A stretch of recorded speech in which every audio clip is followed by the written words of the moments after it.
behind this door? Welcome to the slave quarters, Master.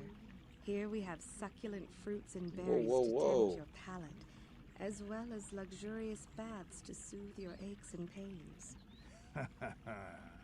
Now this is my kind of place. What are you guys watching on YouTube? That's what I want to know. Hey, what's up guys? It's your boy LEEMAN-X, and this video is going to be on how to escape Davik's estate and how to get Davik's armor. But before we get into that, if I can get a like or subscribe or even a comment, it would be greatly appreciated. It definitely helped my channel grow and help this video grow so it could reach as many people as possible. So I definitely appreciate that, and let's get into this video. So this is the room you start in when you first start in Davik's estate. But what you're going to want to do is you're going to want to go ahead and grab this key card that'll give you access to some rooms you're going to need around here. So you go through here, this little throne room with the chair. I guess that's what this is supposed to be. And we're going to take note of this room because we're kind of going to use it as a reference to everywhere we go around here. So right through here there's going to be a guard, this Trandoshan guy, and he's going to have a key card on him. You're going to need it. I guess he's a bounty hunter.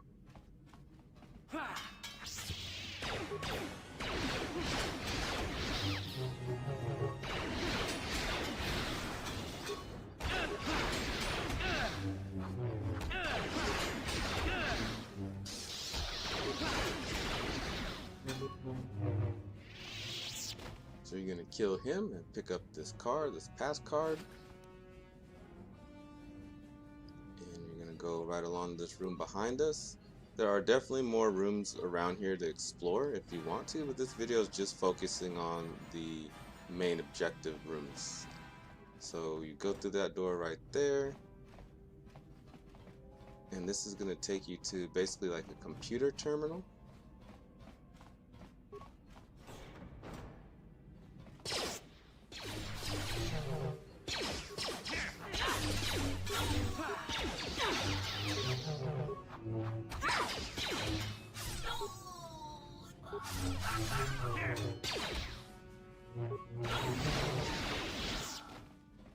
Alright, so you're going to go ahead to this terminal, use card access, and it's going to let you kind of look around the different rooms. In some of these rooms you're going to have the option to kill the enemies in the rooms. And it's all based on how many computer spikes you have to do all this. So this guest room right here is where you really want to go. That pilot in that cage is who you want to talk to, because he's going to have the codes to get into the Ebon Hawk so you can escape that ship right there.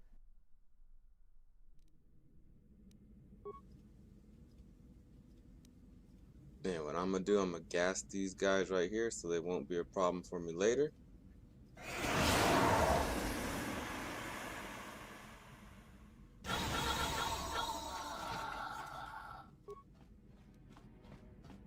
Alright, so back out of that room, you see the throne room right there, so you can kind of get where we are.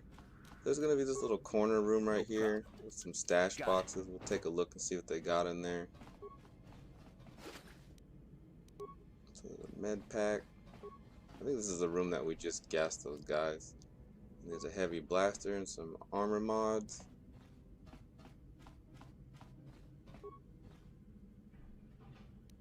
And 500 credits. I definitely love those credits.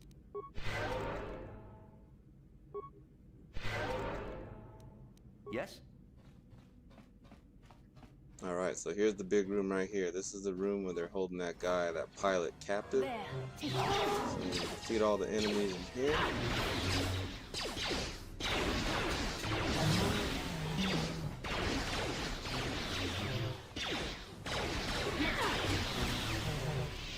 There'll be a lever right there on the left. Release that. Let him out. Thank you. You have no idea what it was like in that torture cage. I don't know how much more I could take before going mad.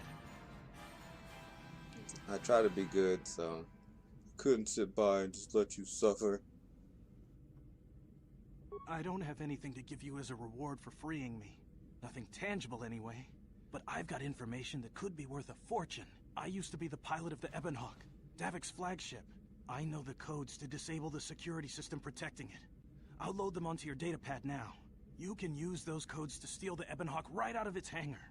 Sell it to the highest bidder, ransom it back to Davik. Whatever you do, you'll make thousands. It won't be long until Davik figures out I'm free. I have to get out of this base before that happens. We've got what we came for. We should get going.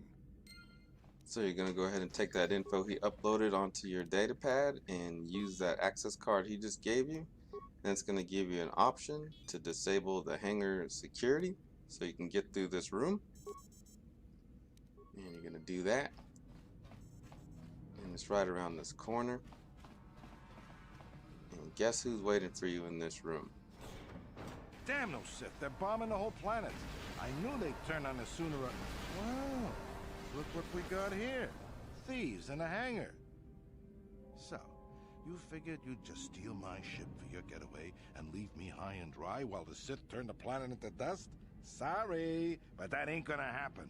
I'll take care of them, Davik. I've been looking forward to this for a long time. Make it quick, Carl. The Sith mean business. If we don't get to our ships and find somewhere safe... So the way I always beat him, I will just kill us save all. up tons of grenades and just bomb the crap out of this guy. And that The usually FBI works for number's me. now gunned. But if I'm going down, I'm taking all of you with me. This thermal detonator will blow us all to bits.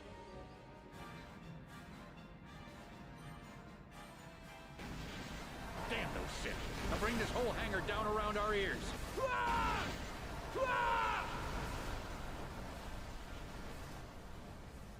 And then you go to Davik's body, and you get that blaster, a shield, and Davik's war suit. And then you're gonna want to get the hell out of there. Thanks for watching, guys. I'm gonna definitely make some more videos on KOTOR, and I'll catch you next time. I'm out.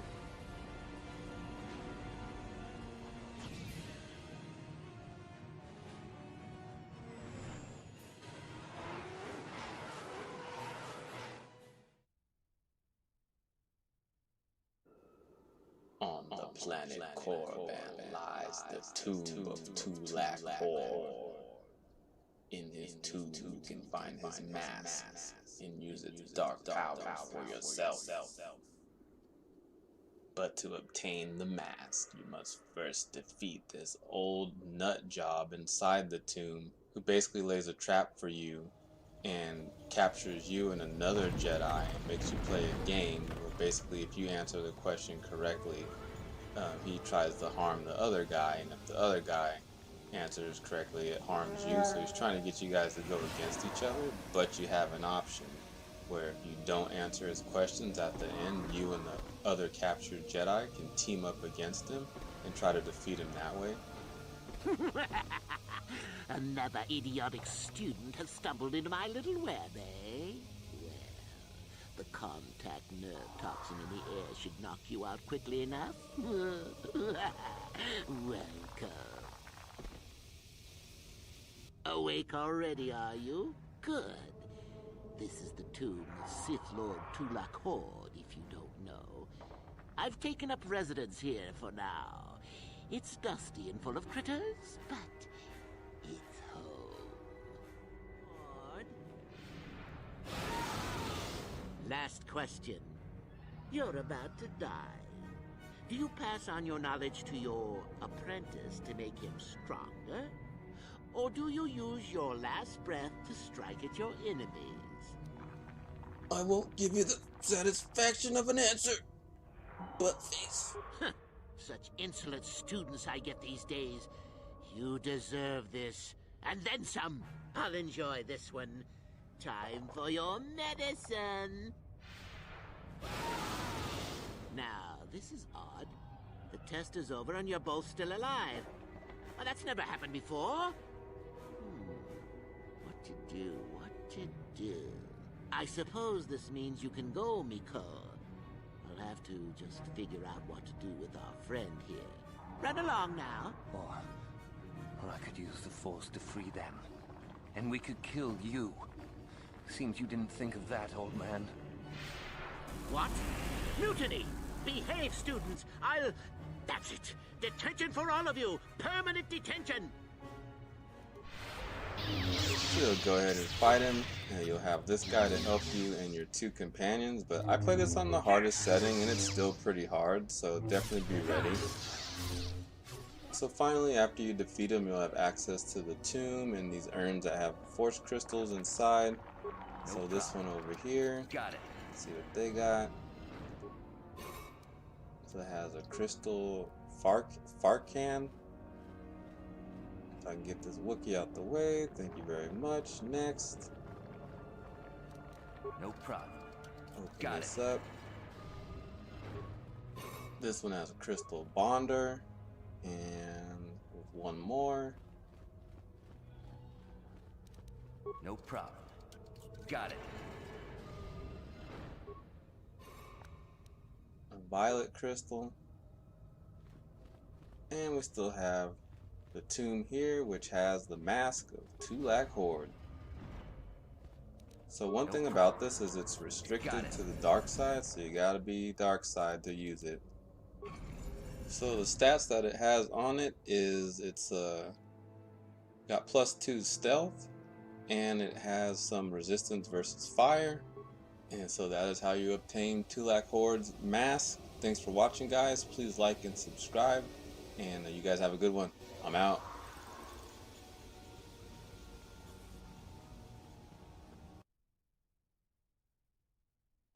What's going down, my KOTOR peeps? It's your boy LEEMAN-X. In this vid, we're going to go ahead and look at Mission's story involving her brother Griff.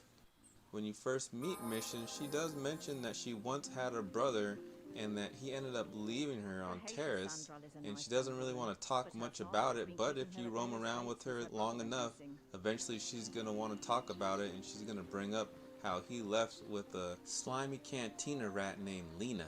And eventually she decides to tell you more, and this is how it all goes down.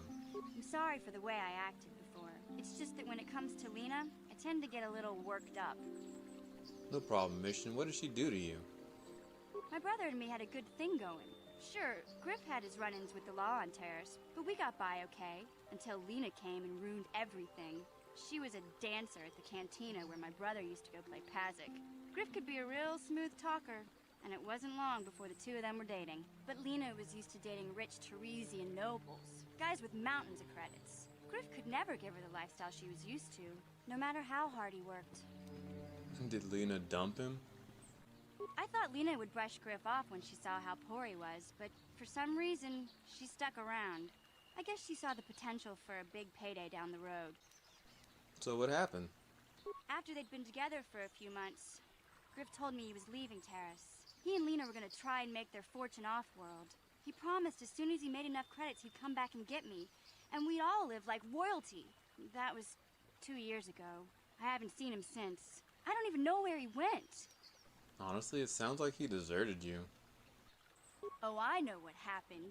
As soon as she got him off Terrace, Lena sunk her claws into Griff butt good. She twisted him around her little finger and made him forget all about me. I know I'll probably never see Griff again.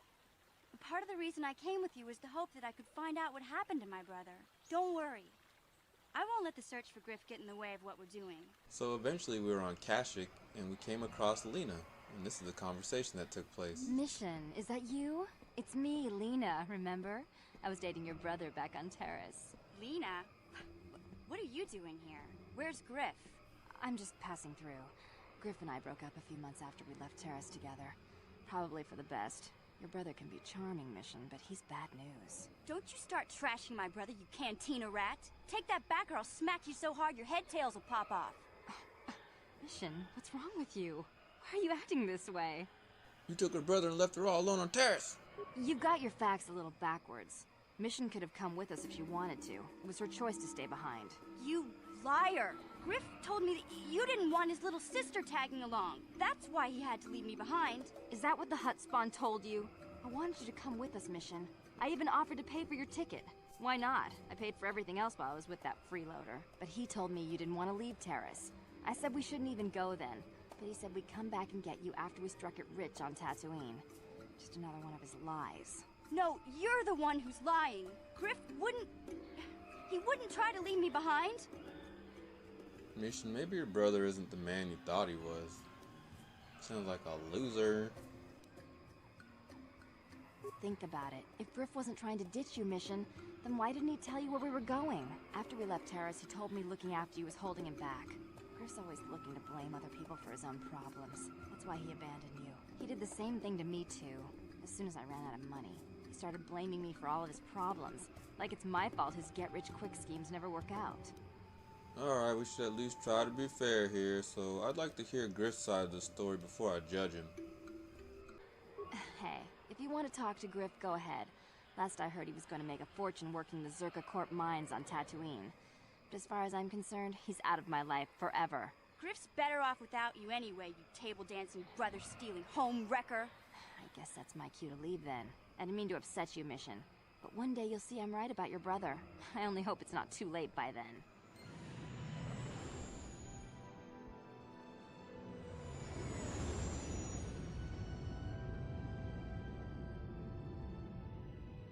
So we figured we'll get down to the bottom of all this BS and go see if Griff is at the Zerka office on Tatooine, and this is what we found. Greetings again from... I'm looking for a loser named Griff. Have you seen him? Griff? There's no Griff here. Never heard of him. No, I don't remember a single Griff on the Zerka Corporation payroll. Let me use my special force persuasion abilities on you women. Can you spare me a few moments? I have something I want to get off my chest. I want to tell you about one of our workers. His name was Griff. We hired that Twi'lek some time ago. You mean Twi'lek? Not a good worker, according to his crew chief. Always complaining and faking injuries to get out of work. He entered false timesheets and slept through his shifts. We even suspected him of stealing Zerka Corporation supplies, although we could never prove it. That sounds like our boy. We would have fired him, but we needed workers. It would have been better for him if he had been fired. Then the Sand People wouldn't have gotten him. Rutrow Sand People.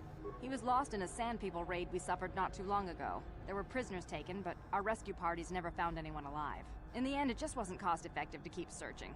All miners sign a waiver absolving Zerka Corporation of liability in these circumstances. So did these Sand People kill him or not? What's up? We didn't find his body, so we have to assume he was taken prisoner. Whether he's still alive, I couldn't say. That's all I can tell you. I shouldn't even have said this much. This is all privileged corporate information. I could lose my job.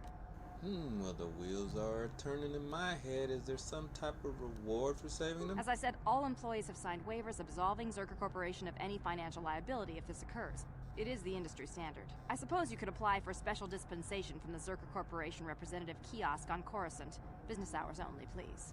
Alright, let's see what old Lee-Man can dig up. Farewell. Hey there, what can I do for you? Talk. What is there to talk about? Those Sand People took my brother prisoner. Griff may be a slime, but we have to go rescue him. We can't just leave him with those monsters. Hey, don't be judging Sand People so harshly. You don't know the whole story, girl. I knew I could count on you.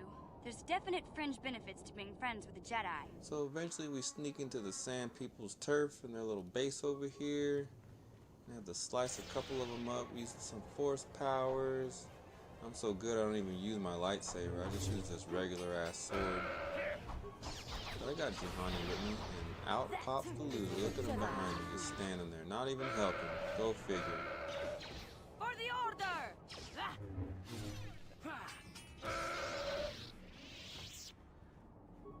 You there.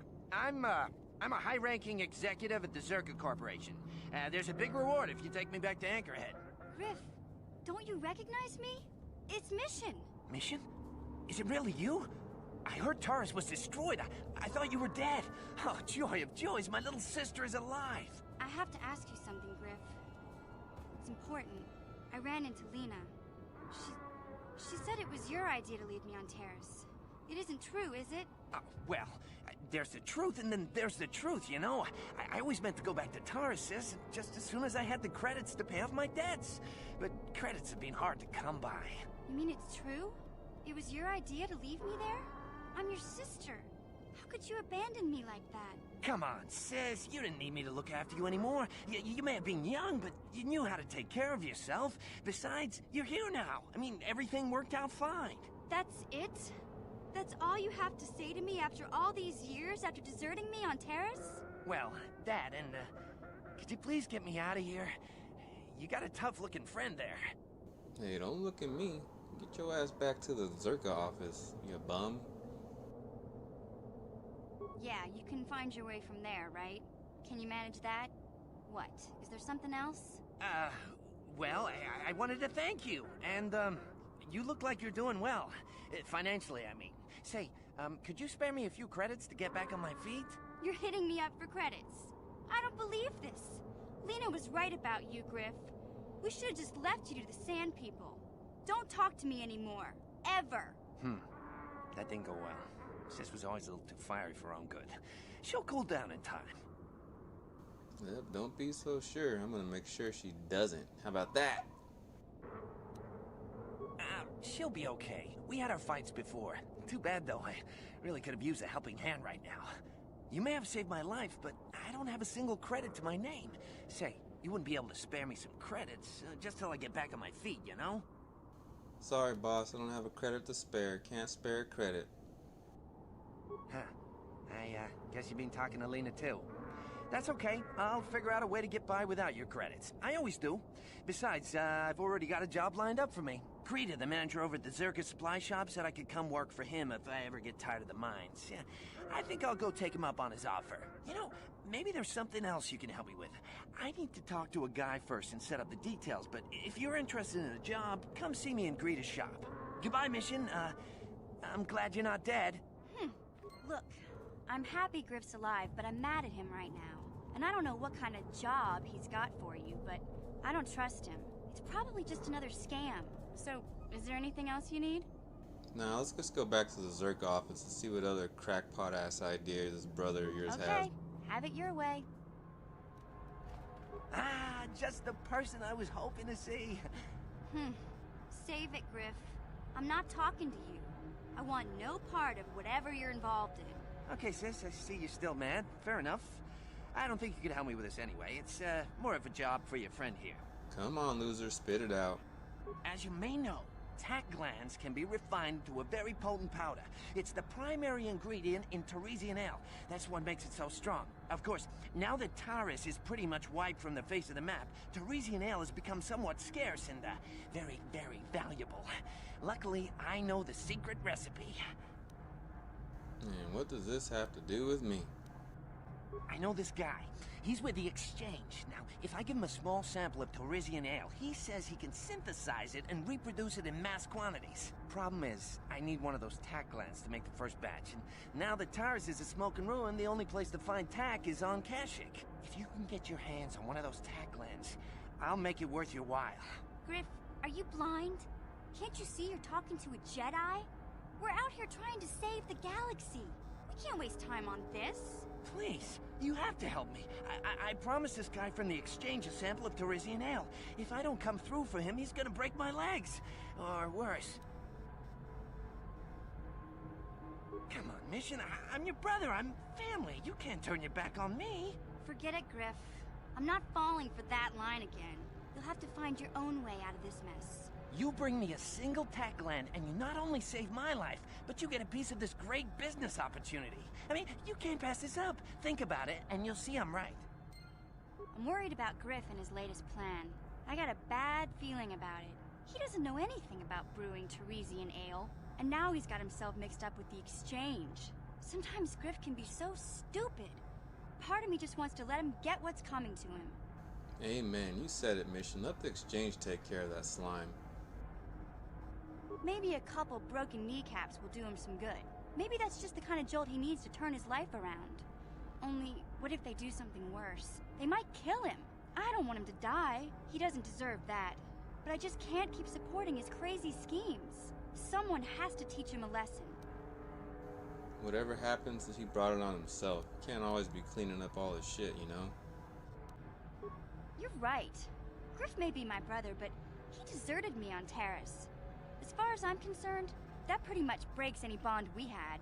I'm not gonna worry about Griff anymore. Like you said, he brought this on himself. Besides, he always treated me like garbage. Now it's payback time. Well, seems like this mystery is solved, and that's what happened on my playthrough at Mission and her brother, Griff.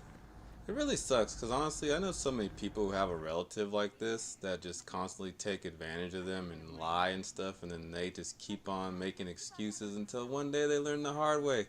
Anyways, I won't even get all into that, but you guys take it easy, and I'll catch you on the next vid. Peace!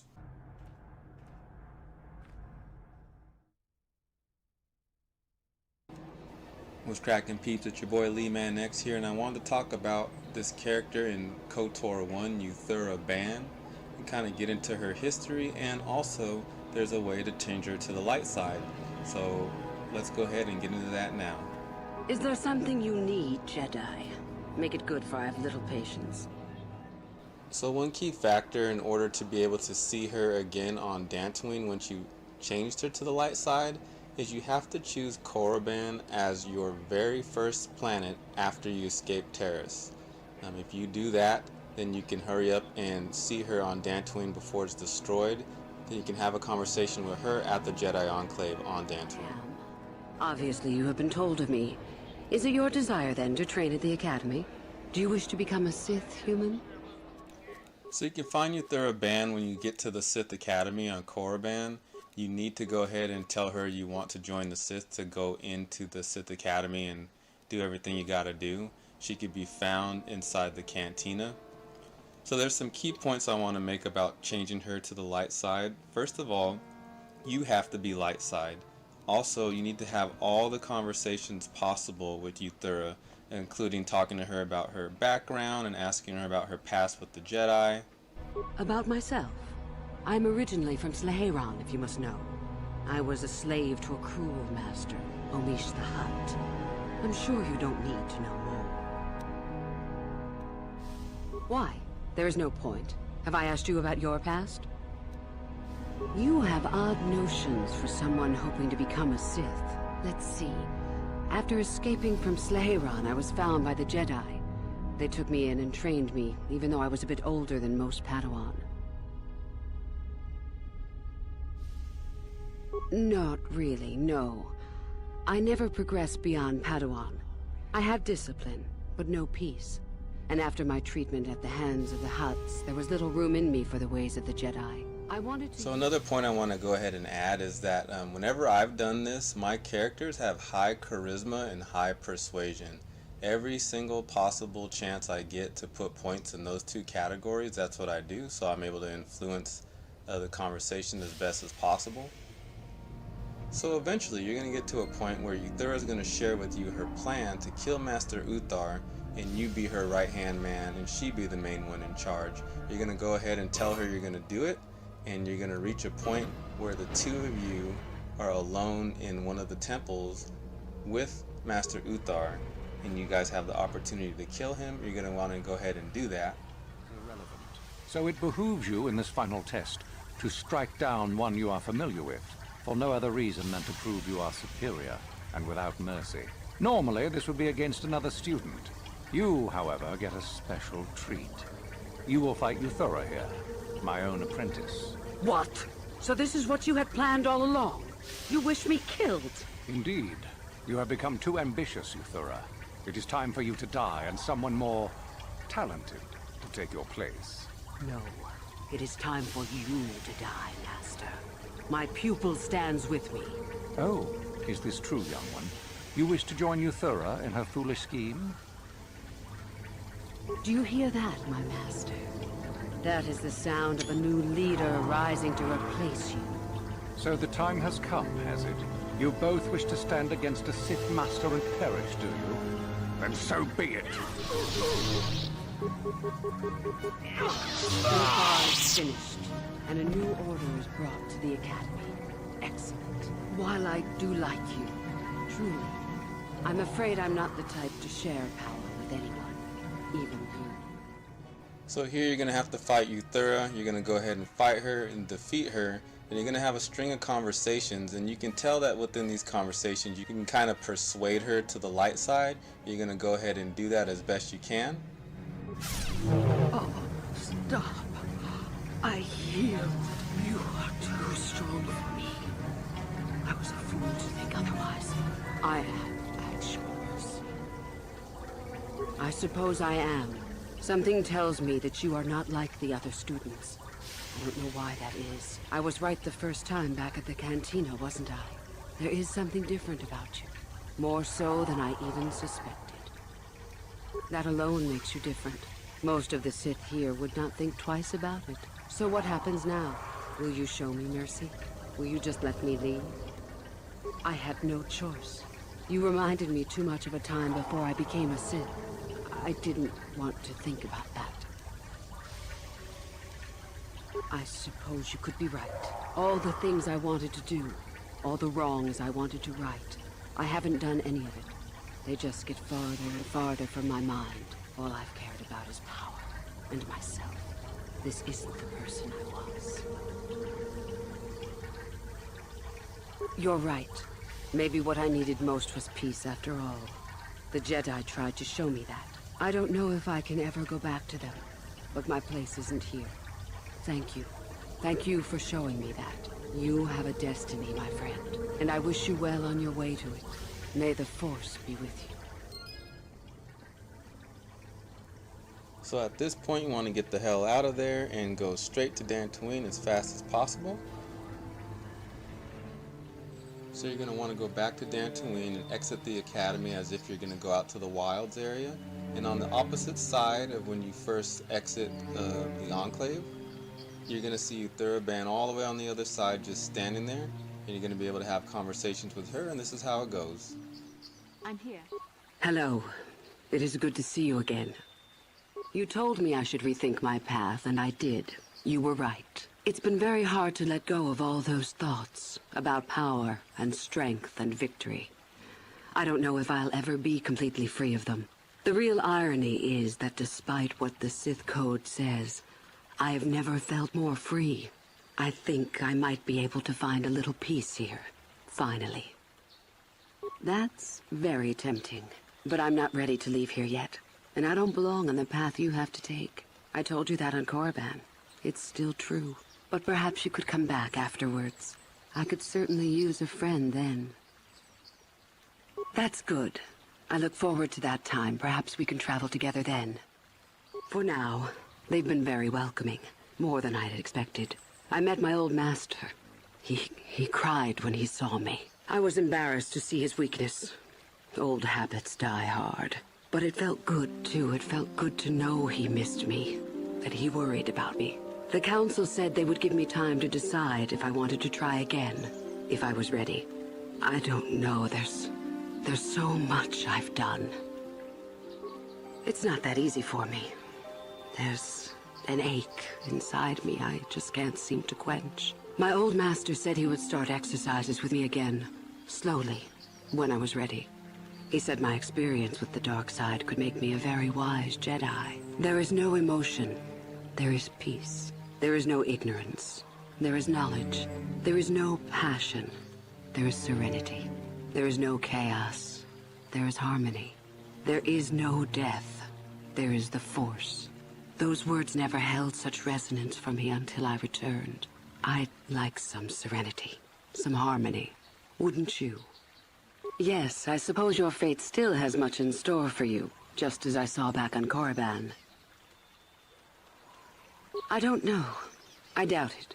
Even if I wanted to, the Sith would never take me back. To them, I am a traitor. But the dark side, that's a different matter. The dark side is not the Sith. I still feel its temptation strongly. My emotions are so strong. Just the other day, I nearly attacked a poor Padawan for tripping into me. Nearly berated his clumsiness and weakness. I didn't, thankfully. But it's difficult to fight off those feelings. How do you do it? That's the worst thing to hear. How hard it is. I suppose that's the honest answer. The dark side is the easier path for a reason. The one thing that made me come here was how hard I had to think to remember where I began and where Uthura the Sith Master ended. That wasn't the person I wanted to be. So how did I end up there? It will take some time for me to sort through that, I think.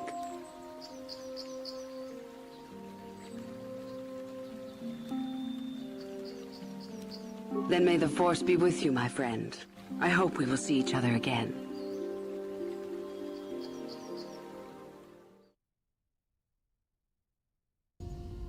What's cracking, peeps? It's your boy LEEMAN-X, and I'm finally doing some KOTOR 2. Been wanting to play this for a long time, just was waiting until I really felt the fire underneath me to do it, so here we go. In this video we're going to be covering the prologue and how to fix the Ebon Hawk so that you can get it to Telos for repairs. So here we go. You're going to start off right there in the cockpit. Go to this room here on the left.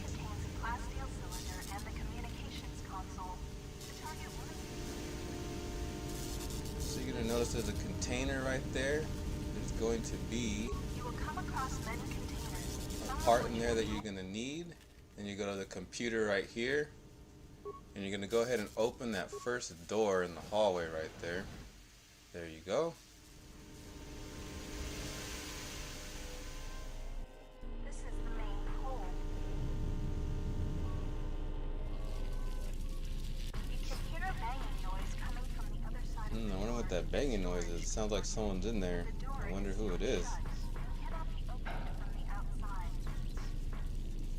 So of course you're going to want to pick up anything you come across in here. This table in the middle is the main console you're going to be dealing with, opening and shutting doors. You can open this right here. You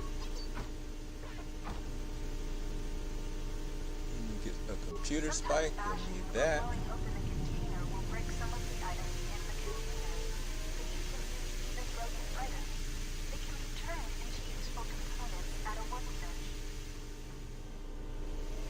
Like I said, we're going to go to this console, slice it.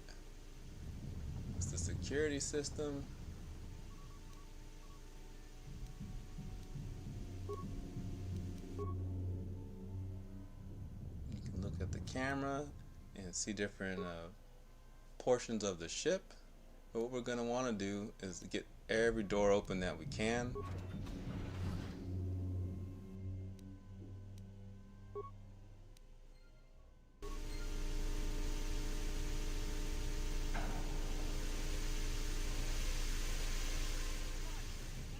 This lift to take you to the outside of the Ebon Hawk. So this is where we need to go next, so we can salvage some parts that we're going to need to use to get us where we need to go.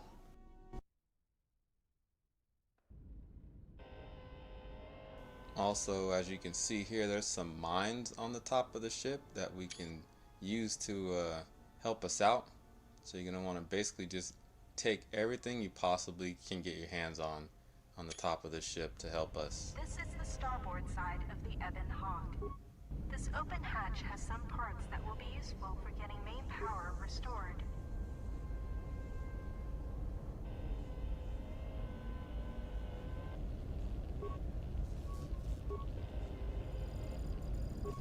You're going to need all those parts because there's going to come a time when we're going to need to fix the hyperdrive, and you're going to have 5 parts to do it. So this coming up right here is one of the main objectives of even being up here in the first place. Wires control the door to the starboard dormitory. The door is currently sealed, but you can override it from here. Success! The door is opened. You can now access the starboard dormitory through the garage.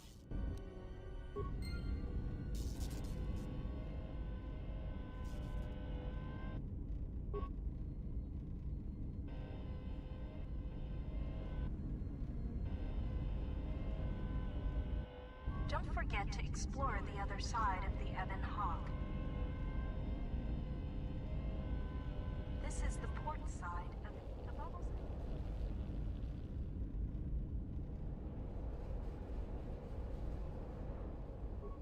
This is one of the Ebon Hawk's quad laser turrets. They are damaged, but you can scavenge some parts from it to use in repairing the Ebon Hawk. So these damaged missiles are crucial. They're going to have what you need inside of them.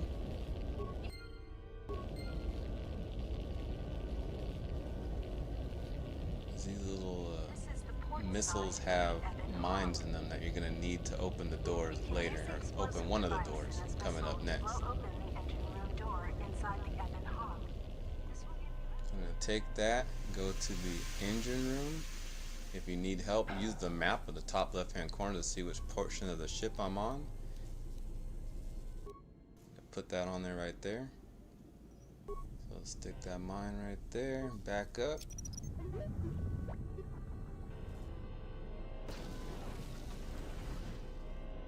This is the engine room. The starboard engine is possible until after docking with the Paragus light. The port engine is shut down, but appears intact.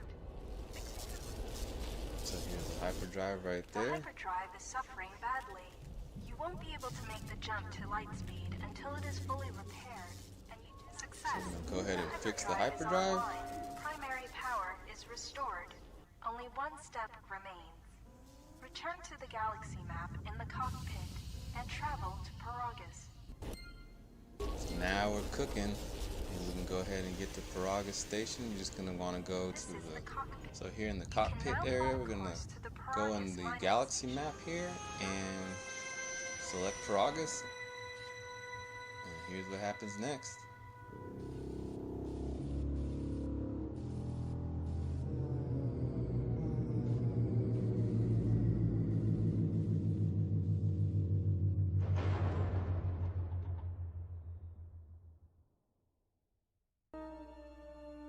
The sensors show the door to the storage compartment is being sliced. There is someone, or something, else alive on the Ebon Hawk.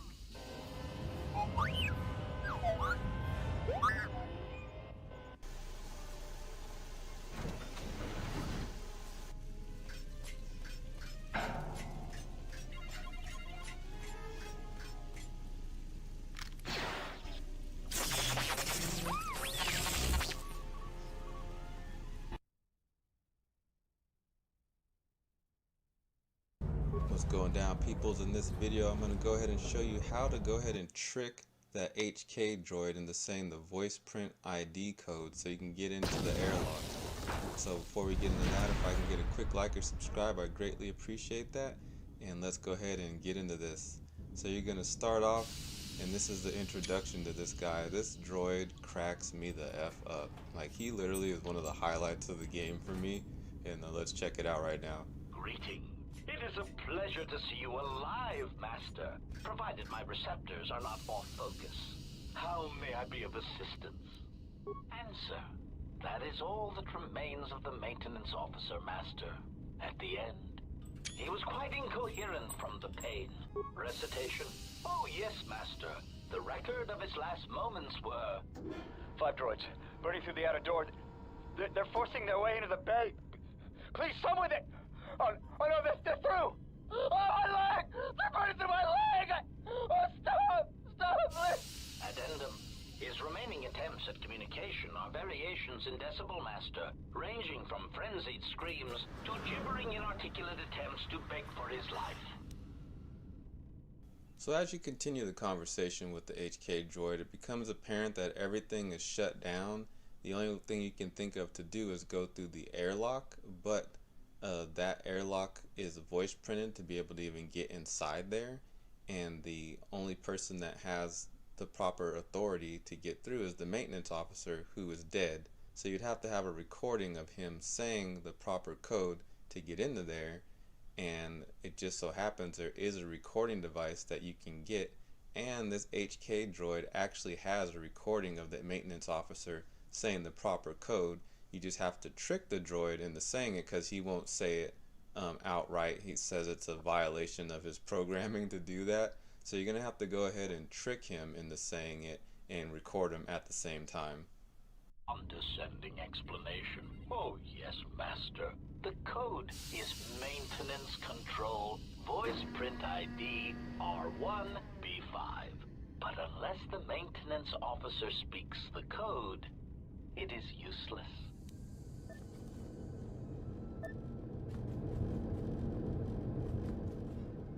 So before you go any further, you're going to have to get that recording device. So here's where you get it. I look through this. Nothing there. Some components there. And right here,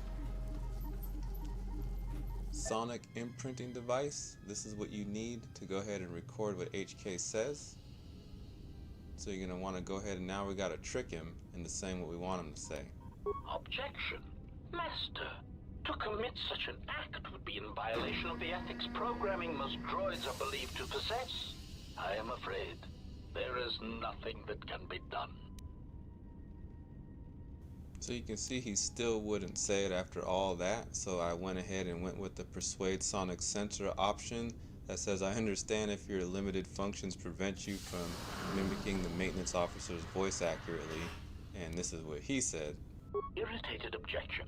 Master, there is nothing wrong with my communications functionality. I will prove it. A recitation. Maintenance control voice print ID R1B5. There. Was that sufficient, Master? Boom, and now we have exactly what we need. So now we gotta go ahead and get to that console.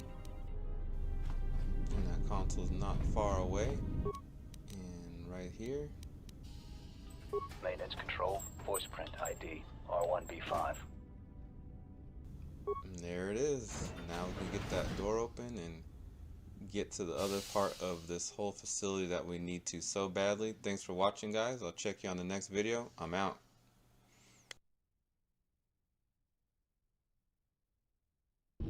Hey, what is up, peoples? It's your boy LEEMAN-X here, and in this vid we're gonna go ahead and go over these TSF bounties that Lieutenant Gren gives you for these escaped criminals. But before we get into that, if I can get a quick like or subscribe, I'd greatly appreciate it and help get this video pushed out even more. And let's go ahead and dive into this video. So you're gonna talk to Lieutenant Gren, and he's gonna give you the information about these bounties. They were spotted by security cameras in the docking area, and we quickly moved in to apprehend them. We captured them shortly after you were placed under house arrest. Some sort of electrical malfunction, a side effect of the false Batu Rem's attack, enabled them to escape. They overpowered their guards and escaped into the Citadel. There are two of them, a Rhodian and a Deveronian. They're well armed and obviously extremely dangerous. They haven't left the station as far as we know. Alright, so we know we're looking for a Rhodian and a Deveronian now. Alright, just be careful. We've already lost 2 good officers to them. So I kept my eye out for a Rhodian and a Deveronian going everywhere. Eventually I went into the Zerka office, and look who I found. I will arrange transport to one of the restoration zones on the planet's surface. You will be safe from the TSF there.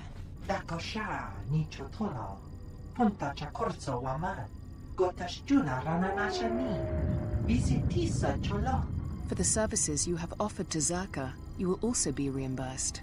I trust that is an agreeable arrangement. Of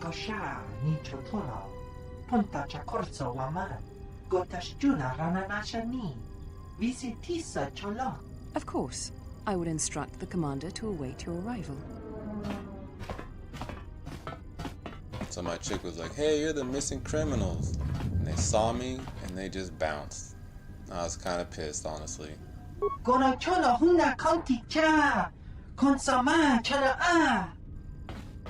So the dudes ran away after I spent all this time looking for them, and it didn't seem like I can do anything to get them back. I looked everywhere. I tried to like slowly do things and not advance too much in the story, so I can finally catch these guys, because I never have in the past. Things didn't work out. I never found them. Basically got to the point where I had to leave the planet, or leave the station I should say. So we hop in the ship, get on to Duxon, actually end up crash landing here.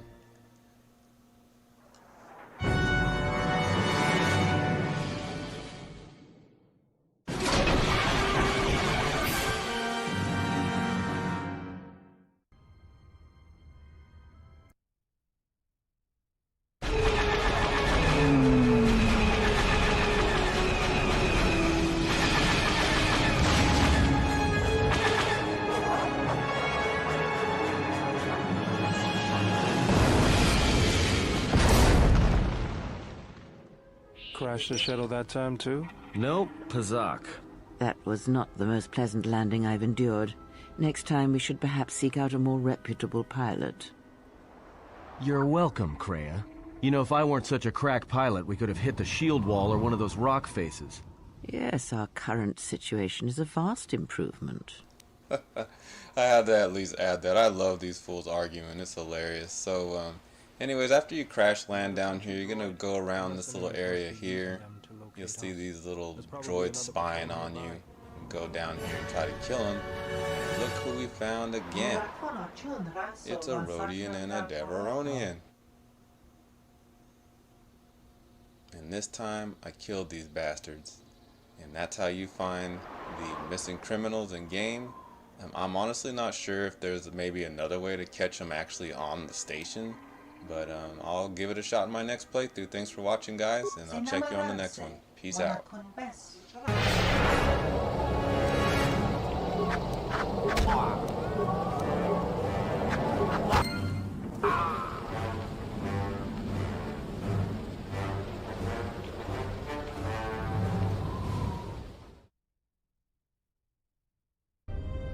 You have grown strong in the Force. I can feel its touch upon you.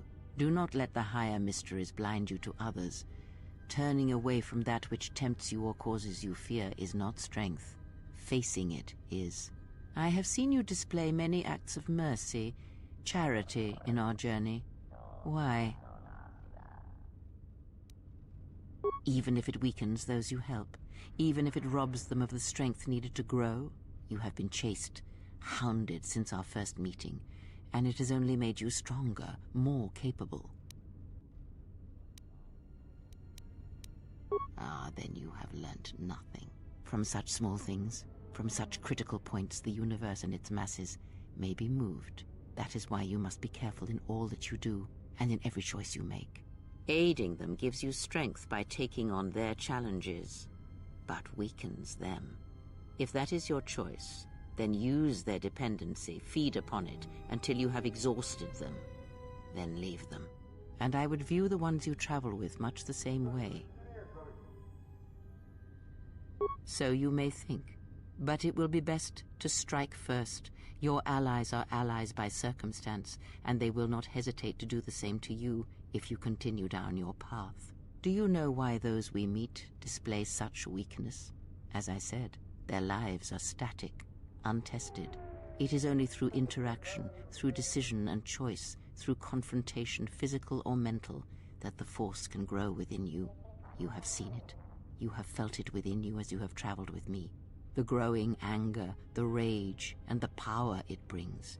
Yet the power does not build without such struggle. Through small cruelties, greater ones are born. What's cracking, people? It's your boy LEEMAN-X here, and in this video I wanted to go over some of the good real-life advice that Kreia displays in KOTOR 2. I just feel like so many things she says in game are like super applicable in real life, and I guess for me I more lean on her side of thinking when it comes to a lot of issues in life. And I've definitely met a lot of people who have a lot of advantage but don't do anything with it, or they have a family or a lot of money that's always bailing them out of stuff, so they never learn how to deal with issues themselves, and they're actually pretty useless people. So and then and then you have the opposite of that. You have people that have grown up with not very much support, or maybe just enough support in life, but definitely no one to really lean on, and they're able to do the most because of those trials in life. And they're just very strong people, and there's nothing those people can't do. So yeah, it's just very interesting, and I love the stuff that comes out of Kreia's mouth, even though she's a little bitchy at times. So yeah, just a little something I wanted to have a little fun with and talk about. And I definitely want to hear other people's opinions if they have any other characters from any of the KOTOR games that they maybe lean more towards or agree with, how they do things. I'm definitely interested to hear that and just have a little fun with it. Thanks for watching, guys. I'm definitely going to do more videos like this, and I'll catch you guys on the next one. Peace out.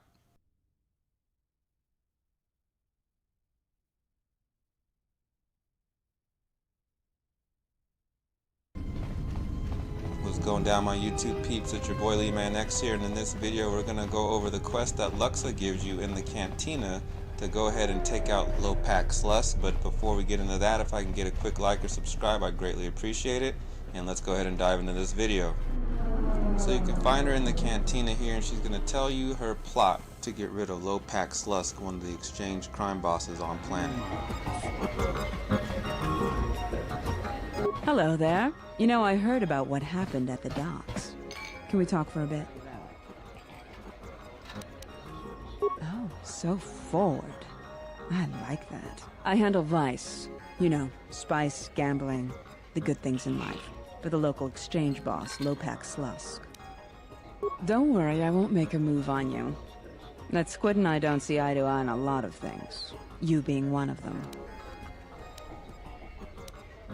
Look, are you really Jedi? Exactly. This exchange bounty has nothing to do with you. But Slusk, my boss, won't listen to me. Still, you seem a very capable sort. Tell me, are you a capable sort? Good.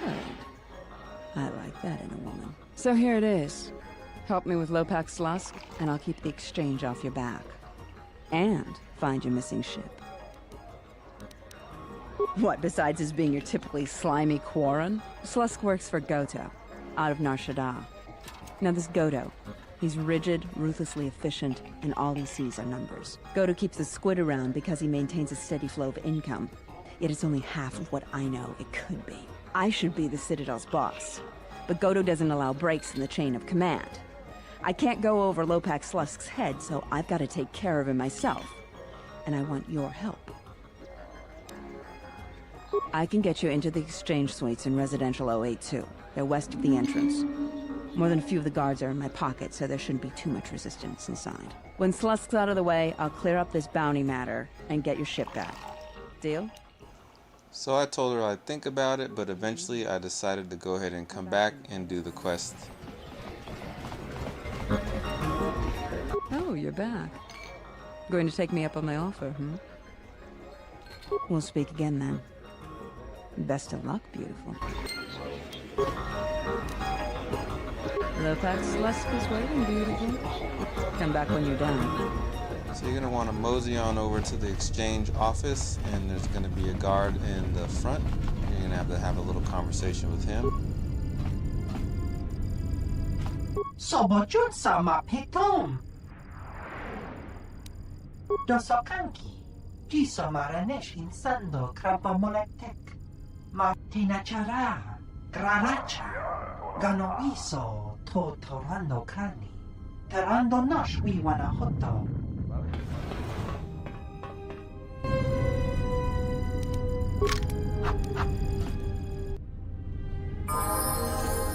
I'm terribly sorry, but there must be some sort of mistake. I don't have a record of your appointment. Are you certain it was for today? Of course it is. Why else would I be here? There must be some type of mistake in the system. Well, very well. What was your name? Excuse me. Lopak Slusk's appointment has arrived. Please open the inner door. There you are. Have a good day. So of course nothing's ever that easy. Lopak Slusk is definitely waiting for you, and he's going to tell you what nerve you have trying to come up in there with the bounty on you, and he's got a couple of surprises for you, of course.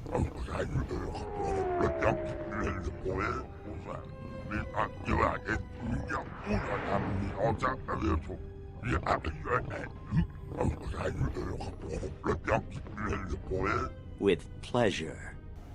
So this first round, you're going to have to fight off his henchmen in this first room. And then he's got another surprise for you once you get done with that.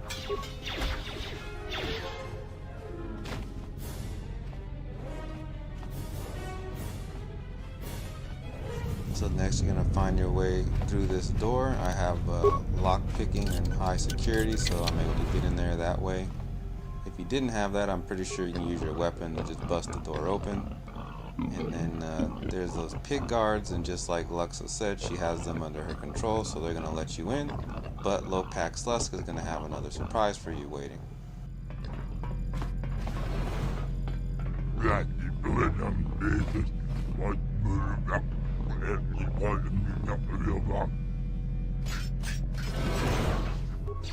So you're going to go ahead and fight off these droids. There's 2 of them. They're actually pretty easy, so you shouldn't have any trouble with them. So when you get inside, he's going to be shocked that you even made it that far. And basically the conversation is going to go, he's going to want to know, what do you want? You want to join the exchange? You want money? Yada yada. And you just, well, all I told him, because I'm light side, is I just want him to leave the Ithorians alone. And he kind of can't believe it. And then Luxa comes in, and this is what transpired. Slusk.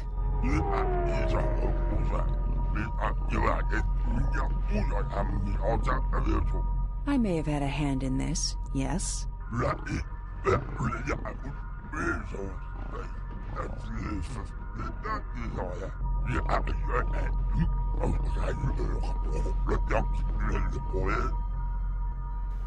So I asked him, can we just talk about this? And of course he didn't care, and he tries to kill me anyway. More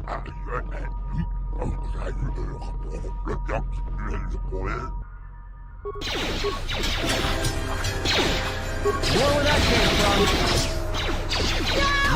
came from! Now that's all wrapped up. I've got to thank you for your help. Look, I just want the exchange off of Citadel Station. It's a shame I have to turn you down after you asked so nicely, but no. Slusk's dead, but Godo's still my boss. I'm shipping you to Nar Shaddaa, Jedi. Dead or alive. If you don't want to defend yourself, that's your choice. Let us end this. So I got to a point where she was all over me, and I just kited them around while the rest of my companions burned them all down. More where that came from.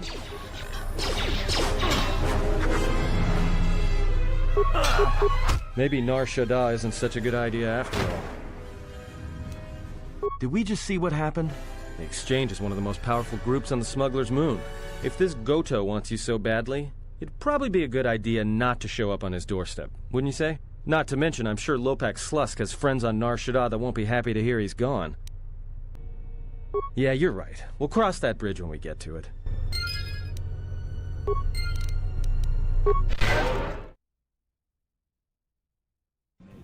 What is going down, my fellow KOTOR lovers? In this vid, we are going to solve Captain Sulio's murder.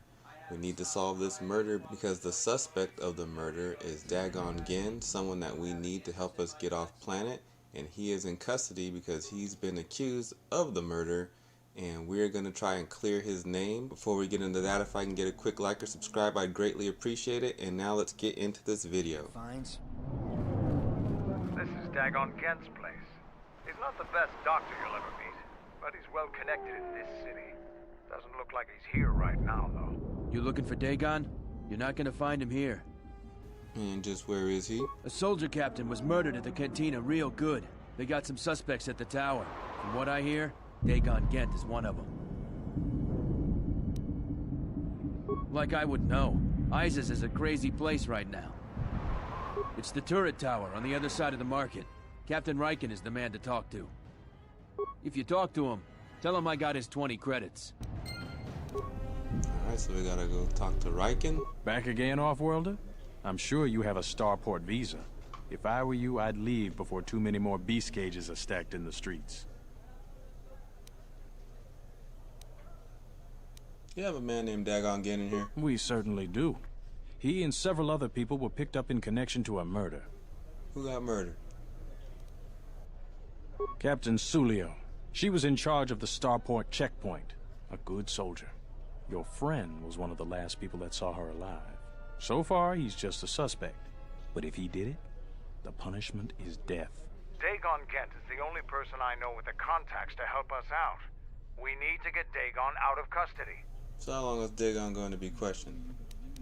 Until we either eliminate him as a suspect or find the real killer. Dagon has quite a record with the authorities. The Colonel thinks that murder isn't too far a stretch for someone like him. Can I see him? No way. We're under orders to make sure no one sees the murder suspects. Command is taking this very seriously. I know Dagon personally. He's one of the worst doctors I've ever heard of. But I can't see him deliberately killing someone. He was one of the last people seen with Captain Sulio in the cantina. Ask around there. I've heard he's got a good motive for killing her.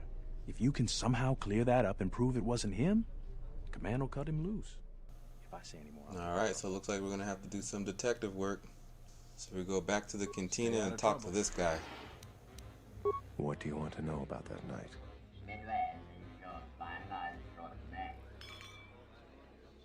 Dagon Gent didn't do it. And how do you know that? Because he was with me at the time. Dun, dun, dun. It's quite simple. Right now, he's accused of murder. If he's convicted, the sentence is death.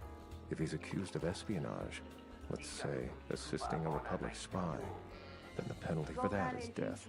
I'm afraid the Onderonians are quite fond of their death penalty. So if I stood up for him, he'd be trading one death sentence for another. I was with Dagon in his office at the time of the murder.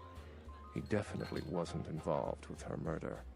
So next you're going to want to talk to this guy right here, Nico. He's one of the main people you need to talk to solve this whole thing. You'll have to go back and forth to him. And so you're going to talk to him. My deck. Foul business, that is.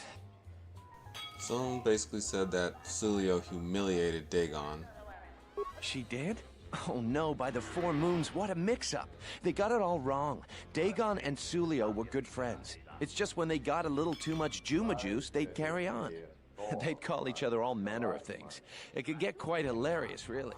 But it was just so what he's basically going to tell you is that they were buddies that teased each other very harshly. So people thinking that they didn't like each other and that's why Dagon killed her, it's not true. It's a mix-up. So he's going to give you some information, and basically you're going to find out that you need to go outside and investigate the crime scene. Listen, if the soldiers think that's a motive, they just didn't do enough digging. That bit of information will help with clearing Dagon, but the Onderon military won't let him off that easy. They're very obstinate. It might be a good idea to look at the crime scene. We fought many soldiers in the Mandalorian Wars. The Onderonians were certainly brave, but they were disorganized and stupid. I wouldn't be surprised if they overlooked something. So you're going to head on outside the cantina to the crime scene over here on the right-hand side where you see the blood. You can check right there. But what you really need to check is this other pile right next to it. Right here. And you're going to find some droid pieces and parts.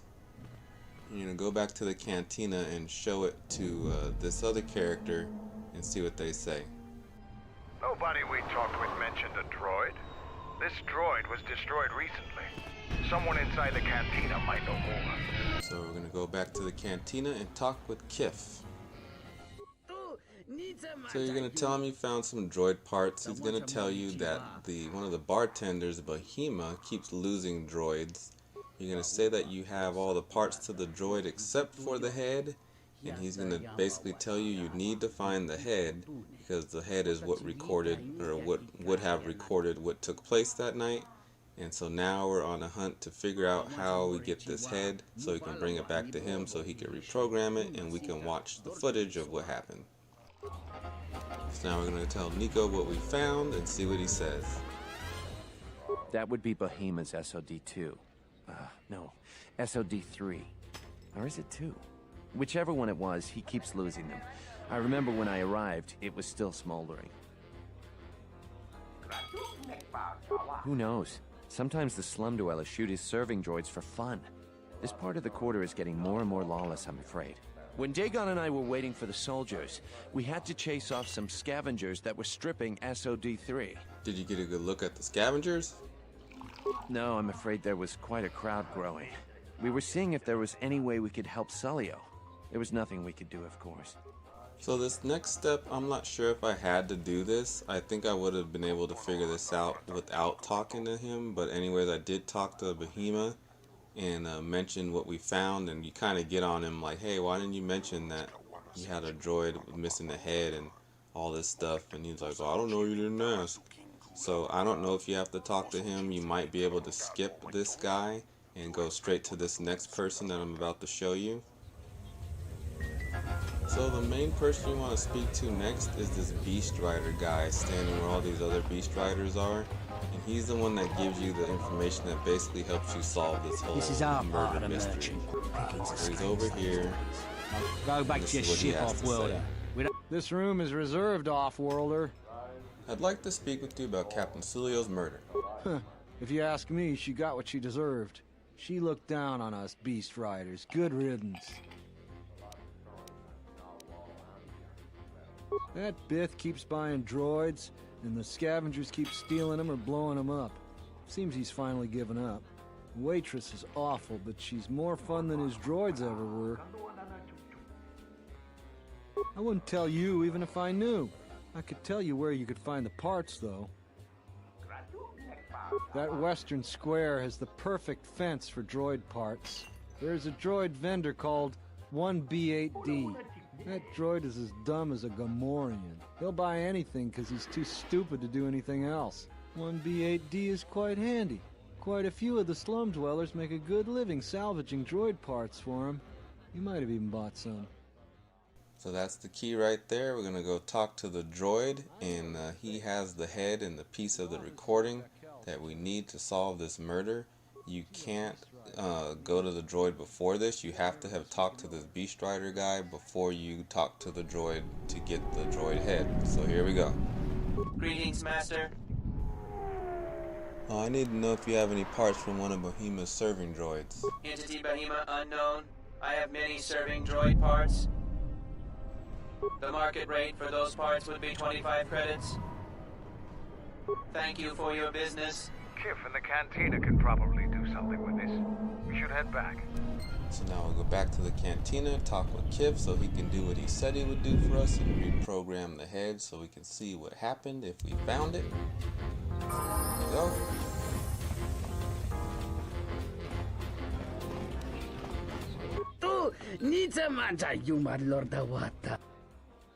So he reprograms the head for you, and this is what he finds. Hello there. What is this? Oh my, she's dead.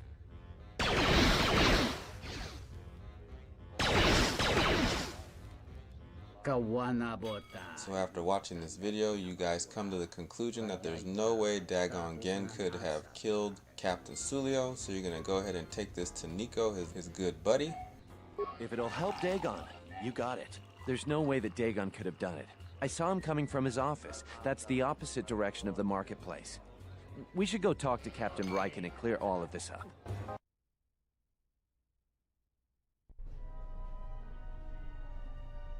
Nico, is it?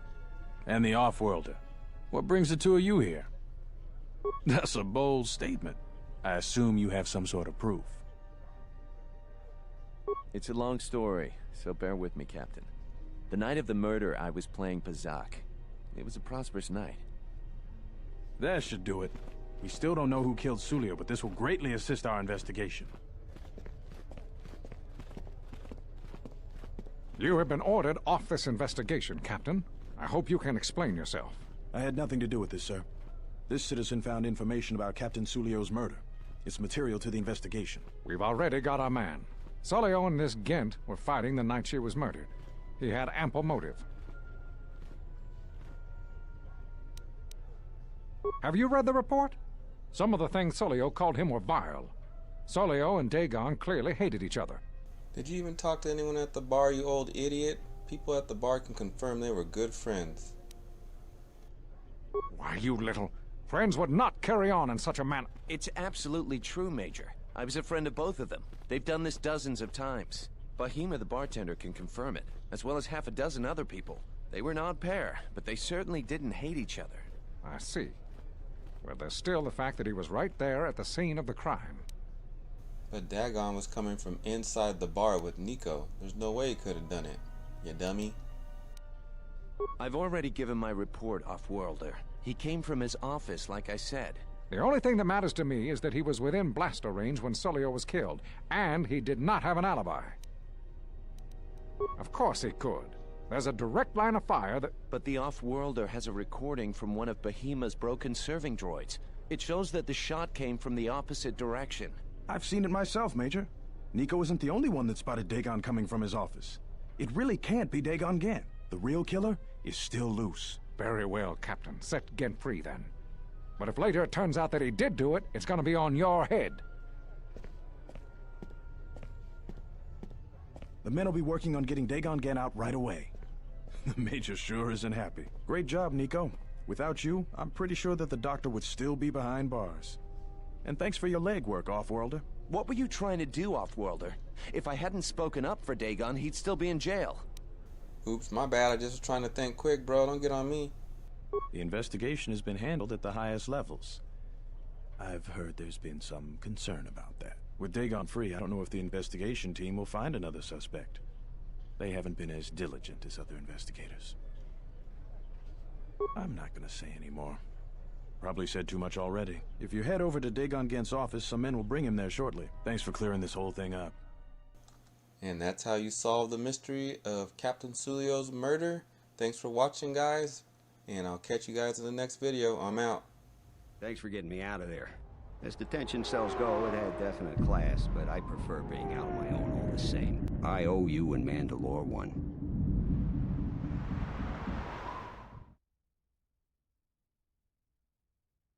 Know that I am your teacher, and that is enough. What do you wish to hear? That I once believed in the code of the Jedi?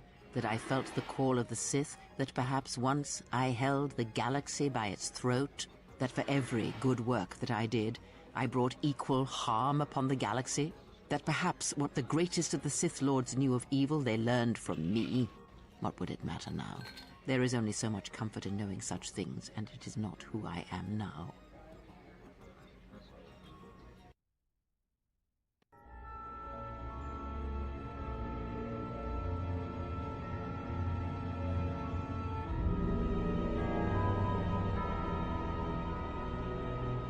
There are dark places in the galaxy where few tread, ancient centers of learning, of knowledge, but I did not walk alone.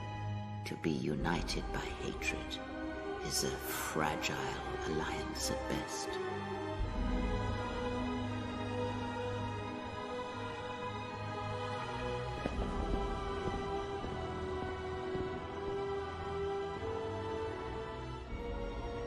But my will was not law.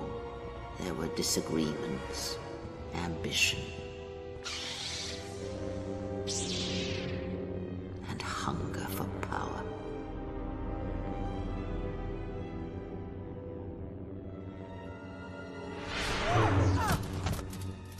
There are techniques within the Force against which there is no defense.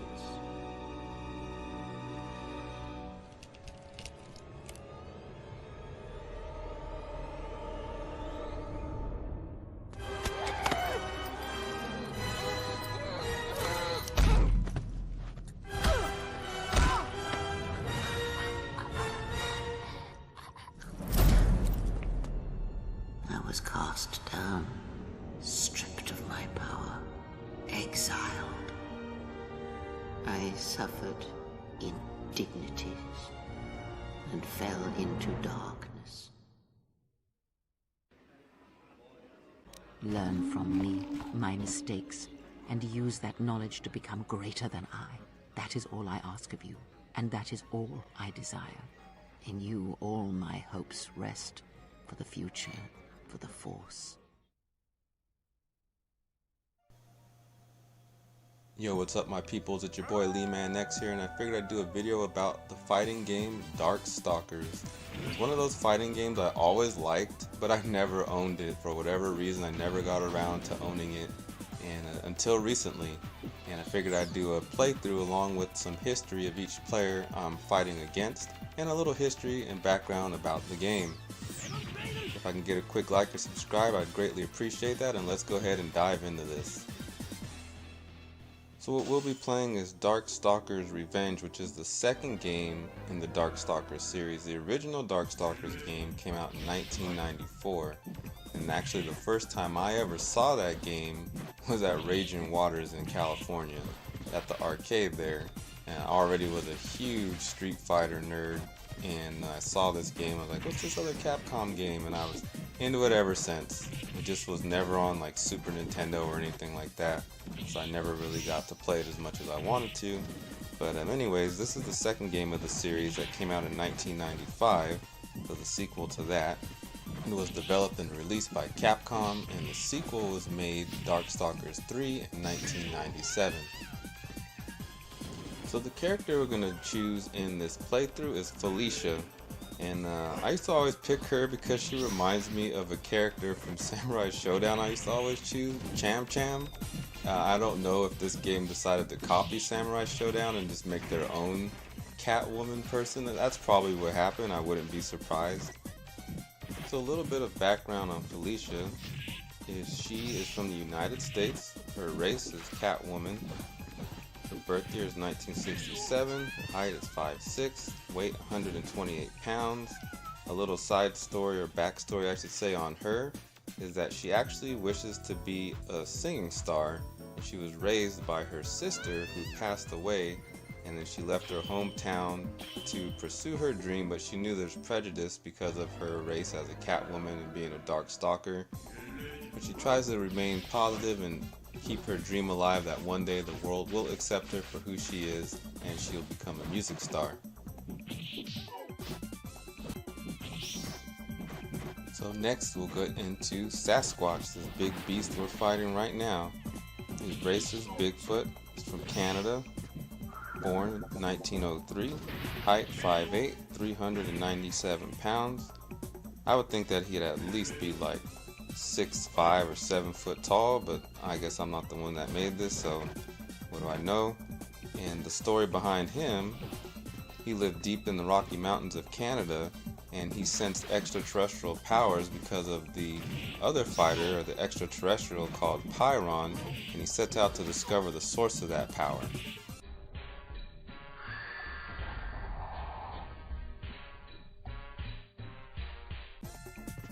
The Sasquatch is a very proud member of his race. He has supernatural abilities to control water and turn it into ice through its body when fighting. He can sense the energy of others miles away, has good hearing far greater than humans. Also, his favorite food is bananas.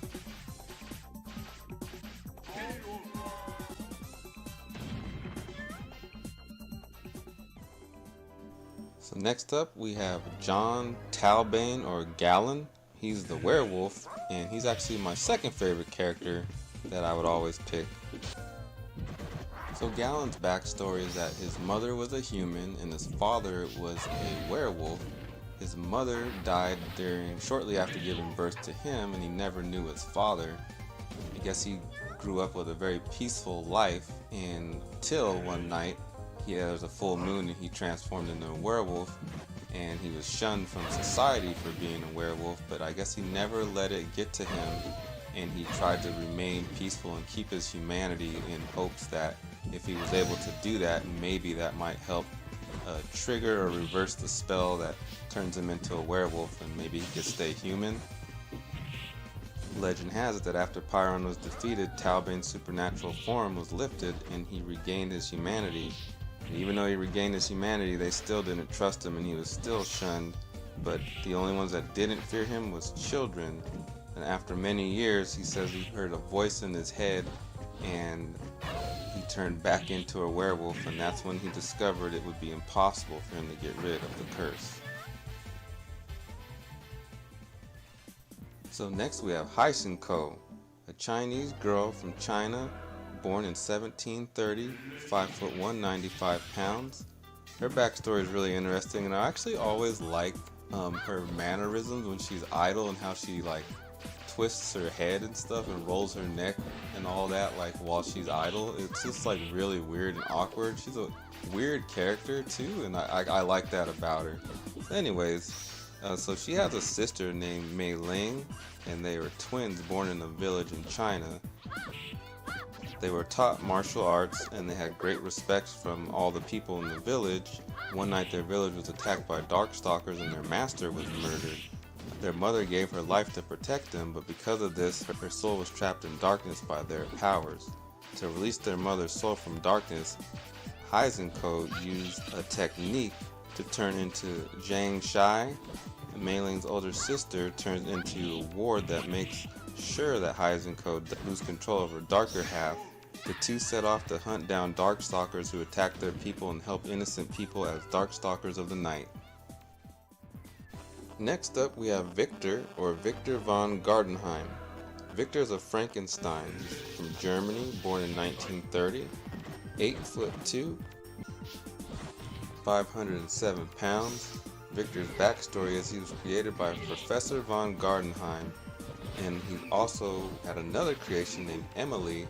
The both of them were created together, and both of Emily and Professor von Gardenheim can act as assist characters for Victor during combat. Victor is a happy-go-lucky person. He loves his sister and loves helping his sister. He gets pissed when people start hurting her or do anything to threaten her. He really looks up to Donovan, actually one of the other fighters in the game. When he is talking to others, he refers to himself in the third person. Victor's special power is a bolt of lightning through his body. He can jump super high and also has great strength for fighting and wrestling. He uses his internalized electric energy to enlarge, strengthen the weight behind his blows and melee attacks. Next we have Dmitri, also known as Dmitri Maximov. He is a vampire and he's the main protagonist in the series. He's from Romania, born in 1483, 6'6", 223 pounds. His background story is pretty cool, very vampire-ish, but it's very cool. And his backstory is that he was a vampire who lived in a castle and got banished from the castle because he lost a fight to Belial. After that fight exiled him out of his own castle, and it turns out that his daughter, the daughter of Belial I should say, is Morgan. Now we'll come to this later and get into Morgan.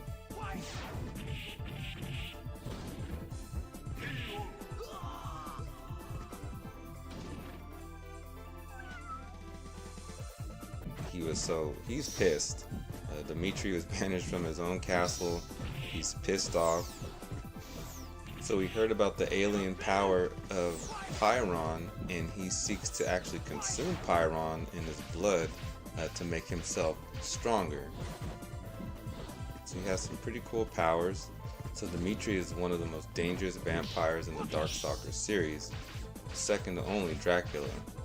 He's able to turn people into vampires like himself for control, summon supernatural bats and attack foes, transform into a vampire version of himself or a small bat, and fly through the night, as well as turn opponents into women, both human or supernatural alike. Next up we have Rikuo. Rikuo is a merman from Brazil, born in 1953, 6 foot, 137 pounds. He actually was the emperor of some mer people that lived underneath the Amazon. There was 30,000 merfolk that he ruled over. One day there was an earthquake and shattered his entire empire, and he was the lone survivor. Eventually he learned that his empire was destroyed by Pyron and he was the cause of his people dying. He found one other follower, female, and they started a family together, and of course he vowed to take down Pyron. And that's his main motivation in game, to get revenge.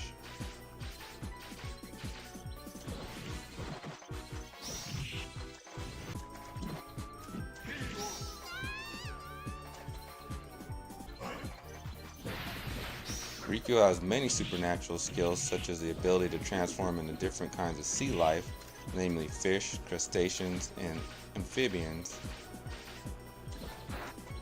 He's an extremely fast swimmer. He can call upon other oceanic creatures to help him.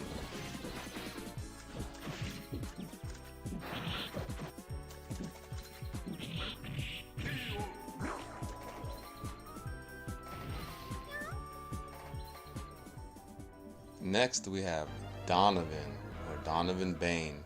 His story is pretty cool. I feel like they should make a movie on him, like a live action movie. I know they have the anime, but he seems like he has a really cool live action movie type of story.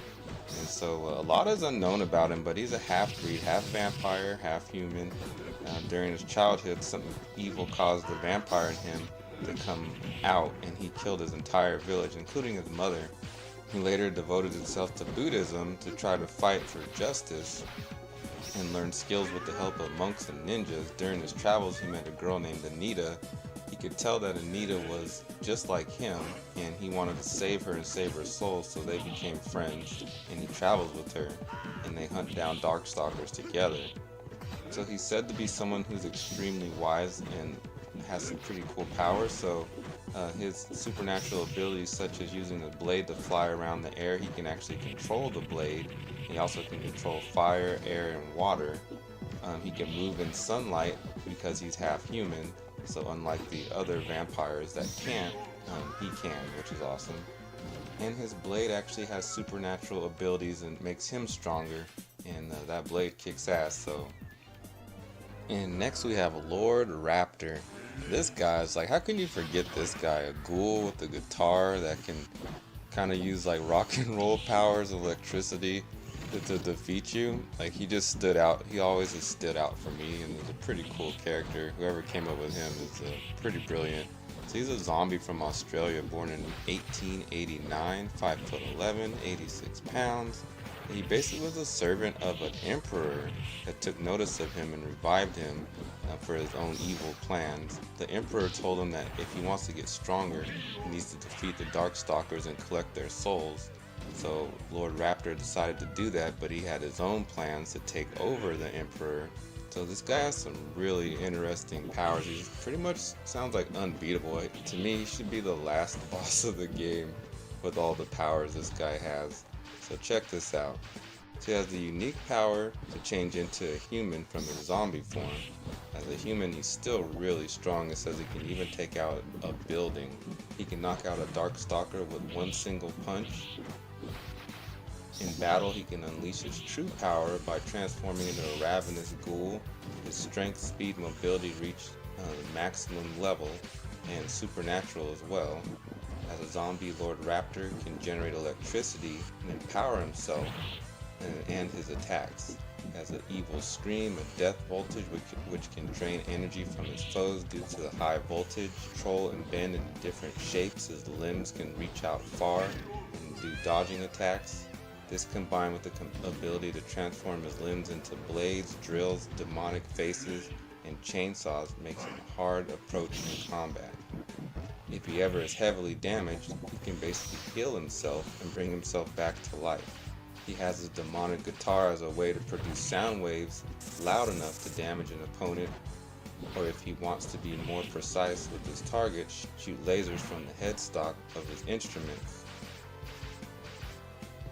Lord Raptor can also play supernatural tunes, put his enemies under a spell.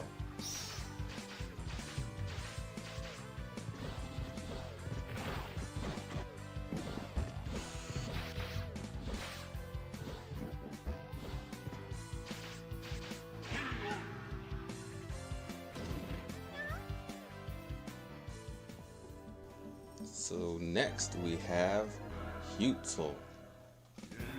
Hutzel's a Mexican robot, which is really cool. Born in 5'20", 7'3", 1,005 pounds. He actually was created 65 million years ago by Pyron. So he was around when the dinosaurs were around, and his mission, or his programming, was to obliterate everything. And what happened is a massive earthquake trapped everything under the earth, and he laid there dormant for thousands and thousands of years.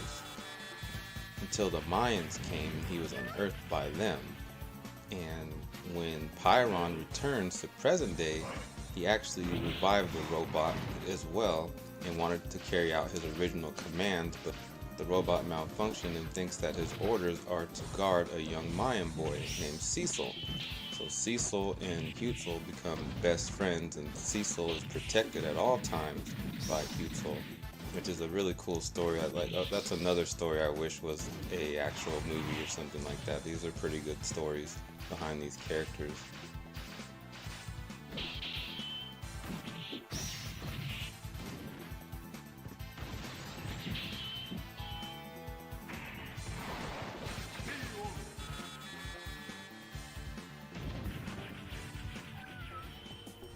And finally we have Pyron, the being that's caused all this drama for all the other Darkstalkers fighters. So Pyron is an alien from a planet known as Hellstorm. After evolving over many years, he became a powerful alien who can control fire and has his own orbital span that stretches over 400,000 light years. After traveling across the cosmos and beyond, he landed deep within the Atlantic Ocean to wait for the right time to consume the planet Earth. He originally came when the dinosaurs were around. It's unknown why Pyron didn't consume the planet back then. Maybe he decided after fighting worthy foes he would leave the planet in peace and come back later when they're even stronger for another good worthy fight, nobody really knows. Pyron's powers include the ability to fly at super speeds beyond light. He can consume worlds and fill his body. He could shapeshift. He's made of pure solar energy, cannot be harmed by normal means of attacks. He has super strength and speed to dodge bullets, highly durable to withstand hard attacks. He can fly in the air. He can create flame-based people and create any version of himself as well. He can enhance the heat of his flames to higher levels to match that of a supernova. He has the ability to sense life forces from other beings, and he can also absorb solar energy. So the aim of this video was to cover a brief history and abilities of each person I encountered along the way on my playthrough here. But unfortunately, as you can see, I didn't even get to fight the most popular player in the series, who is Morgan Ainsland. So I'm definitely going to cover a little bit about her, and let's go ahead and dive into it. She was born in Scotland in 1668 as a succubus child. Her adopted father is Belial, who is an evil overlord that we actually talked about earlier, who defeated Dimitri. Belial adopted Morgan to be his successor. Morgan is a Class S noble, but even as a young child she struggled with her powers because she was so powerful it was hard to control them. One night she was drawn to the strange power from Pyron and ventured into the human world again. After she came back from the human world, she was told that Belial died and she was next successor to his throne. So now let's talk about her powers. So she was born as an S-class demon. She possesses many powers like teleporting, flying, reshaping her wings into spikes and blades. She has some mystical abilities like a soul attack against her adversaries, such as the Soul Fist. She has the ability to create a physical mirror image of herself to aid her in battle. And last, she has the magical power to become the face of a fighting game franchise. So there's a couple of characters that I didn't get to fight and go over their history, but I will do more Darkstalkers videos like this, and I'll cover those characters. There's only 2 of them that I wasn't able to cover. Here's a look at Felicia's ending, and thanks for watching, guys. Peace out.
What's cracking, peoples? Today we're gonna talk about my most favorite beat 'em up game of all time, Streets of Rage 2. This game, we got the day it came out. I tell you, man, we looked everywhere. This game was sold out, and it was money well spent. We still play it to this day. We're gonna go over every level, every boss fight, where all the free men are, and really dig into this game and have a little fun. So here we go. Smack 'em!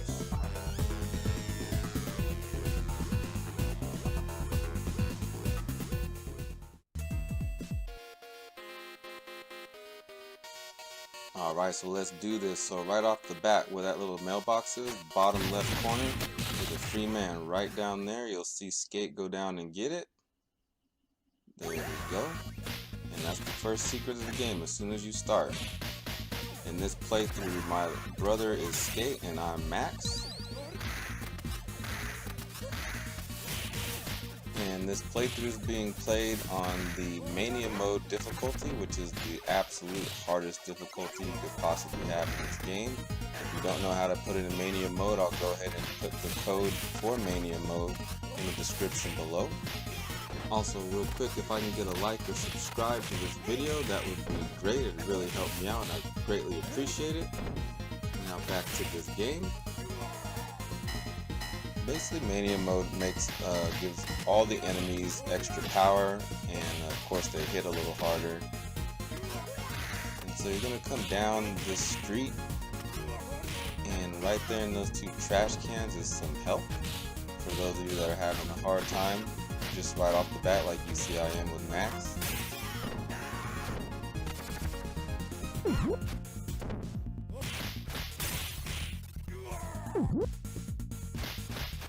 In Streets of Rage 2, the apples give you a small amount of health back, and the turkey or chicken, whatever it is, gives you full health.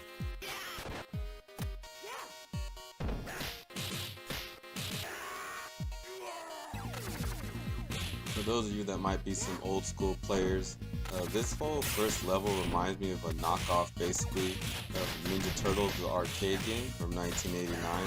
The first level, even the way the level starts, and you go down that little street and you come to where you are, or where we are right now on screen.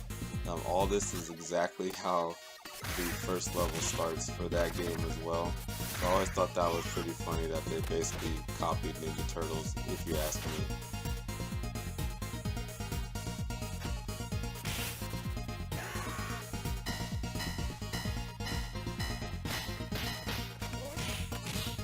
So as you get through this little section, there's going to be more health, but there's going to be another apple available in those two trash cans at the top, and then there'll be some money for those of you that are trying to get high scores.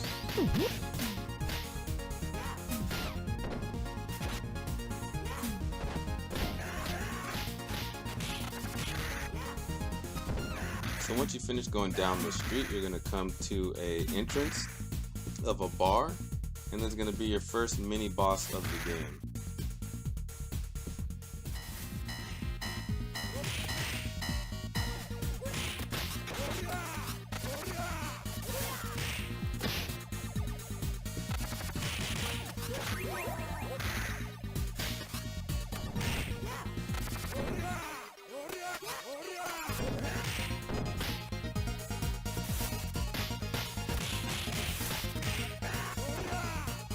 So right at the end here, there's two turkeys and these signs, and you see Max tried to go for it, and he died trying to get it. And Skate tried to get his, and Skate dies trying to get his. So yeah, just know that it's there, and if you're in trouble, try to get there as fast as possible, or you might die like the two of us just did.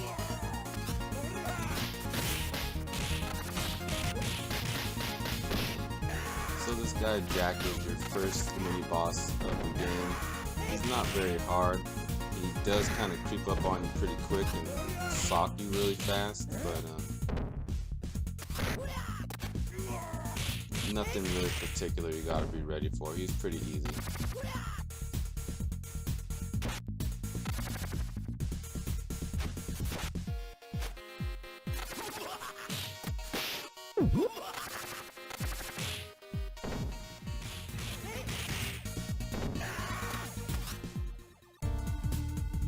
Now you'll enter the second part of stage 1, where you go inside this bar, have to fight your way through a wave of enemies. As you can see, there's more health in the first table when you first enter this section, and usually by now you're going to need it, because as you can see, they throw a wave of enemies with tons of health at you.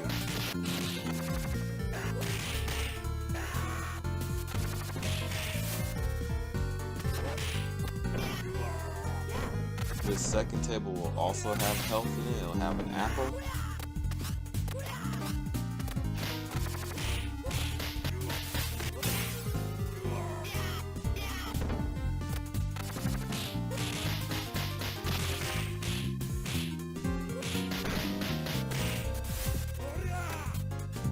So you're going to continue to fight your way through all these waves of enemies till you get to the end of this nightclub or bar or pool hall, whatever this place is. And you see the bartender there, he's actually the final boss of this level.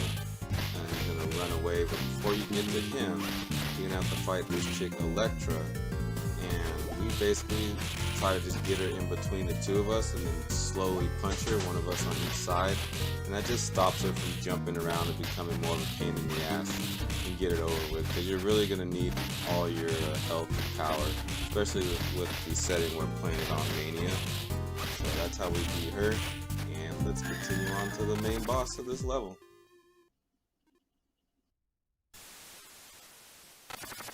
All main bosses in this game have full health of turkeys available, so those two trash cans have full health in them. You're definitely going to need it, as you can see.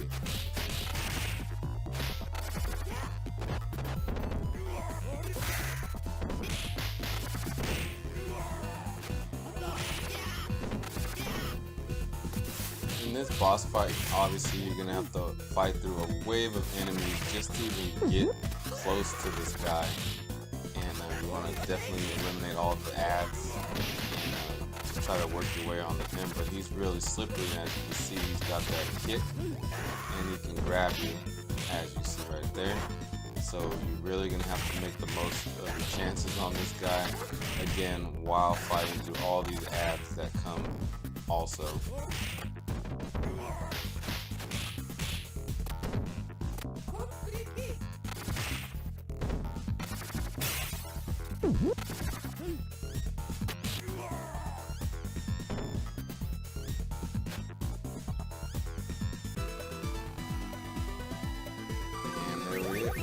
And there we are, level 1 complete. You can see I'm struggling with Max with only 3 lives. My brother's doing quite nice with Skate, whooping everybody's ass.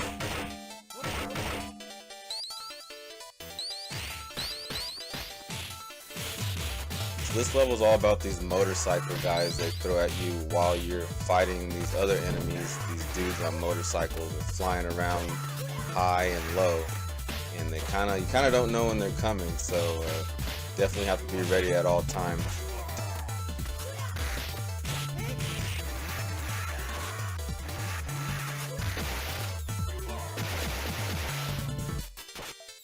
So not too much further from here, there's going to be 2 canisters, and one of those canisters is going to have an apple. So if you're already in trouble by this point, at least you have a little bit of health you can get from that apple.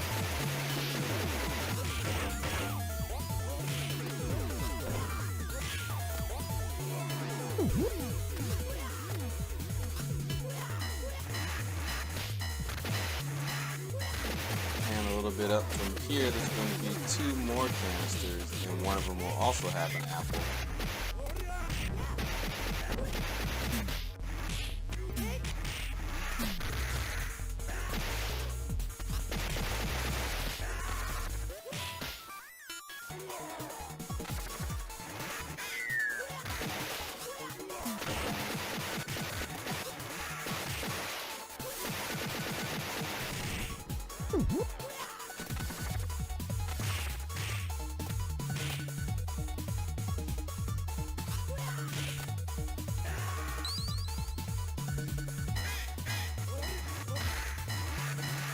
So after all this BS, you're finally going to reach about the end of this little road. And those 2 canisters are going to have full health in it for you. And you've definitely gone through a lot, so I'm betting you're going to probably need those really bad by the time you get to this part. And the good news is, there's another free man secret coming up real soon.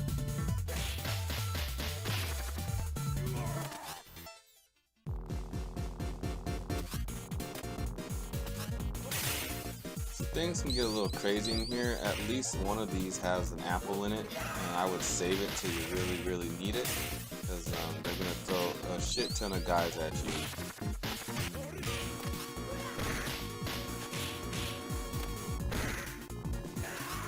So one of the really cool things about Max is he's the only player that once he grabs that pipe, he can hit people from behind him and in front of him with the pipe. It's freaking hilarious.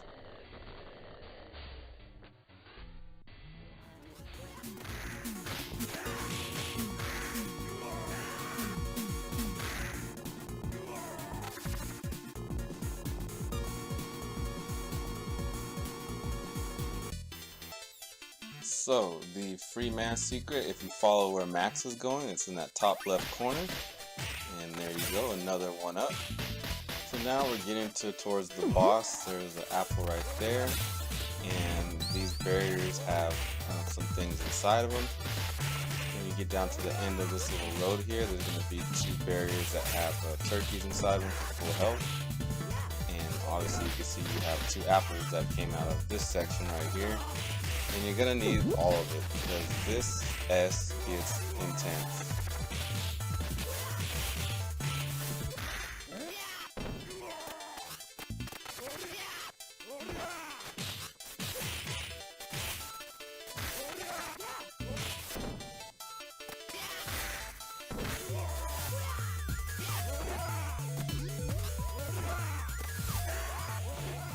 Once you reach these barriers, you know you've reached the end of the level, and the bosses will be on the other side.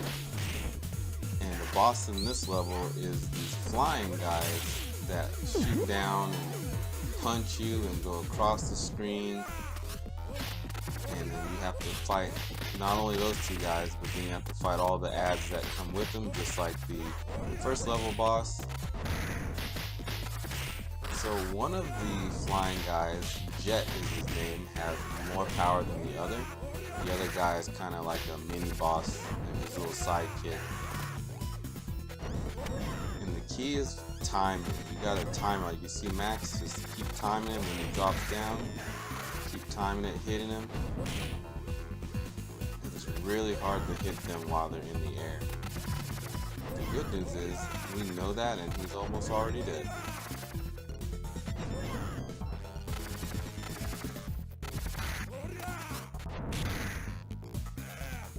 Almost had him, and look at that, all hell breaks loose that quickly.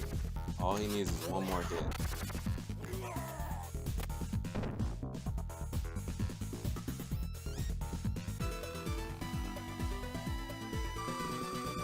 Now that that's complete, onward to level 3. Max, myself, is just barely hanging on. Let's see how far we can go without having to continue with Max.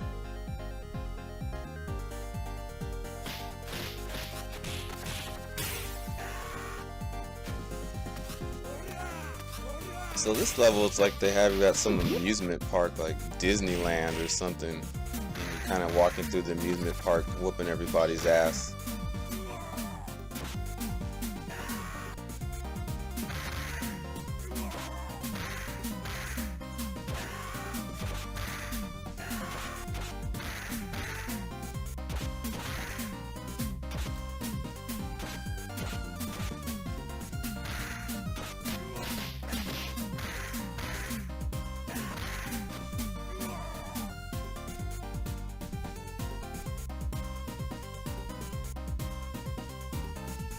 So now you go into this next section and you can bust open those arcade games.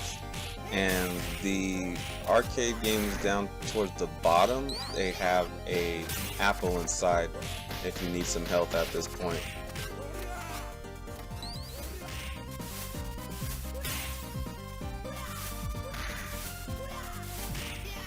So there you can see the apple I was talking about.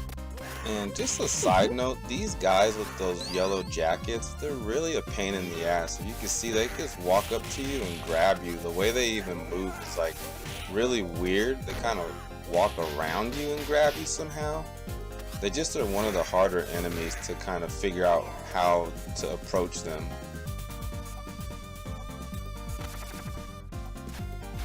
So you'll fight another swarm of enemies in this area.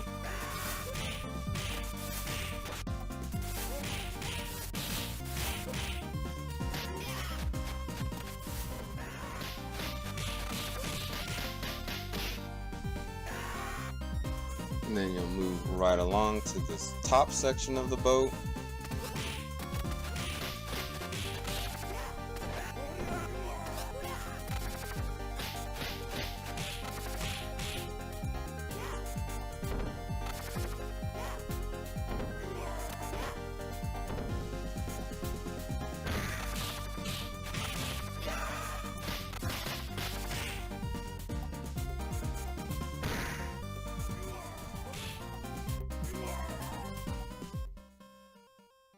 And then from here you'll go to the very top of the boat and fight a whole nother swarm of enemies with these ninja guys. Now these ninja guys, they move hella awkward. There's also a free man here, as you can see. I don't really call that one a secret because it's right there in that crate. So I don't really consider that a secret, but it is still good to know that at this point you can get a free man. Decide between the two of you if you're playing with 2 players who wants it. Back to what I was talking about though, these ninja guys are coming up soon. That guy right there hiding up in the corner. These guys move so awkward, and then when they strike super fast. So I'd probably say they're the most, as far as the regular enemies go, they're the biggest headache out of all of them.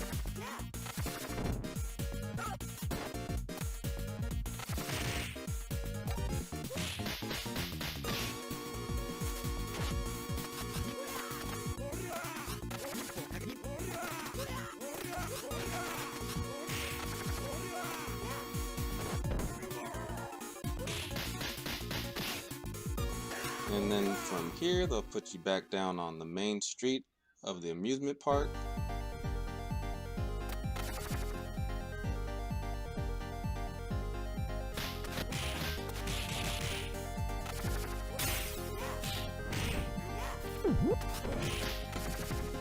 And you'll probably recognize all these enemies. They're most of the enemies and most of the mini bosses from the first level. But instead of just one of those chicks with the whip, you have 2 of them, and together they're extremely annoying.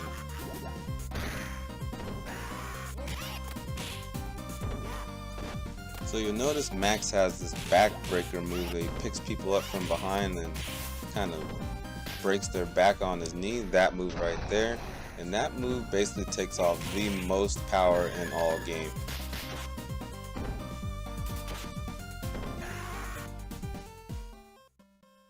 And now for the final stretch of this level, like this creepy haunted house area slash, kind of reminds me of a cemetery for some reason. And there is a free man hiding in this level, and I'll show you exactly where it is.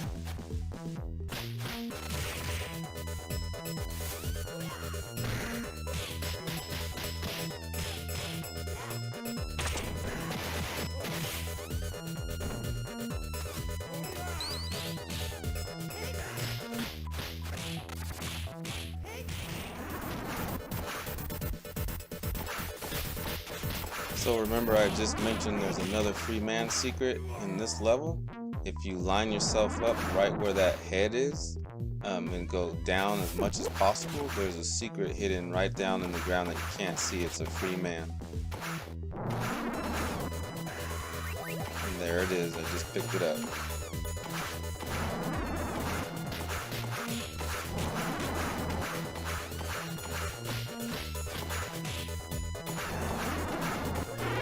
So what you want to do with this little mini boss is just someone get on each side and just hit that head back and forth. You kind of got to line it up perfectly, but once you get it, it works out great. Or you just go right there in the middle and just keep kicking his head or hitting his head.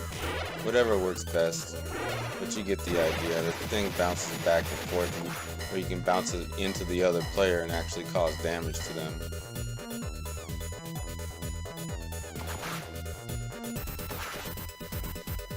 So you're basically about to be at the end of the level and be where the boss is.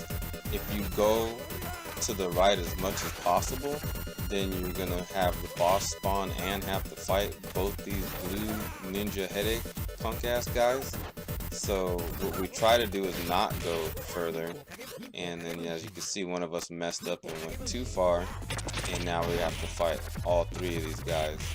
The good news is there's 2 turkeys for full power for each player, so hopefully that makes a difference. And so this guy, we call him the Blanca guy because it reminds us of the dude from Street Fighter. You gotta get your hands on him, and it's really hard. The skate's making it look pretty easy in this video, but it's really not that easy. I think he's just played so much he knows, has a good feel for where to be. But this guy is really hard to get your hands on. and he gets out of a lot of things too. You can't really grab him. If you grab him, you have to react instantly or he'll get out of it. And then as you can see, you can do like the spin move, almost just like Blanca. So yeah, this guy's a pain in the ass.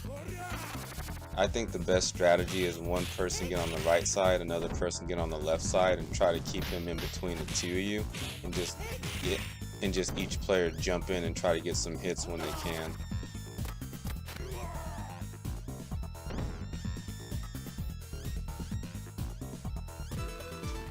And that's level 3 in the books. On to level 4.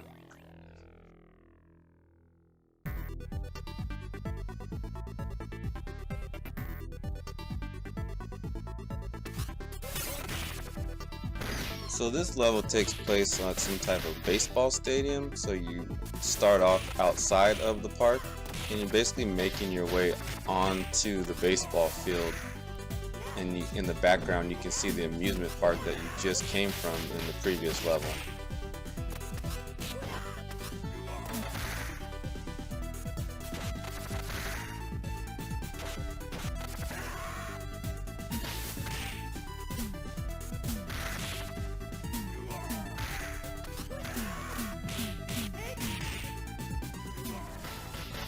So get towards the end of this little run and you'll see there's those 2 garbage cans, and one of them has an apple inside.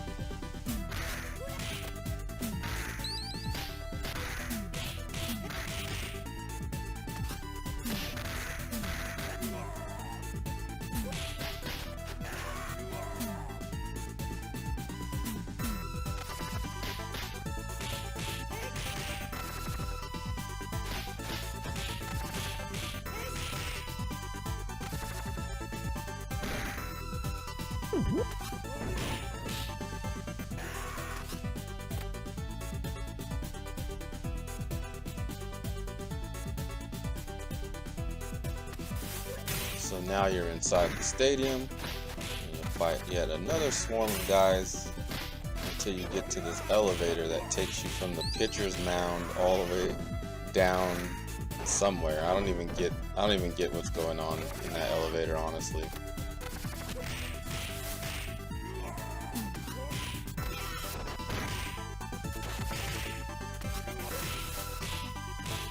So after you kill this swarm of guys, you're going to come across 2 crates. Those 2 crates each have money inside.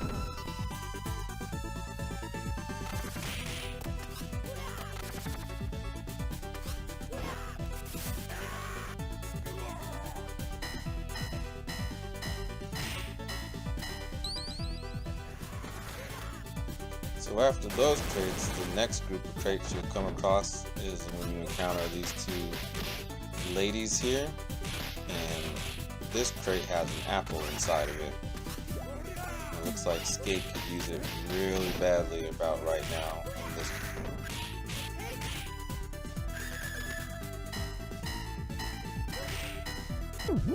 And the good news is there's a bunch of crates coming up right after this section again. There's 3 crates, I believe, and 2 of them have apples in it. So you kind of come across 3 apples all in the same area. And as you can see, you really need it. They throw a lot of guys at you here. So right here is the end of the road in this section. There's going to be these fat guys that blow out fire from their mouths. And once you defeat these guys, that baseball or that pitching mound is going to go basically an elevator that takes you down below, where you'll find the final boss.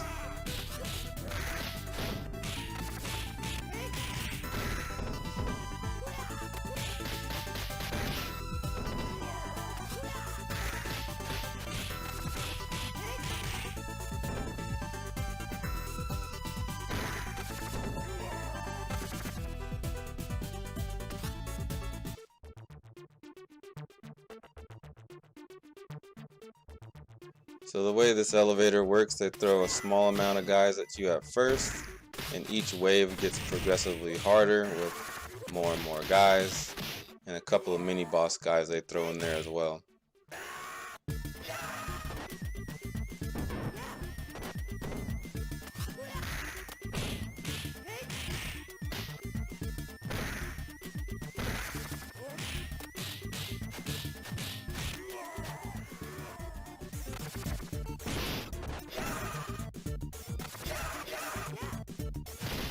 when you get to these group of guys, you know this is the last wave. It can be a pain in the ass, but the cool part about Streets of Rage is that you can throw, you know, the enemies into each other, which really helps for crowd control. And that's what we try to do as much as possible.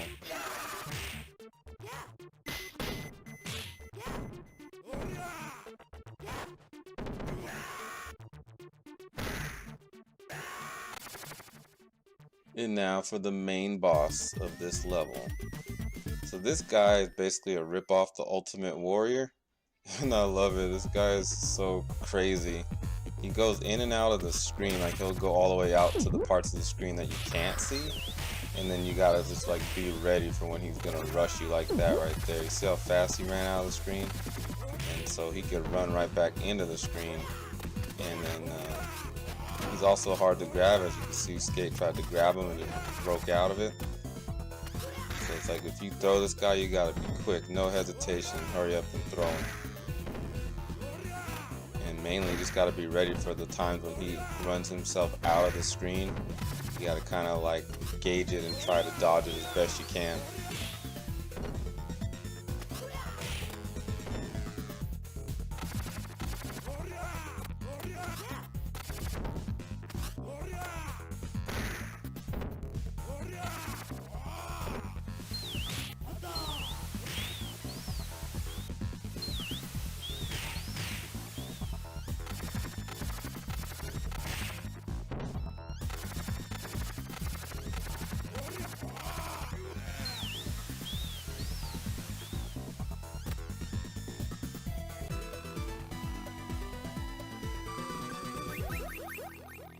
Level 4 complete. There isn't any real secrets or free men on that level, so that kind of sucks, but either way, it's all over. Which takes us to level 5. We're basically on a boat that is taking us to an island, which will be level 6, the island level.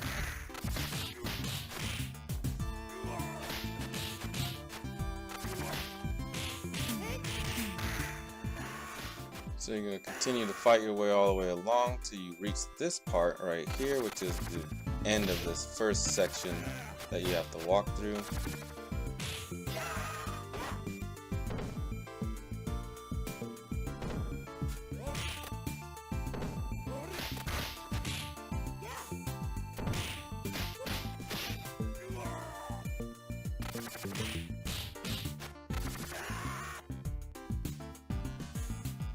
So this is where things start getting interesting. They're gonna throw these kickboxer guys with the red shorts after you, and as you can see, they kick so fast, it's ridiculous. And then they can also block your attacks. So you got that mixed in with the regular guys, and you got one of the bosses from the first level, the main guy, thrown in the mix.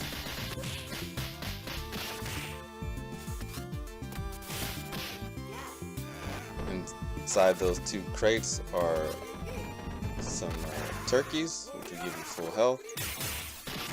So we'll try to at least help you out a little bit, because you're going to end up using your super abilities quite often, because they just team up so many guys on you that you can't help but have to use the area attacks. And when you use the area attacks in this game, it takes off a little bit of your power each time you use them. So you really have to gauge if it's worth it or not. A lot of times it is worth it, because you're going to take less power from using your area attacks than you would getting beat up by these actual guys. So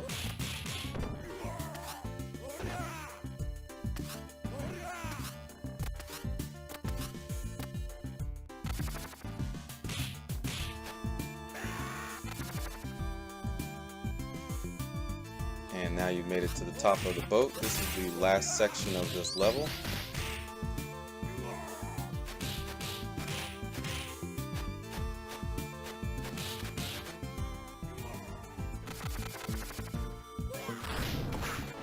Now they throw some jetpack guys in the mix, and not one, not two, but 3 jetpack guys flying everywhere, taking shots at you. You can barely even grab anybody, because as soon as you grab them, one of those jetpack guys hits you from the top or from below. So yeah, it really gets interesting from here on throughout the game.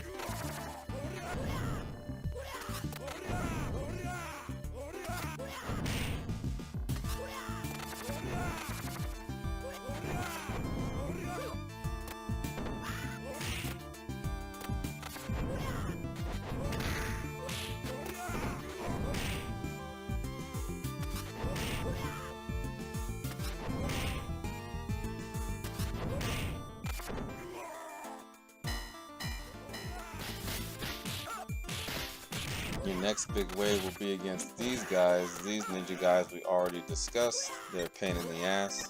And that's why I died as Max. Because I just couldn't handle, there's so many of these dudes. So I'm going to go ahead and try to jump back in game as soon as I can. You get 3 continues. So I'm going to pick Max again. And you know this music means the boss is coming up.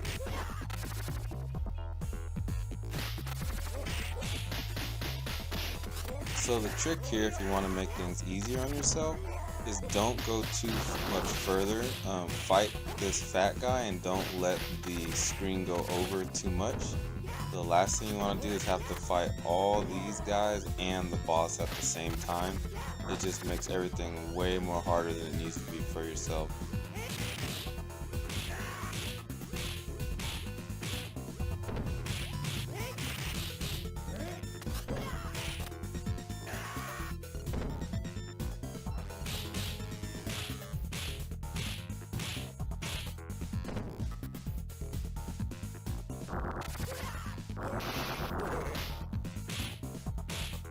And there'll be 2 turkeys in those crates.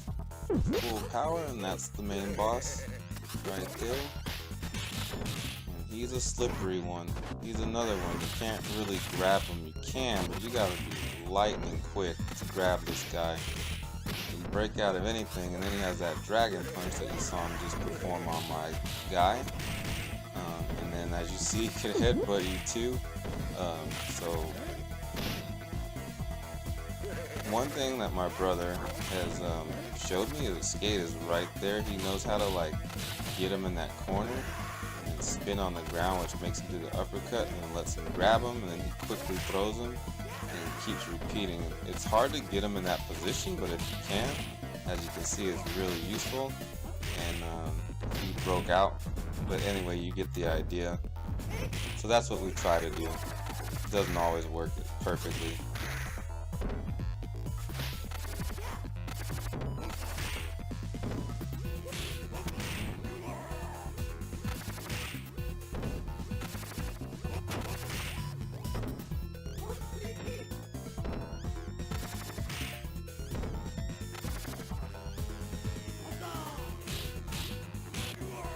And as you can see, as soon as I grabbed him, I did all my moves hella fast because he would just broke out and pop me.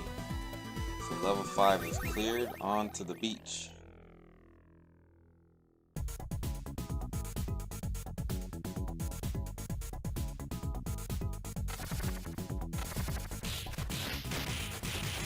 Right off the bat, the first guys you see are these pain in the ass ninja guys.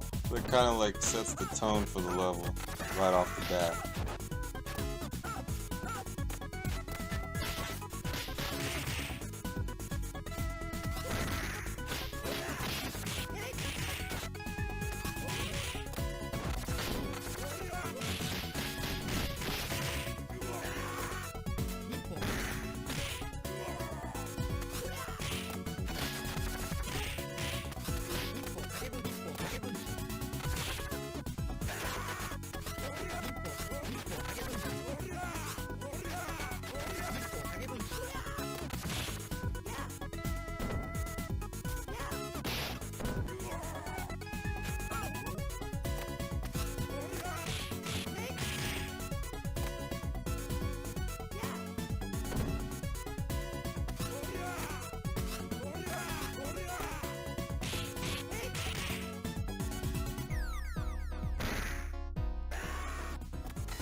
So you know you've reached the end of this section once you get to about right here where the beach starts, and then you have to fight all of these kickboxer dudes.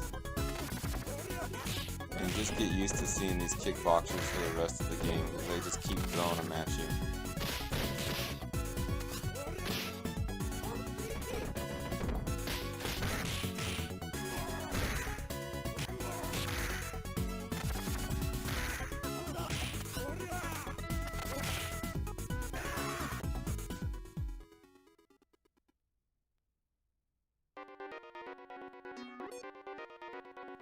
So they'll start you off with 2 turkeys right off the bat because they know that that beginning part was just such a pain in the ass. And you're gonna work your way down this street.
So you're gonna work your way down, you're gonna fight these fat guys.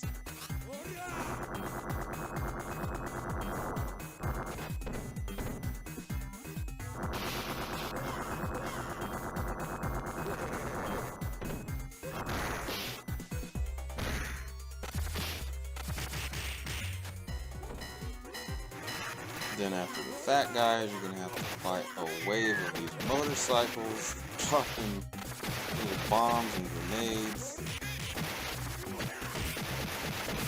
Some good news is there are some apples down there, as you can see, and then immediately once you get to this section, you have to fight these 2 chicks with the whips and the bike guys.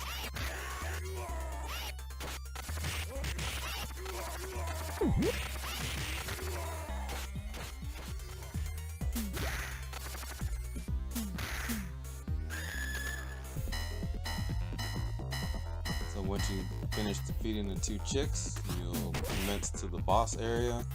There'll be 2 turkeys like any other boss for you if you guys really need it. And so there's no new character, they just throw a bunch of old characters you've already fought before. And so you can see you have that Blanca guy, and then you got 3 flying guys to deal with. Just total mayhem ensues. The only real strategy I can tell you is do your best. That's all I can say is do your best, try to time it right, and get the hits in when you can, because everything's just all over the place. Escape makes it look really easy in this video, but it's not that easy.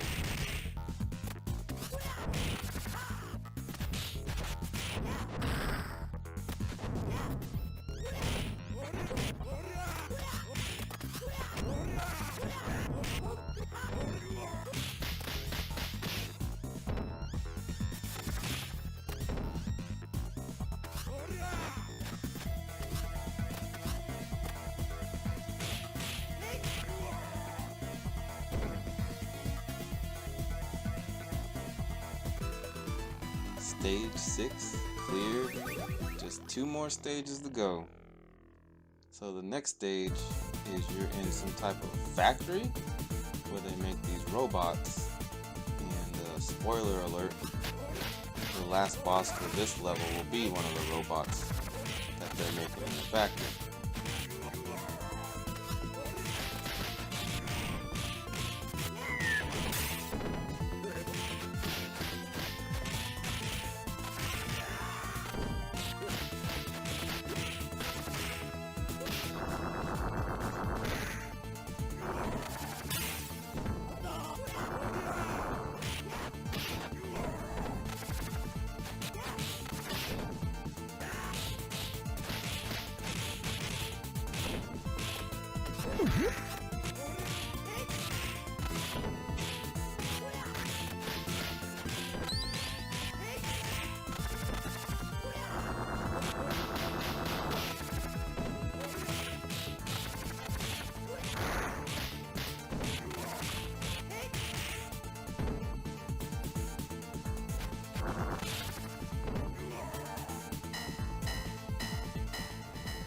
So you're going to fight a few more waves till you get to this section.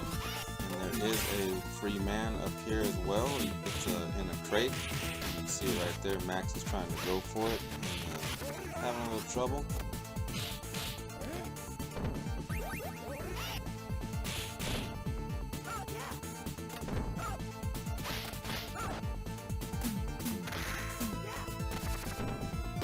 There are also 2 turkeys in the canister to give you some full health if you can get to it. Let's see if Max can do it without dying.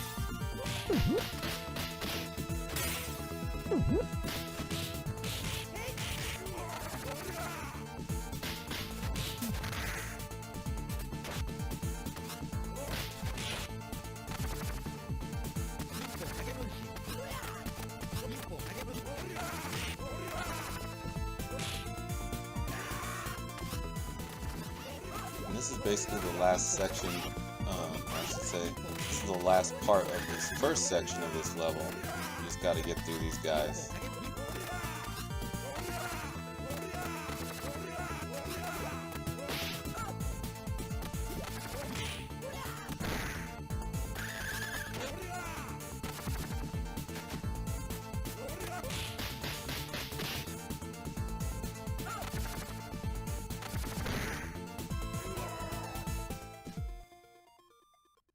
So be ready to break a sweat right about here, because shit gets real up this elevator. It's probably the most intense part of the whole game, going up this elevator. They basically just throw everybody under the sun that you've ever come across in the game at you in this elevator. To their credit, I can at least say at least they gave you 2 turkeys to start, because I know you're going to need them.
So you mainly get the point. You're gonna fight a wave of these guys.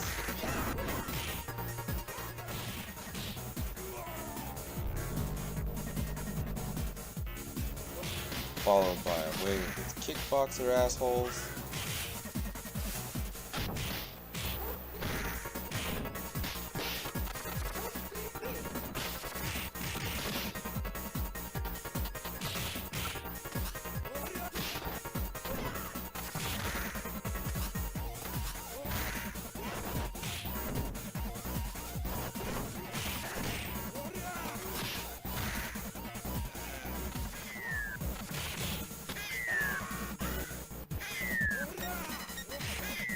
Finally, Skate dies on his first continue in the entire game and switches to Axel. That should make things definitely interesting.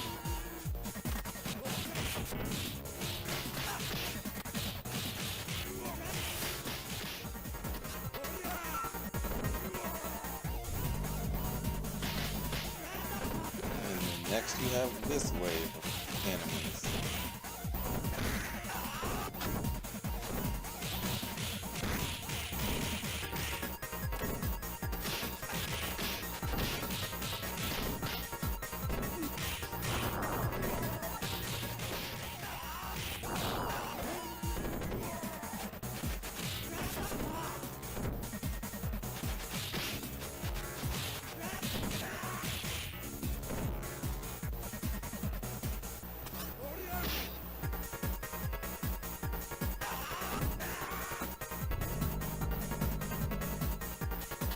And if you can get through all that, you've made it to the top where you have to fight the boss, and you have to fight a few robots up here.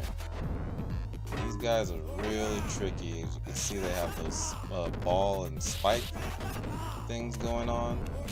They're almost impossible to grab, and anytime you even get close to them, they do that thing where they just twirl their balls around and it knocks you upside the head, like you saw it just happen to Max. You definitely have to have a feel for these enemies because they're definitely extremely hard.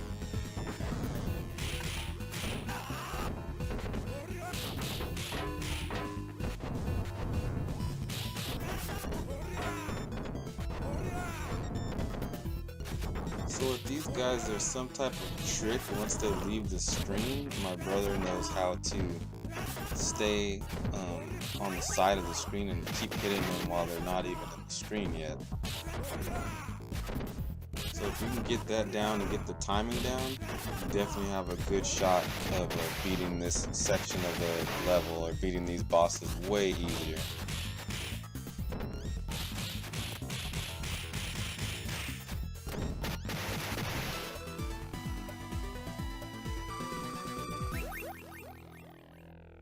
So level 7 has been cleared and we're on to the final level of this game after all that.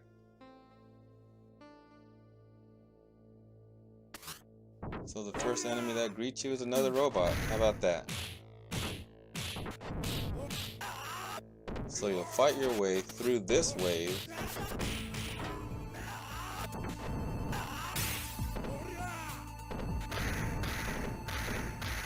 Then they're going to sprinkle in that boxer in the mix to make things more interesting for you.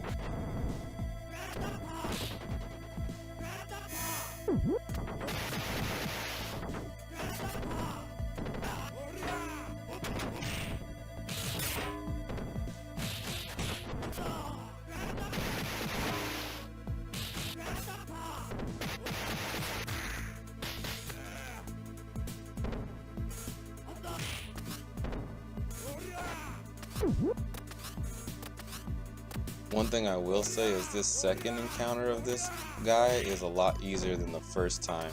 You can kind of get away with some things you couldn't get away with the first time you fought him. You can grab him a little bit easier, and so yeah, at least he's not as big of a pain in the ass as he was the first time.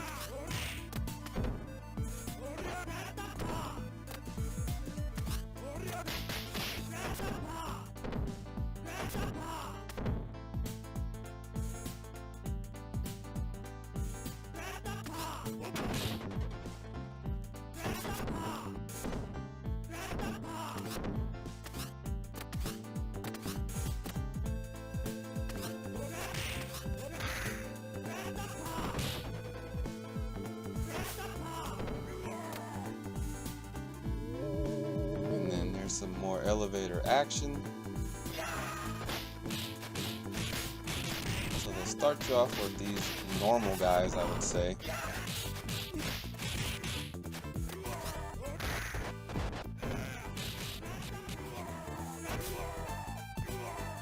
And they're going to drop the bartender down in the mix. And I think this is about the third time now you've seen him in game.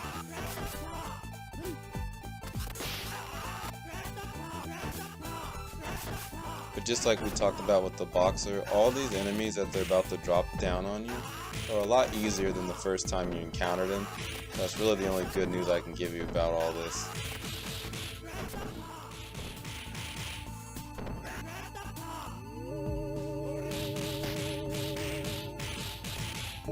So next they'll sprinkle in some regular enemies, and then they're going to drop this Blanca guy down on you.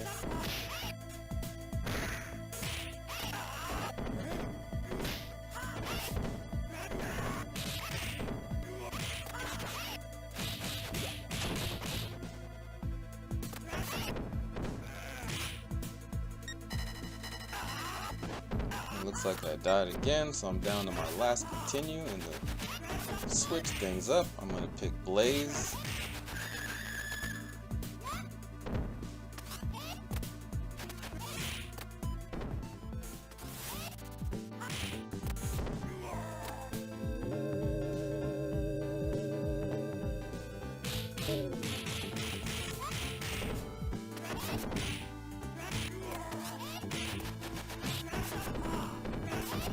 we have the Ultimate Warrior, and this is the last group until you reach the top.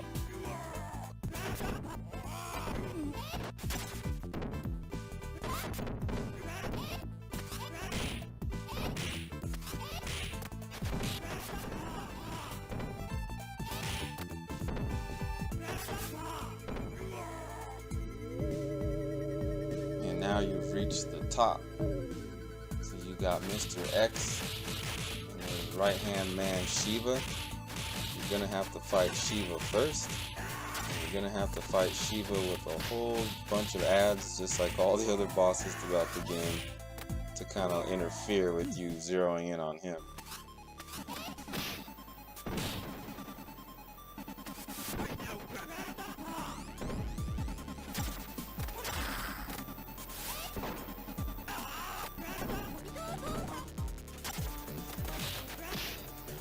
This guy is all about timing. As you can see, if you get anywhere near this guy, he already has a roundhouse kick waiting for you. You can't grab him. He grabs you so freaking fast. So you really try hard to kind of like get someone on each side of him and get a hit in on him. And then you're going to find yourself using your AoE or your area attack a lot, or your area special I should say, a lot, because that's kind of one of the only ways to get this guy off you, and it doesn't even work all the time when you try it that way.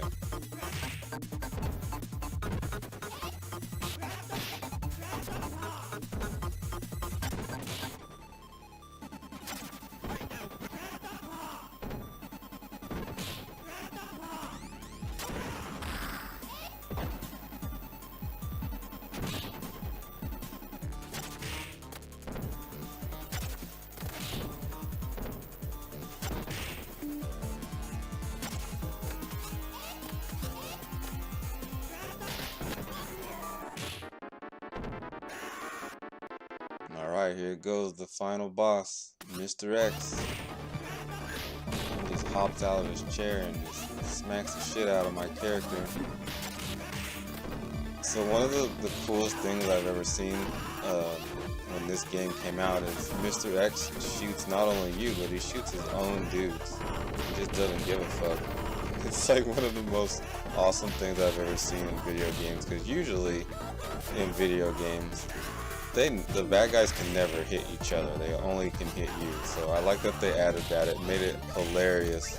The first time ever playing this game, we were like, what the hell, this dude is so crazy, he shoots his own cats.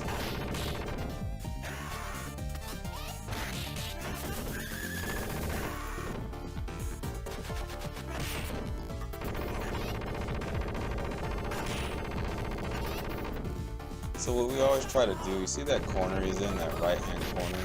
We always try to just sneak up on him and someone get on one side of him and just attack him there. That just seems to be the side he really likes to get on. But unfortunately, they have enemies that are outside the screen and they creep up on you, so you really got to be really good about being quick and hitting them hard. And you can see there's some type of miscommunication because Axel was about to hit him and then I accidentally kicked him and Axel. You get the idea. So just have someone waiting for him to go up there on that side. It makes this whole fight easier. It's not very hard. It's not a very hard fight. It just takes knowing what you gotta do. And there it is. Game.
What is cracking, my Transformers peeps? Hey, it's your boy LEEMAN-X here, and we're going to go ahead and look at Transformers Devastation and a brief look at all the boss fights in game. Before we get into that, if I can get a quick like or subscribe, I'd greatly appreciate it. Let's go ahead and dive into this. So as I said in the other video I made about this game is a Generation 1 Transformers fan dream come true. I love Transformers growing up, and it's one of my most favorite franchises and cartoons growing up, and so it's awesome to see them put all this work into this game. We're just going to take a brief look at each boss fight and the mechanics and things to look out for. So here we go. So before we even look at the game, one of the best strategies you can have is to make sure that for every boss fight you have some repair kits to give you extra health, power boosts that help you do extra damage, and the hard coat capsules that help you take less damage, and that'll really help you in your boss fights. Even if you're struggling, you'll be able to overcome a lot. This is our home now, Megatron. We should respect it. No matter, Prime. I have no interest in destroying Earth, but I'm not opposed to making a few, shall we say, improvements? Bumblebee, you've got to break through Megatron's shield. So right off the bat, you get to fight Megatron, right? You would think he would be like at the very end, and he is at the end, but you gotta fight him here in the beginning, and this is just like a tutorial. This first stage anyway is just a good tutorial stage, teaching the mechanics that you're gonna need throughout the game, and one of the main ones is this busting through shields. A lot of enemies have a shield of some type, and what you gotta do to bust through it is to go ahead and transform into your vehicle mode, and then charge up, rev up, get some speed, and then just bust right into them, just like that. And then you can also do some combos as you get better in the game. You get more and more combos to do to chain it. That's how this first fight goes, and we're gonna move right along, because once you know that, you're gonna beat him.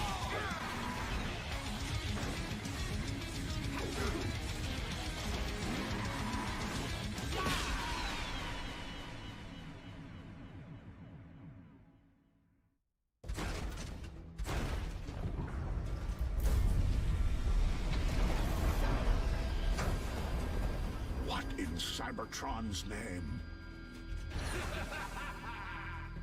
Autobots, Megatron is headed for that steel tower. Move out.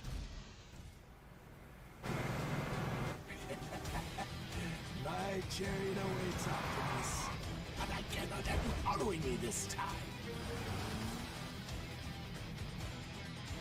Sideswipe, don't let him escape.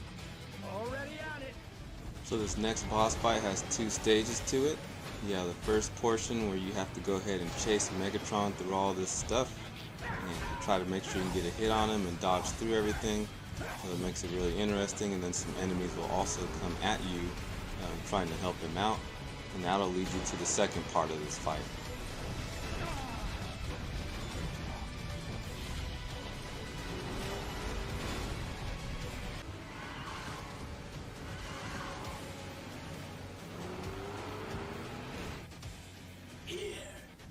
What will happen here?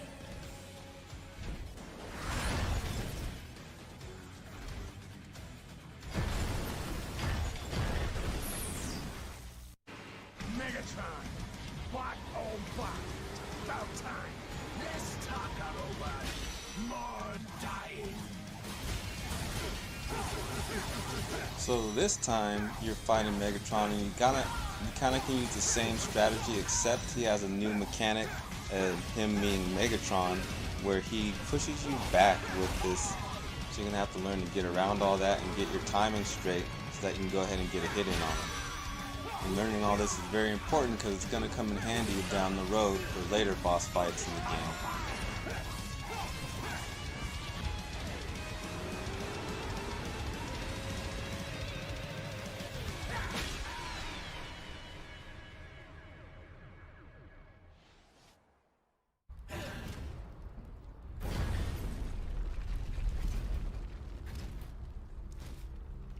My destiny awaits below. As for you, I just engaged the security system. Good luck getting in, Prime. No one gets by the Constructicons.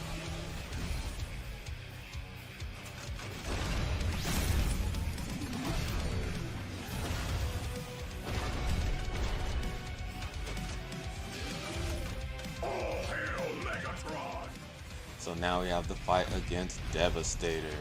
So you really got a lot to look out for. He stomps on the ground and makes parts of the ground come up.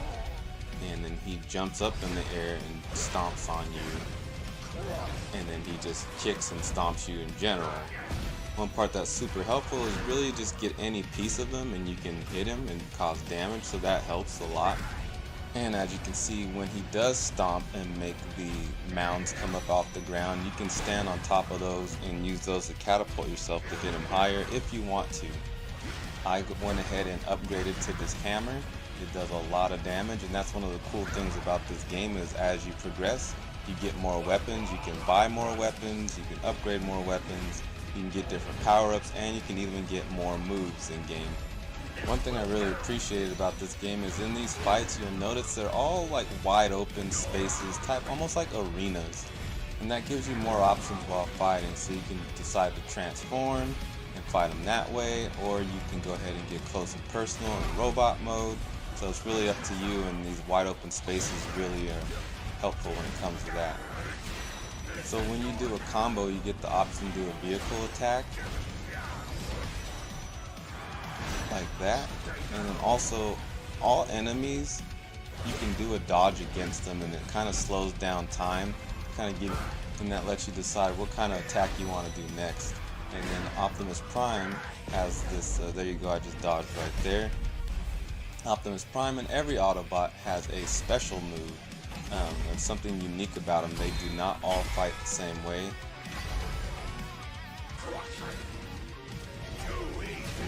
So there's another dodge, and right here I was trying to decide if I can take him out using my ranged weapon while I'm transformed, and that's what this whole arena thing is really helpful. You can get some of these guys and shoot them from afar, and you can get a sniper rifle eventually in game also. So you'll notice in the top left corner underneath your power bar there's a yellow bar filling up, and that's Optimus's super move. And that lets him do this super move that his trailer, he transforms and his trailer attaches, and he does a sweep that's 360, and it hits all enemies, it hits everything in sight.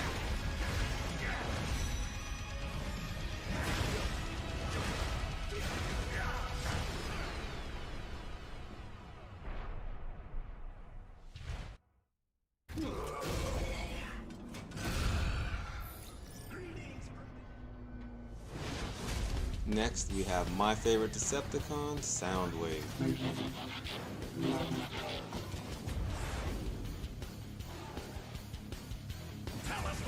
So in this playthrough, I'm Wheeljack. Wheeljack is one of the faster Autobots. Him and the Sideswipe are super fast. So during the fight, you'll see you'll have Laserbeak and Ravage chasing you alongside Soundwave trying to get you. So you have to be aware of all three of them.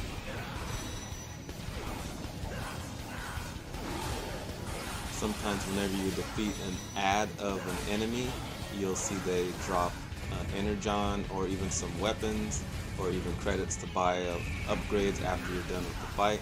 So definitely keep aware of that, because in a lot of these fights I needed that, and those saved me from having to redo the fight. And so once you get rid of Laserbeak and Ravage, you can go ahead and try to zero in on Soundwave, and that's when you want to rush him with that vehicle attack.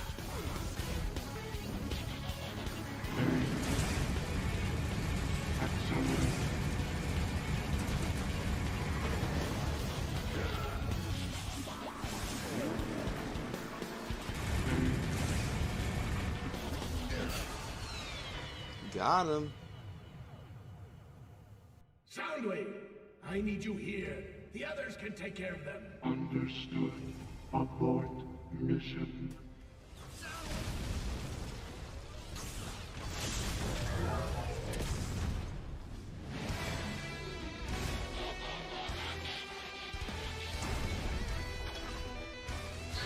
So we have an Insecticon, Shrapnel, and you want to be careful because you can actually fall off of this thing like that. So don't do what I did. You want to stay on the platform and go ahead and fight this guy. He's not really all that hard at all, so just go ahead and do that and use your dodges as best you can.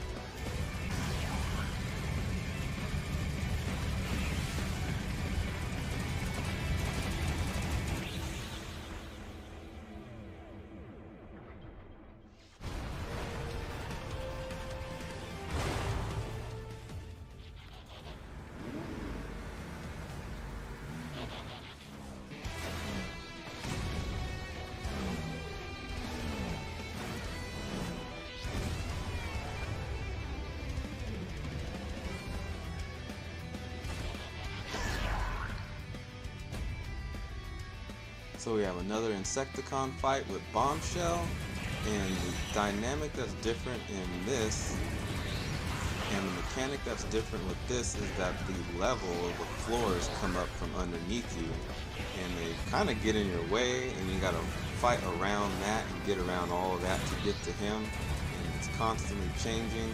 So yeah, you gotta definitely be aware of all that. Other than that, if you can get a good hit on him, he's not that hard.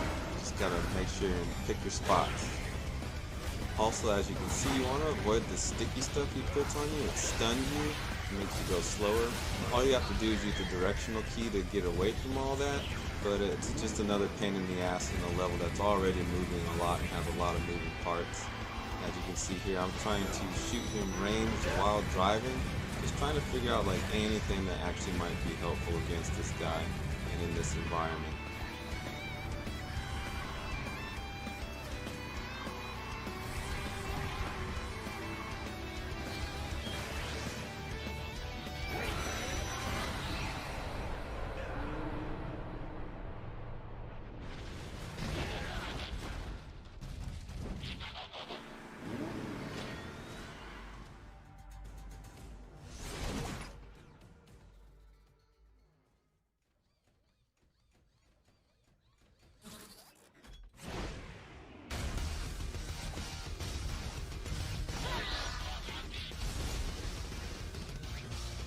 Alright, so now we got another Insecticon Kickback.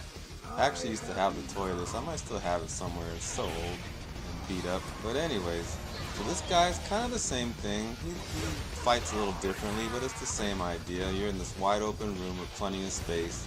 You want to pick your spots and definitely get away from his shots because it shoots that sticky stuff at you.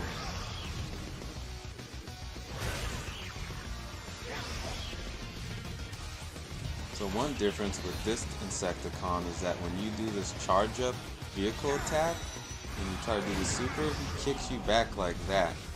So you really got to pick your spots with this guy and maybe even find a better way to attack him. Maybe not do that particular vehicle attack because that can happen. I'm not sure if it's because I tried to hit him from behind where his legs are, but I definitely had trouble doing the vehicle attack on this guy.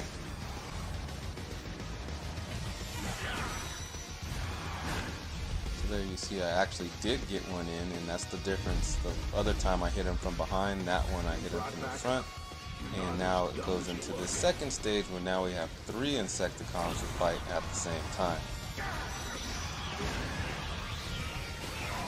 So now we got moving floors, 3 Insecticons, all of them shoot this stuff out that stuns you and gets all sticky and stuff. So you really want to utilize your supers like crazy, like you see me doing here, because the fight just gets even more intense. So as you can see, I got a new weapon now, and I got this saber sword. It's a lot faster than the hammer I had before. I still have the hammer. I just got another weapon and put it in another slot. So you're allowed to have 4 slots total. So I have the hammer in one, the sword in another, and then I have 2 ranged weapons as well. We got 1 Insecticon down, 2 more to go.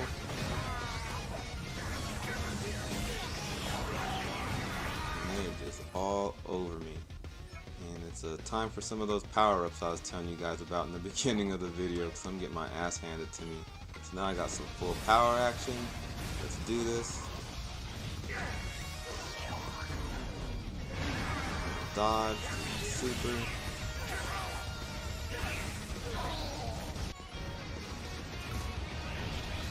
And at this point, I just figured the safest option is to go ahead in vehicle mode and shoot from range, because trying to be up close with these guys is not working out for me.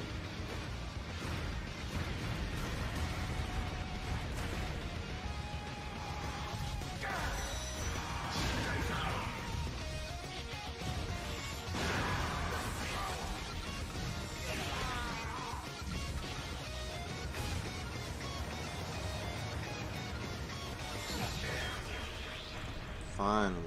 Jeez Louise. Good riddance. I don't want to see another Insecticon the rest of my life. And let's go ahead and look at this fight with Thundercracker next.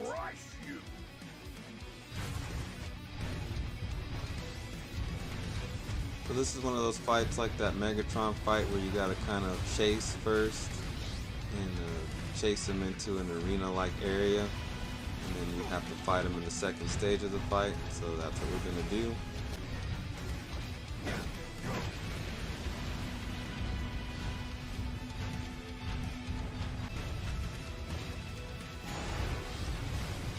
So you can see this guy's kind of annoying. He spends a lot of time in the air. You spend a lot of time shooting up, trying to catch him while he's moving around. Finally, you're going to get him in this area here, and that's where you really need to go to town on this guy. And that's what I'm going to do here. He's almost dead. I got Grimlock, and I love that he can shoot fire out of his mouth.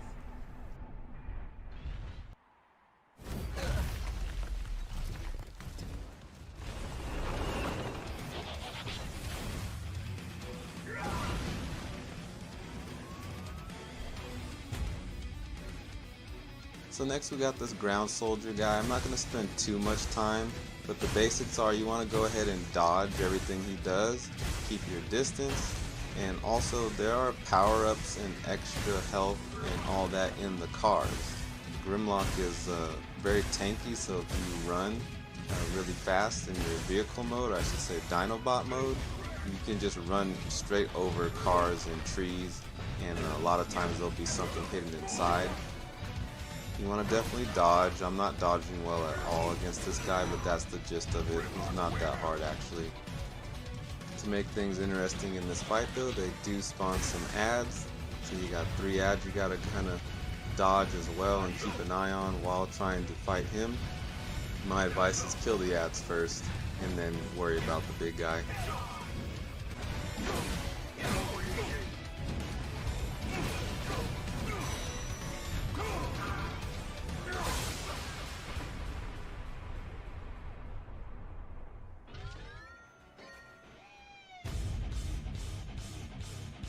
And now we get to Starscream.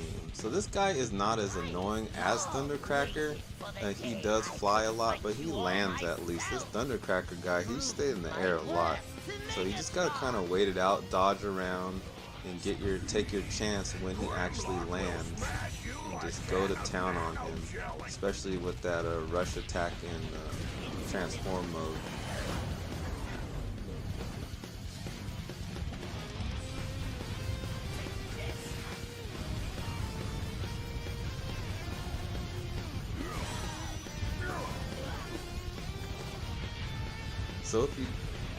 So if you're good enough, you actually can stop him from transforming. You just gotta make sure you stay close enough, because as soon as you hit him while he's transformed, he'll untransform and go back on the ground. But it's just really hard to make sure you keep him in range, because if he gets too far back, he'll go ahead and transform into a plane, and then he's all on the run again. So yeah, you just want to go ahead and run around in the outskirts while he's a plane and just keep going. Do not sit still or he will hit you. But if you keep running, keep moving, eventually he's going to land, and that's when you got to take your shots. You actually are able to grab him too if you're good enough for that. Grimlock can grab either as a Dinobot or transformed as a robot. So you just got to go ahead and time it right, and I'll show you that later. Also, it is possible to get them in the corner and kind of juggle them with combos. You need someone a little bit faster though. Grimlock, I think, is too slow. So as you can see here, I'm really trying to pin him down with those flames out of my mouth so he can't get away and transform. But I did a pretty good job, but he still ends up getting away. But it's fun to try.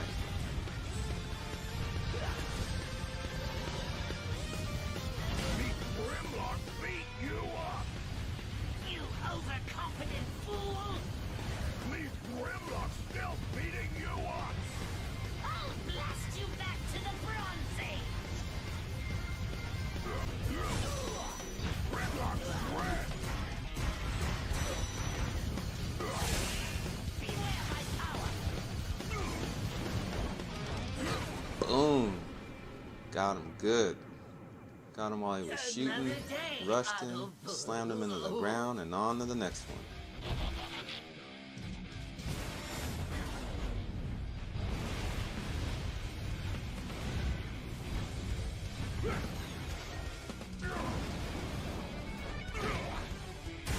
So in my opinion, if you just use the same strategy you just used against Starscream, you'll do just fine against Blitzwing this time.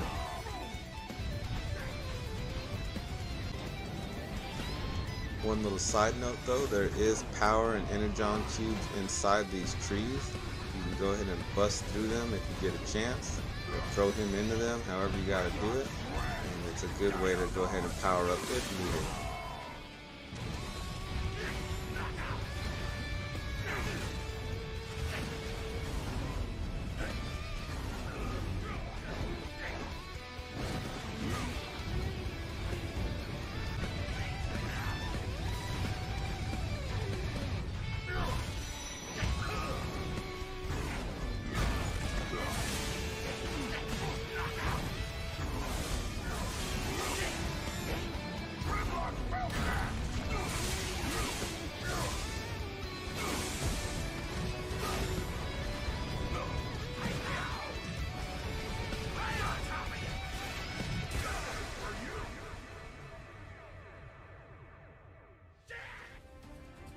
Get me Motormaster!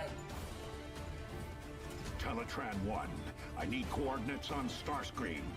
Routing, based on Starscream's last known trajectory. I'm sending probable coordinates now. Last one there's the corroded diode Autobots! Motormaster, don't let him get there first. And here we go, another chase. You know the drill. We're gonna chase this guy around, and finally we're gonna corner him, and that's gonna be the actual real fight.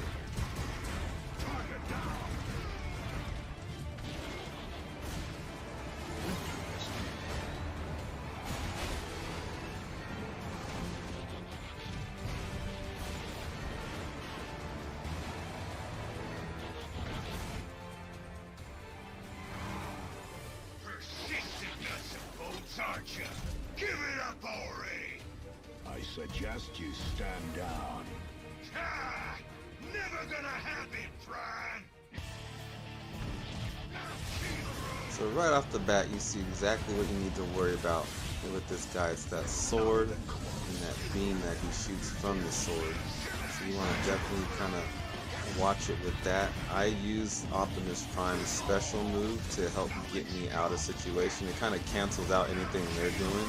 So if they're about to hit me and I got full power on that yellow gauge, I just go ahead and do the super move, and it helps get me out of trouble, along with dodging. Dodging helps too.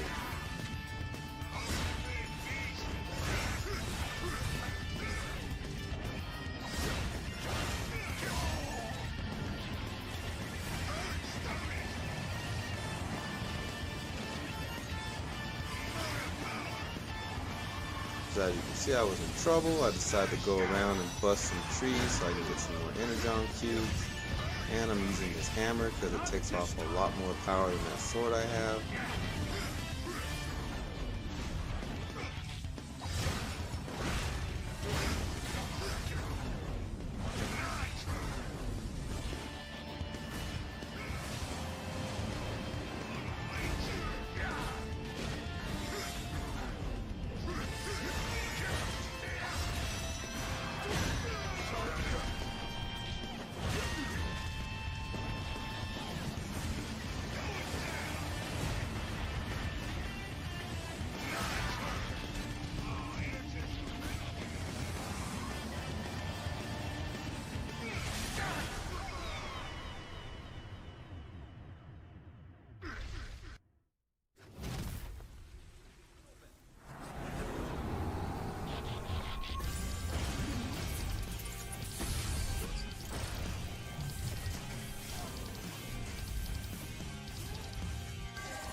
So on to this Minosaur guy. This guy looks straight ridiculous to me. Just like all the cars and stuff on him, it doesn't look right. But anyways, you gotta watch this guy.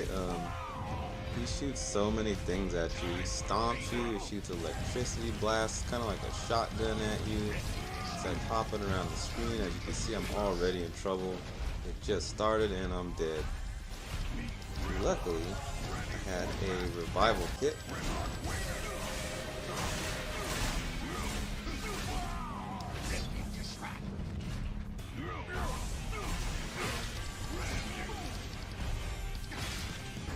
My only real advice with this guy is pick your spots well. You're probably going to die a few times. And maybe even use someone faster. Maybe if I would have used someone like Bumblebee or something like that, I would have did better. But I chose Grimlock. Definitely struggled a little bit.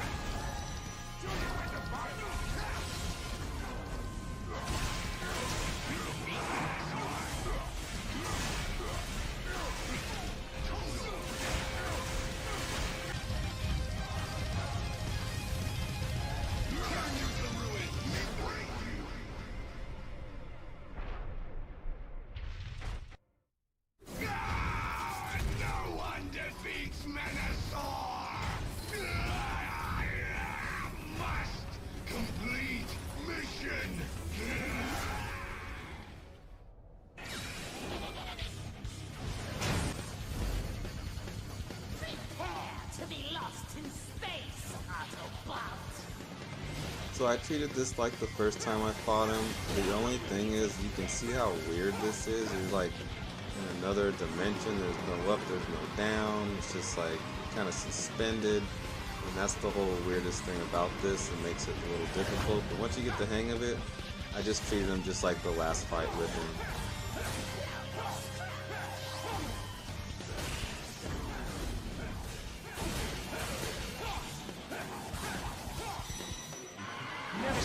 One thing I did do different though, this is a different character, and this character has a sniper rifle on him, so when I do my special move and knock him back really far, I'm actually able to like combo it with using a sniper rifle and get a good blast in. The sniper rifle actually does pretty good damage, so it's like the perfect thing to combine with this character.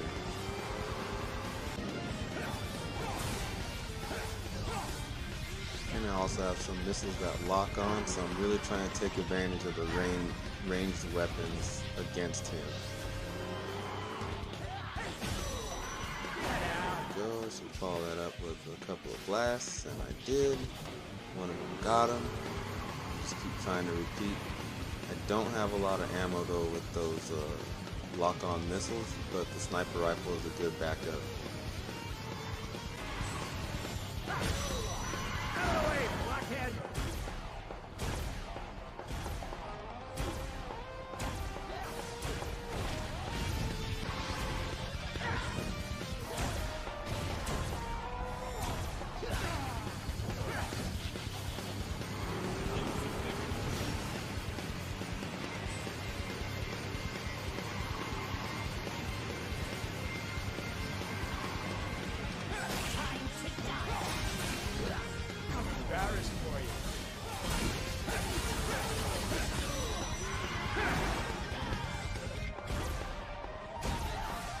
Man, I got him real good right there. On to the next one. A little to the left. A smidge more. That's got it. Help me up. Sound with me. Send the sentry bot to stop them.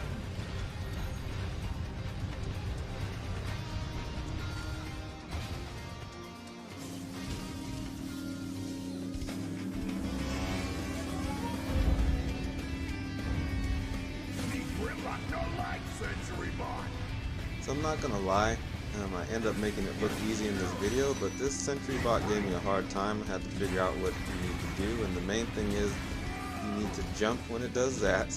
You need to also realize that the floor is crumbling underneath you, and the longer this fight goes, the more of the floor will be missing and you'll fall down there and die. So you really need to take advantage when it's stunned like it is right there, and also when it's up in the air shooting those red lasers in all directions. That's your cue to get your hits in. Other than that, you want to just go ahead and dodge. Like right now, you need to be hitting him. There you go. And he's actually pretty easy once you understand all that. So yeah, I made it look easy, but I did have a hard time with this one. This cargo lift can be used to reach the control room. I do not have enough access to tell you how to operate the platform, however. That should do it. Operation Obliteration. So we gotta fight Soundwave again, but of course there's gonna be a new mechanic, and that's the new mechanic right there. The floor will be moving up and down. You have to fight him and two of his little henchmen. As you can see though, I just obliterated that one guy with my hammer. That hammer does the most melee damage.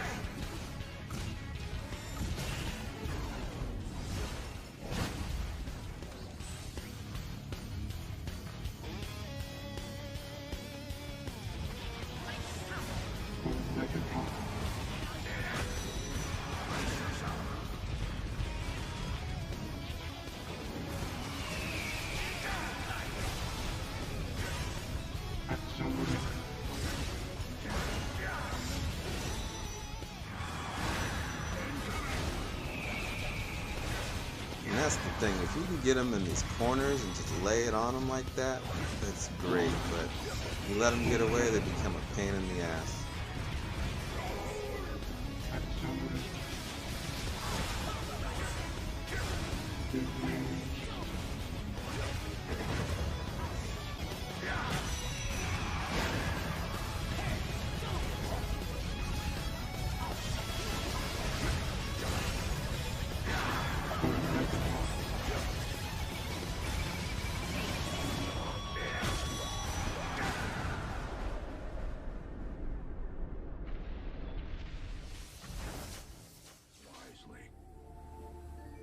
I thought you were made of sterner stuff, Optimus.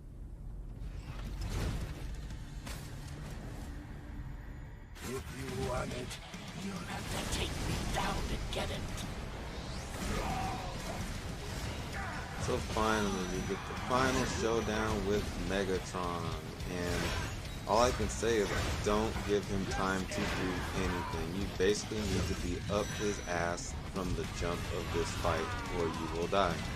So that's what I did. I tried everything I could at all times to make sure I'm all up in there, because he has too many things going on. You saw those flames coming out the ground.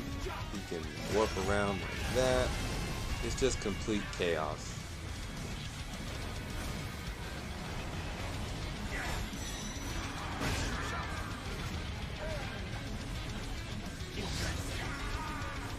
My main goal is just to make every single hit count. Get him with these combos, he's going to be knocked back. You can't do another combo right after. Make sure you go ahead and use a ranged weapon that does a good amount of damage. Boom, hit him right there, stomped on him. I got the hammer now, so that's really helping me out. Optimus's super move.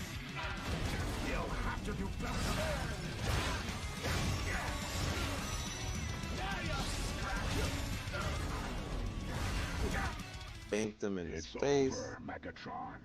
If I can't have the Pyrotaxis, no one can! No!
So as you can see in this fight, I just wanted to stay as close to Megatron as possible and just keep getting my combos off so I can stay close to him. And that was it, man. Like, just gotta, watch what he does and definitely use all your powers for more damage, take less damage, and your health power-ups.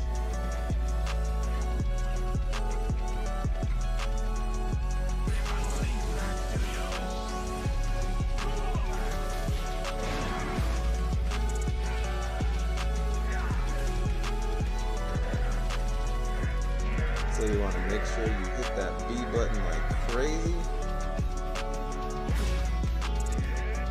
Boom, you get that last hit in, and that is game, folks. Hey, thanks for watching, guys. I appreciate it. Like I said, if I can get a quick like or subscribe, that would be great, and I will catch you on the next one. If you are a Transformers fan, I cannot stress it enough. You need to play this game. Get your hands on it somehow and get it. Alright guys, peace.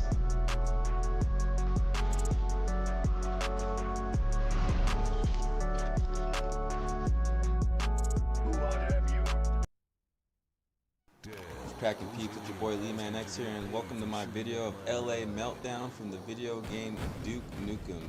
Duke Nukem is one of those games that is super responsible for me even being a PC gamer at all to begin with. I had a friend named Danny who knew all about the PC stuff and the PC world and got me into Wolfenstein and Doom and Rise of the Triads and Warcraft and all these games that I felt like I was part of a secret club that you could play video games online with other people. None of my other friends knew about that because everyone all had consoles. They didn't know anything about the internet or anything like that and playing video games with other people across the world and that whole deal. So that's what all this reminds me of, is that point in time when the internet was just catching on and video games are starting to catch on as well and make games that you could play with other people just by calling them on your phone if they had the internet too. But yeah, it's definitely an awesome game. Came out in 1996. I'll always have fond memories that come along with even playing this game, and let's get into the action. Come get some. Those cracking peeps, let's get into a little Duke Nukem. I have not played this game, I want to say a little bit over a decade probably. And definitely a game I used to play a ton in the 90s. Hollywood Holocaust, let's go.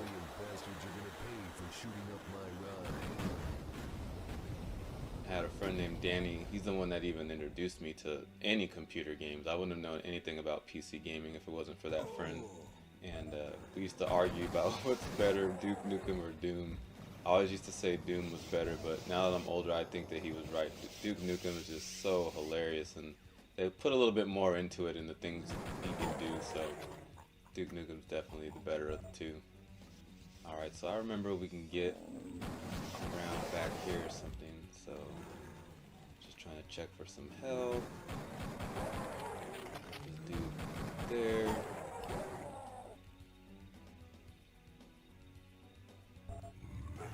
Shotgun. Oh, smoke. Dude, where are these guys coming from? The streets were completely clear before. There we go, shotgun. The shotgun is so OP in this game. I remember there's like a guy around this corner or something, yep.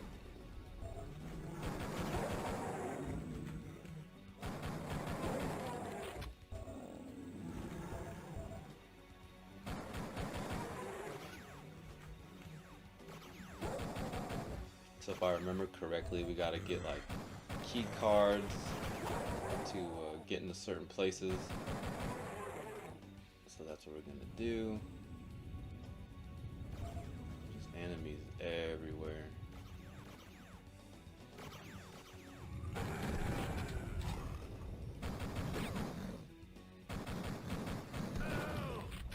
Come get some.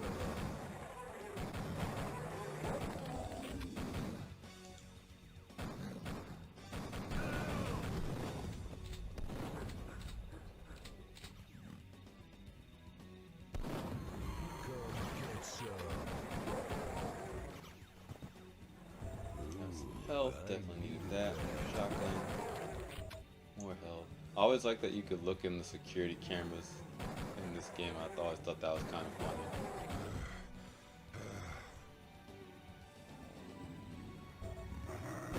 Oh snap. Explosion didn't kill him. Jesus Christ. So it's pretty cool. This wasn't in the original game where you can kind of rewind where you died last and just start from right there. So that's pretty cool.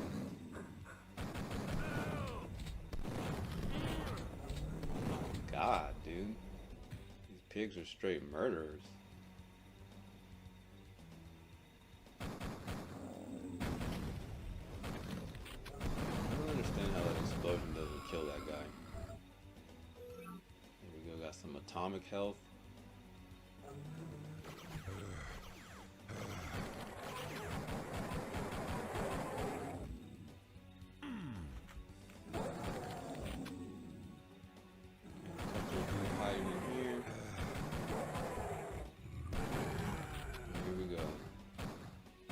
Shotgun SWAT pigs are freaking murderers. Yeah, I forgot about this combo kick and shoot at the same time. Who wants some? Guess you can't open that up.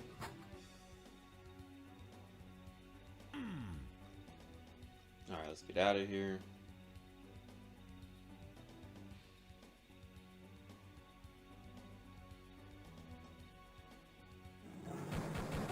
Oh yeah, this bathroom.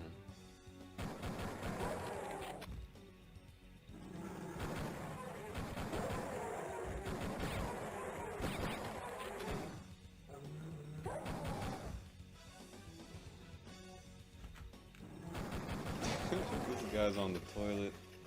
Some funny stuff. Much better. If I remember, there was like a vent up here. Yeah. So we're looking for a key. I do remember that. I think it's like a red key. What did they do to this chick? Aliens or something.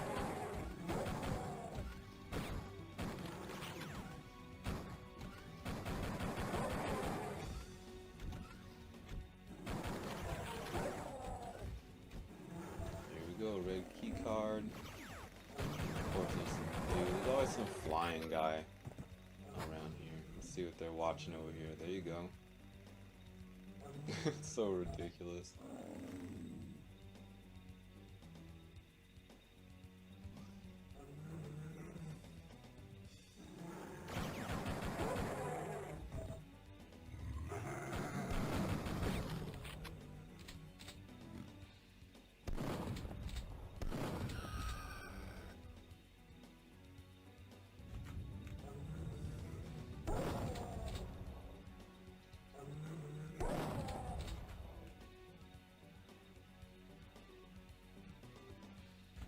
So we're gonna go up here.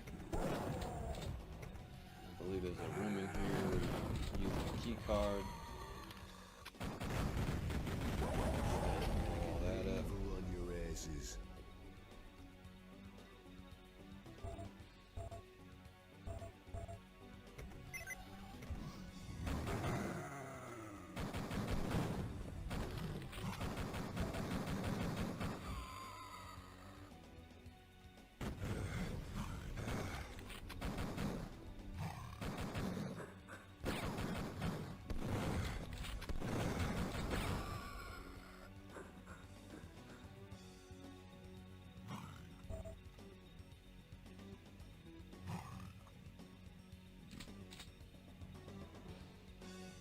So we're gonna proceed through here, make sure you get those shotgun bullets, those shells.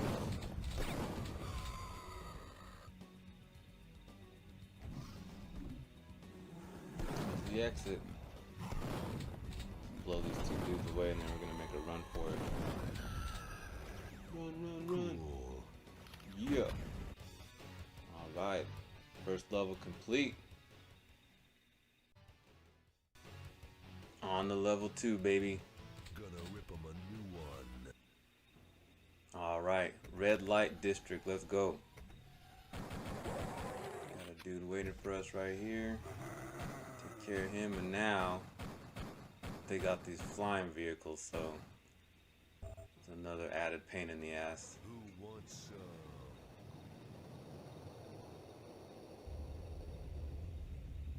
Got a store over here.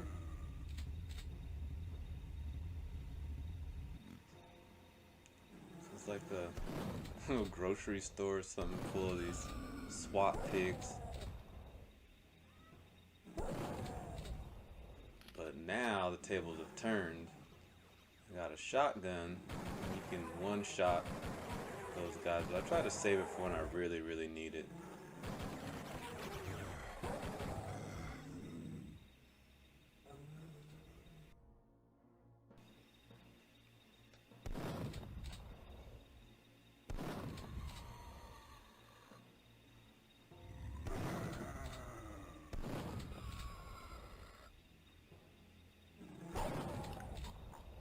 Smoked.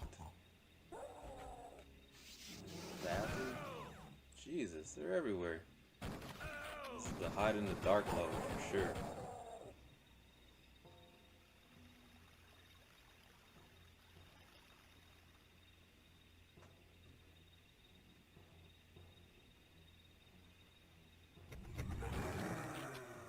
What you guys doing in there? Watching a little show in there?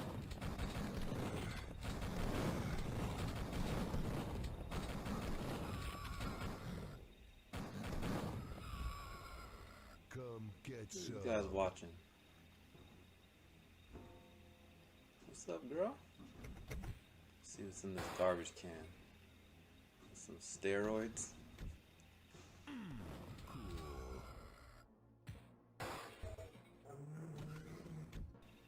What is this?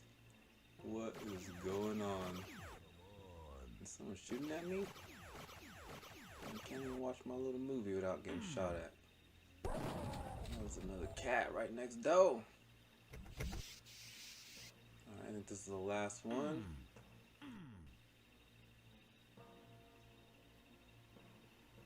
Oh, I think this is a puzzle.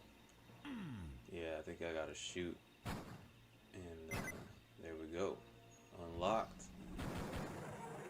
Dude is literally just waiting on the other side, face against the door, just for me. Another dark hallway full of enemies.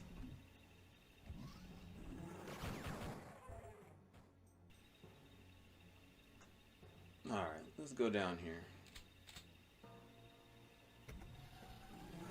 Or up here. Ooh. Ammo, a new weapon. The blue key card, we definitely need that.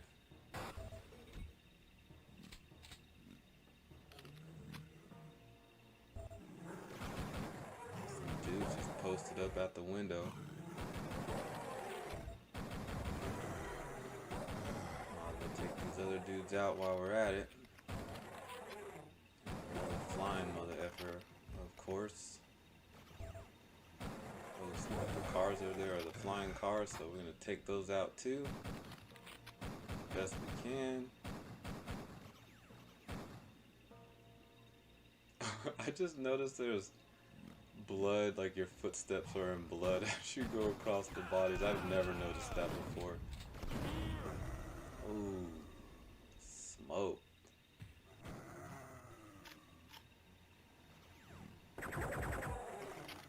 But this time I'll be smarter about it and use this gun instead. Come on, there we go. Damn, this thing has range. So does the shotgun. Alright, we're gonna meet him out in the street. Jesus.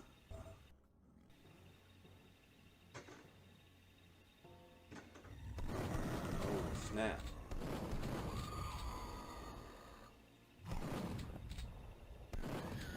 Jeez, they're multiplying. There wasn't that many when I was in the window.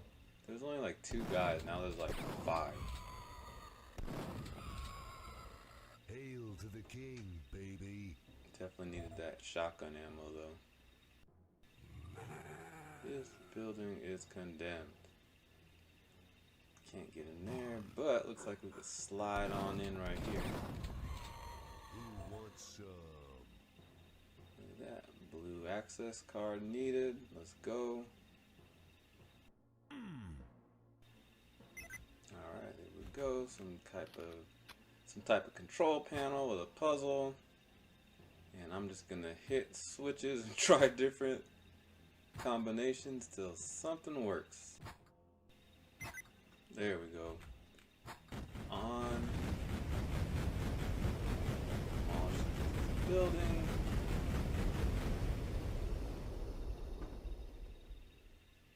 Alright, let's go see what happened over here.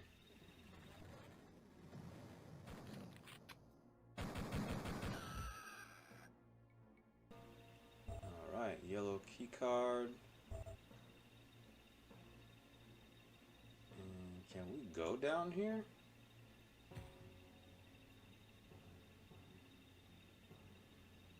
Nope, doesn't look like it. Alright, well at least we got the yellow card. We know what to do with that.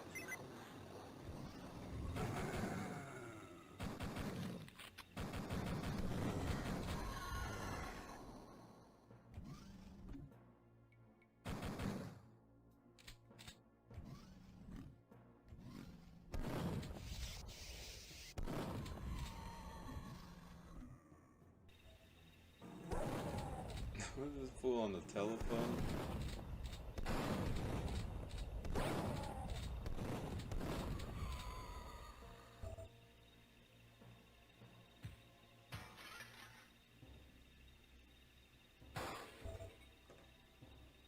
I like how there's like ammo clips in the trash can. If I was to go outside and kick over a trash can, I guarantee you that's not what I'd find.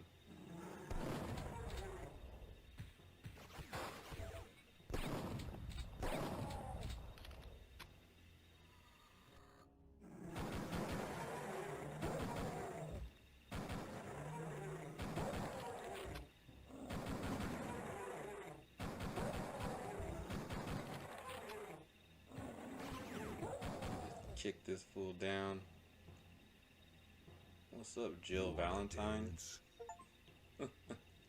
Oh snap, somebody's watching the OJ chase. That's so funny, man. But yeah, that case was such a big deal back in the day. So I was looking around and I realized I need to look around and find this red card key, and it is in this room right here under this cupboard. Voila. Let's go use this bad boy.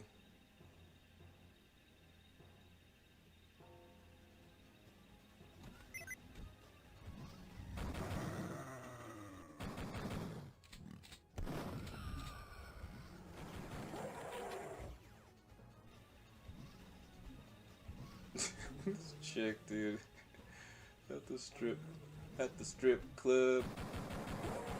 This game is too funny, dude. It's just like, it's like we had Wolfenstein. We were blown away by that. Then we had Doom. We were blown away because like Doom kind of one-upped Wolfenstein. And then Duke Nukem comes out with shit like this, which is hilarious. And one-ups Doom.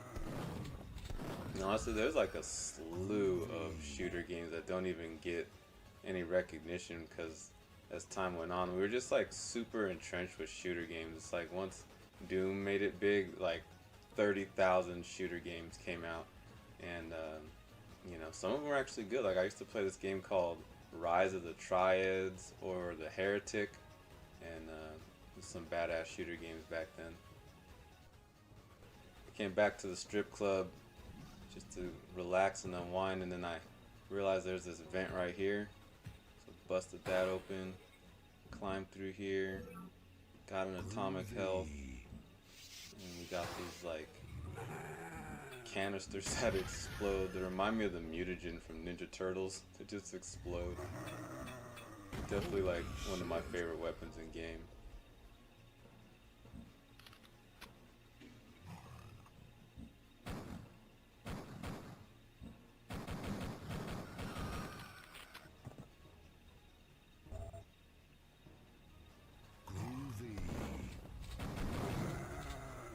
looks like we're behind the curtain where that chick was dancing on the pole, the first chick we saw.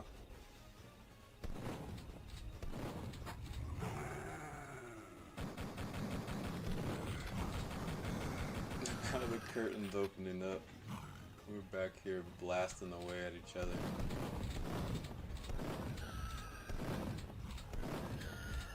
I don't know where these other enemies came from.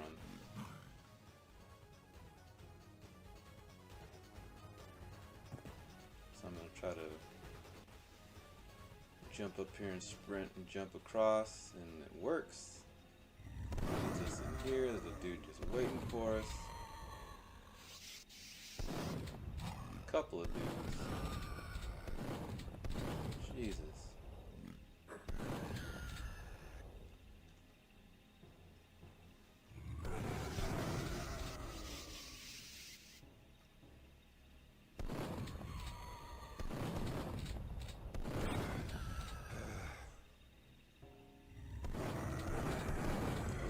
Exit.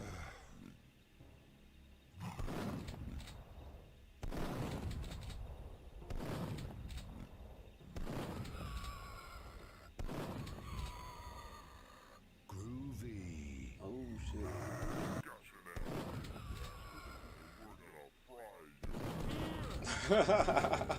This sucks. Oh dude, that's hilarious.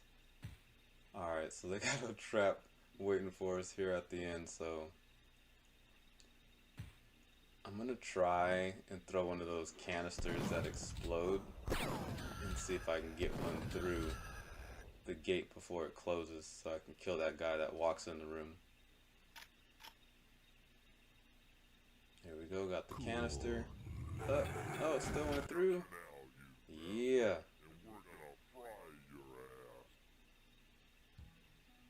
Death row.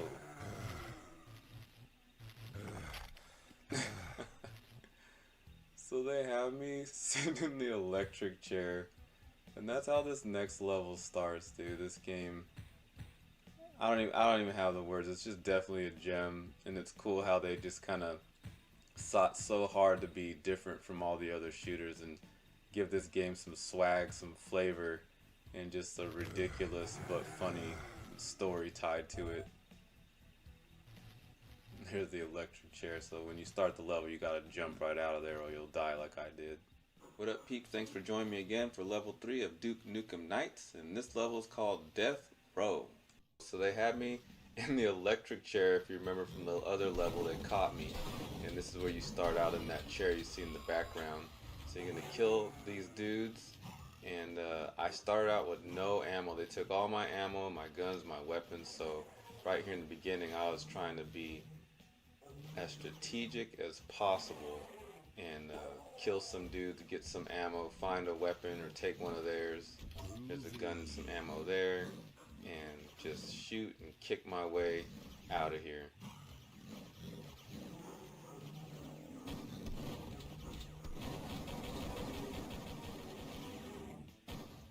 So you're gonna want to kill everybody, and there's a switch to open up this room right here. Kill everybody in here and make your way through here. There's a hollow duke here, which is such a hilarious weapon to me, and there's some health right there as well, and I definitely needed it. I was super low on health.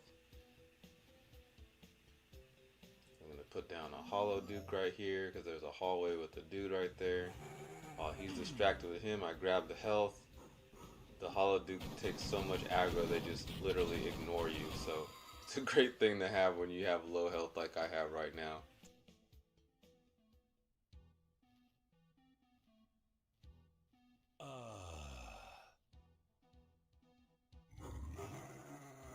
Alright, so we have this room over here, some type of like church room, whatever's going on in here. Let me clear these dudes out.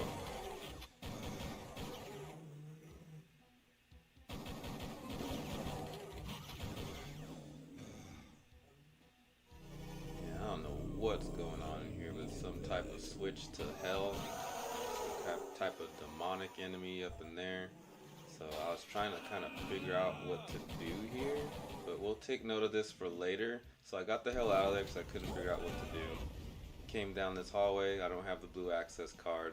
So the only other option is going through that room right there where it got blown open. So I'm really struggling over here. I died a few times because I have very low health, very low ammo. Finally made my way through here, busted them up real quick. Got some ammo from that gun, and I figured out I can't even kill all of them, so I just said F it, let me just run through here and hope I live, and that's what happened. I just ignored them all and ran in here as fast as I can, shoot them all up. Got a rocket launcher. And the blue car key, what do you know? So now I can finally kind of take on a few of these enemies since I got this rocket launcher and killed him. There's another dude, killed two guys with 2 birds with 1 stone right there. And then I see there's one of those atomic energy things straight ahead of us. So I'm going to try to see if I can run fast enough and jump up in there. So here we go. Nice, made it. So let's go get out of here.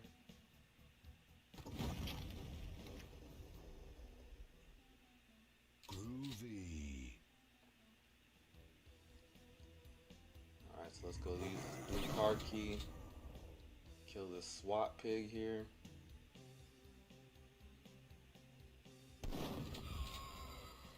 Hail to the king, baby. Alright, let's get up here.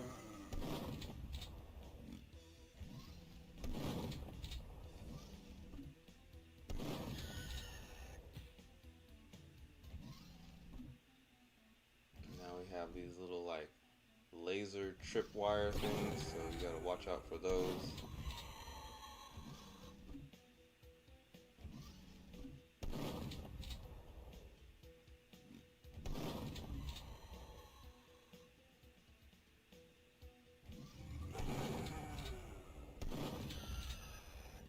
Cool. There's another one. But this guy just walks straight into it and does the job for me, so I'll take that.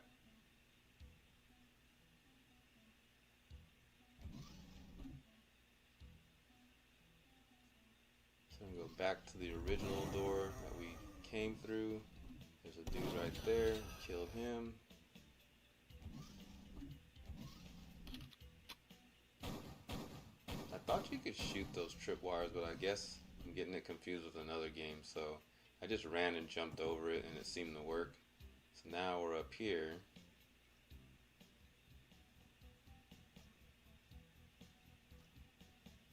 And there's some more. But look at that. The yellow key. I'm gonna put the smack dab on your ass.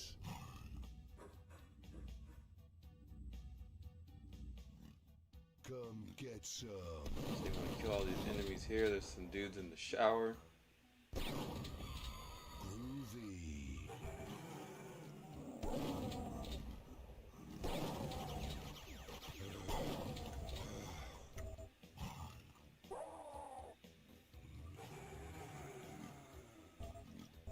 And some boots.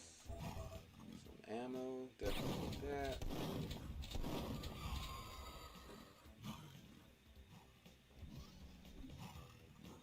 So we got the yellow car key, and we can see right there that door. We'll take the yellow car key, so we'll make our way over there.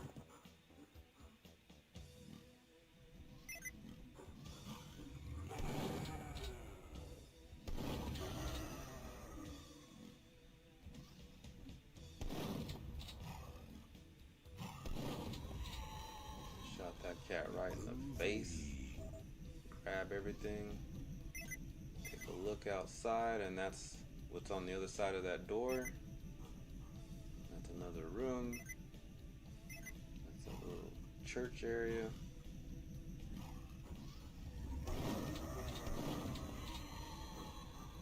So you gotta be careful out here. There's towers, and some of them are flying around in vehicles, so there's a lot going on out here. It's a real pain in the ass, honestly, so take your time.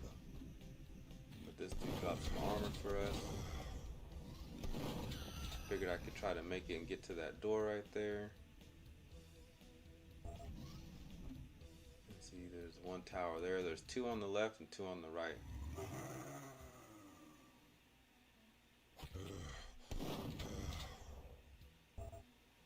Oh, can't get through the door, so we must have to hit some type of switch. This dude comes and tries to land on us, but I got him. So I just went for it. I just started running around. I couldn't figure out what to do. And there's some ammo out here. Definitely needed that. And guess what else is out here? Booyah, the red card key. So we got that. We've definitely seen a couple of doors that could use it, so we're going to do that.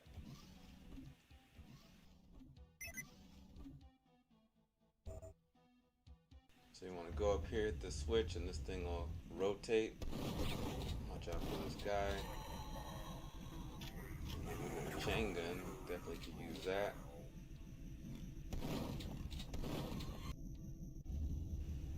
Alright, so there's these rooms on the side. You want to rotate the room so you can fit in there. And these switches in here are important, so you definitely got to hit these because they're releasing these other areas where they have some enemies trapped behind these little force field things.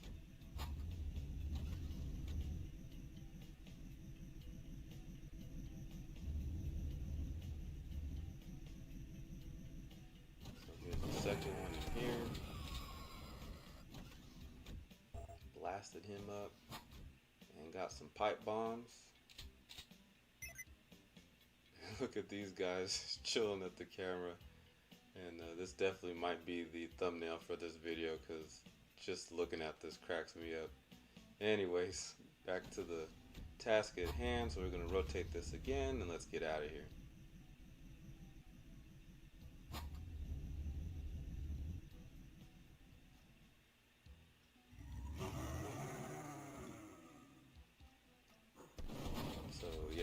Hear those guys behind us, and I didn't realize at the time that it had opened that area. Those switches that we just hit before we got here opened up each side of this, so there's a entrance to the right here and then down that hallway to the left. So I started here at the right and made my way to the left over here.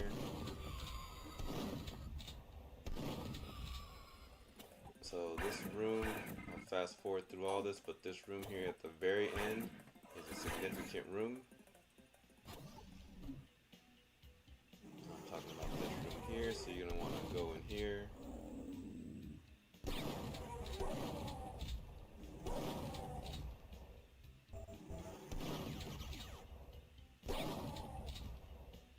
And I noticed, it looks like you can go through this poster. So at the time, I didn't know this was a significant room, but take note of this room, and we're going to go ahead and move on to a next portion of this level.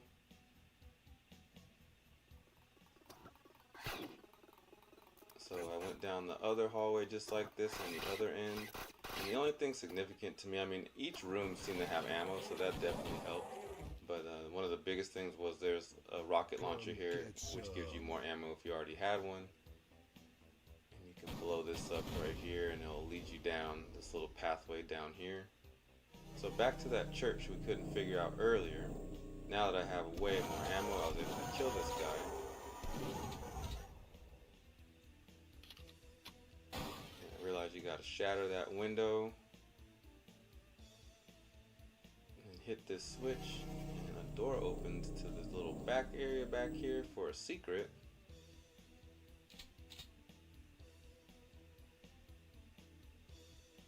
Secret place. Alex Roy, Duke Nukem is epic. That's pretty cool. Little secret area that makes fun of Doom, which was the other popular shooter before Duke Nukem came out. Alright, so back to this other room I said take note of. Now that I have explosives, a rocket launcher, and pipe bombs, I went down here again trying to figure out where to go and realized you could blow a hole through here. Here. So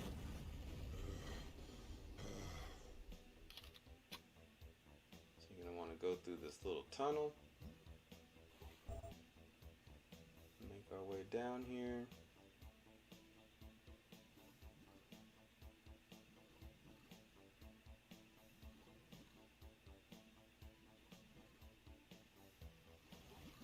And these cats have a submarine.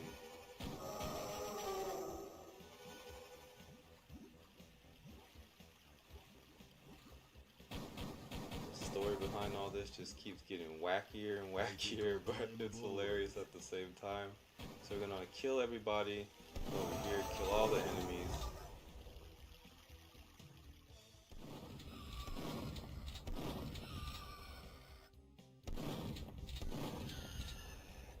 There's actually a scuba suit here, which will help you when you need to dive in the water, because we're about to need to do that.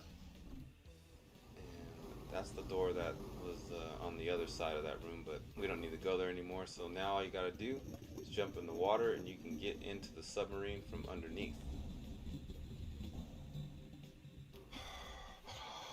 Pop up in here, but there's two enemies, so you might want to take care of them.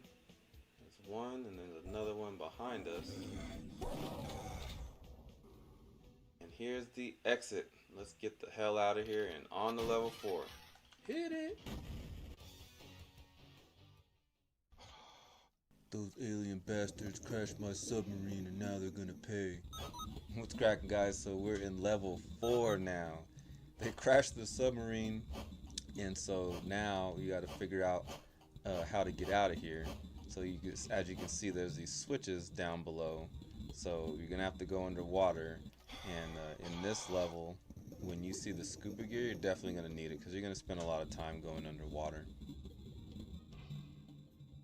Alright, so I've kind of figured out the combination here, and pushing these buttons.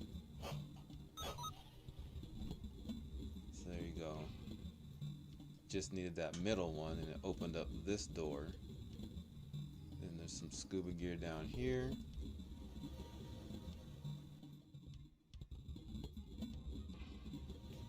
We're gonna pop our head up here, and of course there's like turrets and guys out here to kill. As we can see, we need the blue card key at that door. But first things first, I take out all these turrets.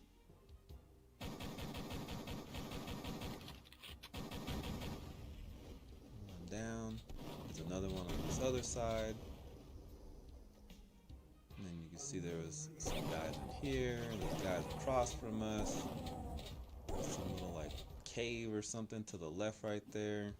So we got a lot going on. So we decided to go in here, which brings us up here. Groovy. Nice little rocket launcher, and look at that, the blue card key. And I found a little secret down here underwater. All you need is the rocket launcher. These guys.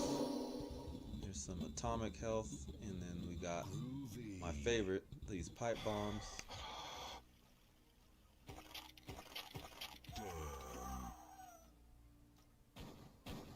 Looks like there's another secret over here. We have a rocket launcher, a pipe bomb.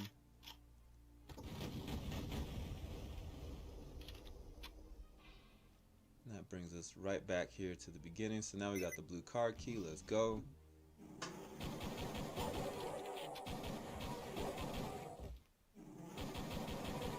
Mop these dudes up real quick. And then there's a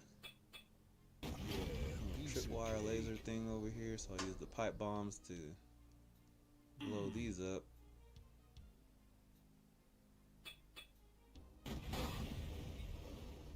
So what I should have done here is go through this door, because there's actually the yellow card key is right there, but I didn't know that when I was playing it, so we'll get around to that in a little bit. So you come to this room here, and somehow they have some like assembly line thing going on with these radioactive crates. Some dudes come out of here, so we'll take care of them. Cool.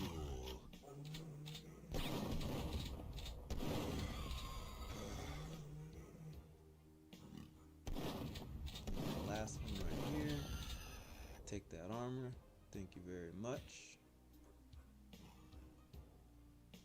Who wants some more scuba gear?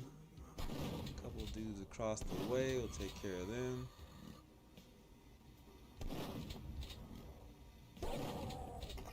Ouch. So you want this thing to come pick you up and grab you and take you over here. Took me a while to figure that out, but there you are. So you have to do it again right here. As you can see, it's going to pick up this barrel, and we want it to pick us up next. Alright, so we're going across the way. It's going to drop us off. And this is that room I said we should have went into, that the yellow card key is in, but we didn't go in there in the beginning. So the yellow card key, oh I'm sorry, the red card key was in there. So there we go, the red card key was in there, and now we got the red, and we got the blue. So let's see what we can do with that. So you're going to want to come around down here. We'll use the red card key. And this thing shrinks you, so you want it to shrink you. Go along to the right, which will bring us to this room here. Kill these two cats real quick. Hit this switch. It's going to unlock what we need to unlock in another area. So now I want to get out of here, so just go ahead and let it shrink you again.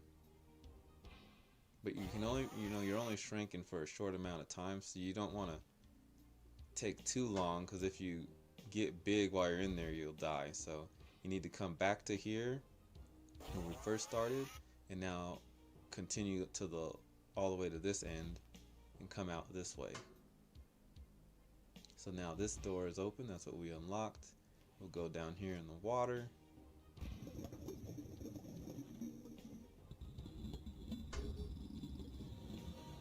Like these mines in the water for submarines, so I just started blowing them up.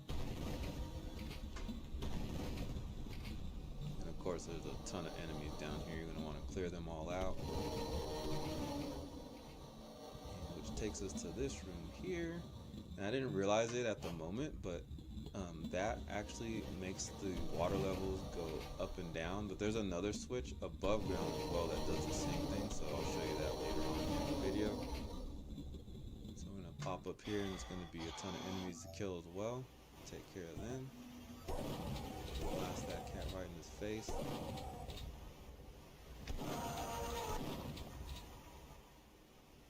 Run and jump across here. Some guy hiding in there. And it looks like there's a secret right here, so we're going to get the old rocket launcher and bust our way through there.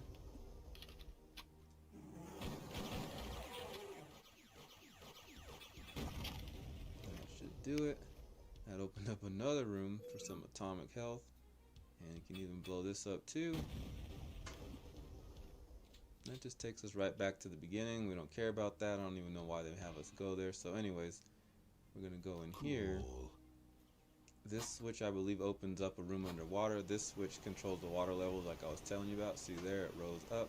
So we're gonna go back down in the water. That opens up this room that we just went through right here. And we're going to go into this room. Get some ammo. Open this door. But this is the key. We want to open this right here. And this is what took me forever to figure out. So you're going to see there's like these gears, and obviously it looks like you can grind yourself in there. And I've died so many times trying to get in there. Then I noticed these gaps right there. Did you see that right there? There's like an actual gap. So you gotta time it right, hit it, and go right into here. It's the only way to go from here up.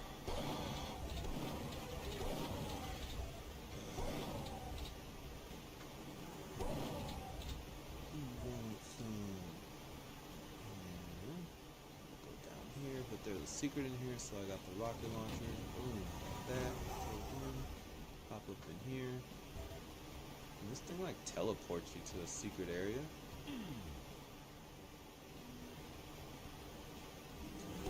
Here, got two guys to worry about.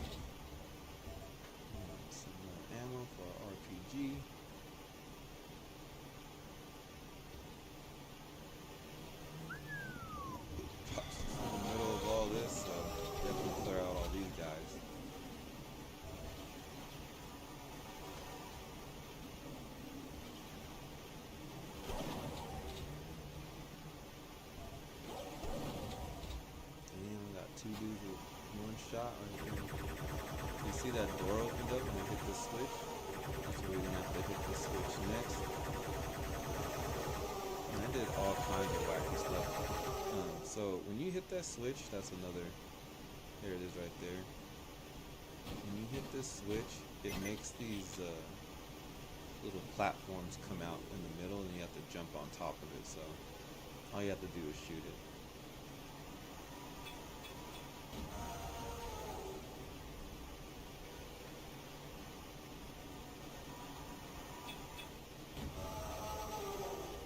That should have killed him.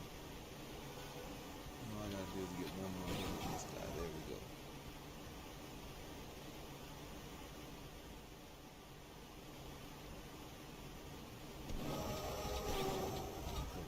Hiding in there, but you can blow open that fan right there, or that vent, whatever. Go in there, and there is some atomic health. We could use some of that. We're almost done. We're almost out of here, guys. So now you can go through this, and there's a ton of enemies to fight through down here. So just make your way down here as fast as you can. You probably could even skip them if you really don't even want to deal with it. And that's kind of what I did right here. I just said, forget it. Let me just go. Why stick around? There we go. Did it! Na na na na na na na na na na na na na na na. What's cracking, fools? Time to get down to the final level. Let's do this, guys. So this is level 5, called the Abyss. So I don't remember this level at all. So here we go. We just came out the sewer from the toxic dump level. And here we get these boots. You definitely need these boots in this level because there's all types of sludge and radioactive crap. And then also there's lava later on. So grab those boots. We'll make our way around here. Of course there's a dude, a flying guy, some turrets. We'll smoke all these fools. Here we go.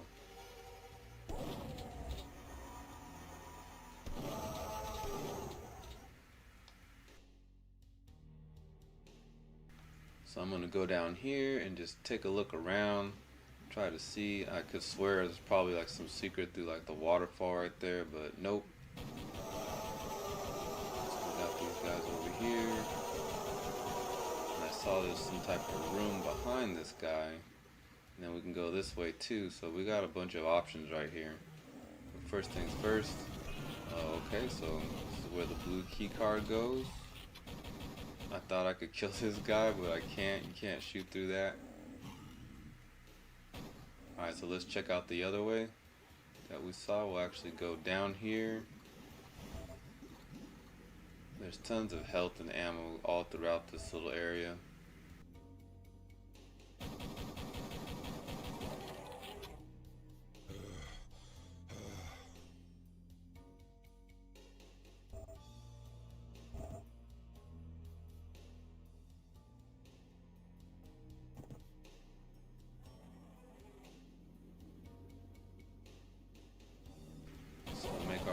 This way. And there's a little platforming in this level too. Honestly, this level is annoying as hell. There's just like so much going on and so many different ways to go.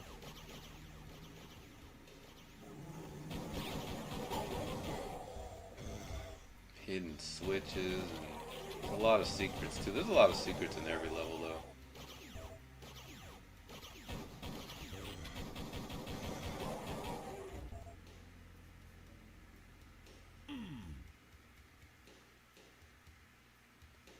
Get the hell out of here and go for another ride down this area here. And at the very end here is some health, a holoduke, and more boots, so you'll definitely need that. So we get back out of here. We got the blue card key. We'll use it. Kill this guy. God, this guy's so annoying. Groovy. Some pipe bombs hidden in the dark. We'll make our way up here to this cactus. You want to jump over this. Make sure you have enough room. Let's roll. And then you just click on this San Andreas fault. Holy shit. And all this will fall down.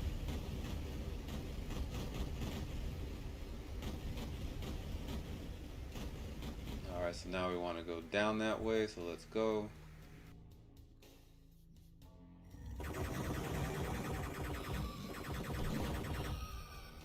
Groovy.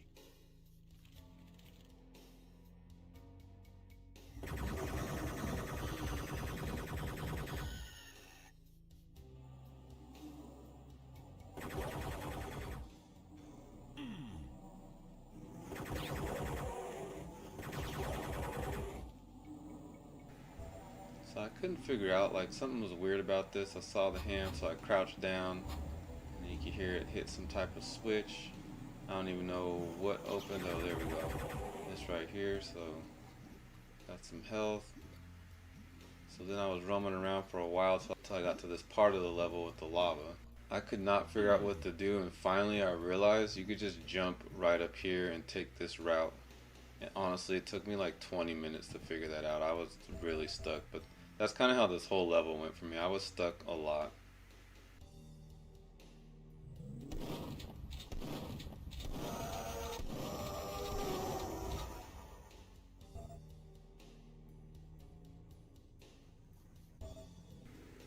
Just hearing the sound of enemies made me like feel so much better, because for a long time I was just stumped. So I noticed this kind of looks out of place. Like, why would they let you get on here? And I came back and forth here so many times. Then I realized you can hit that switch.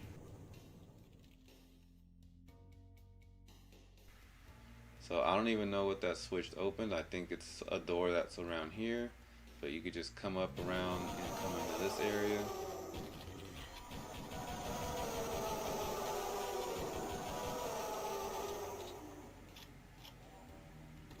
Boom.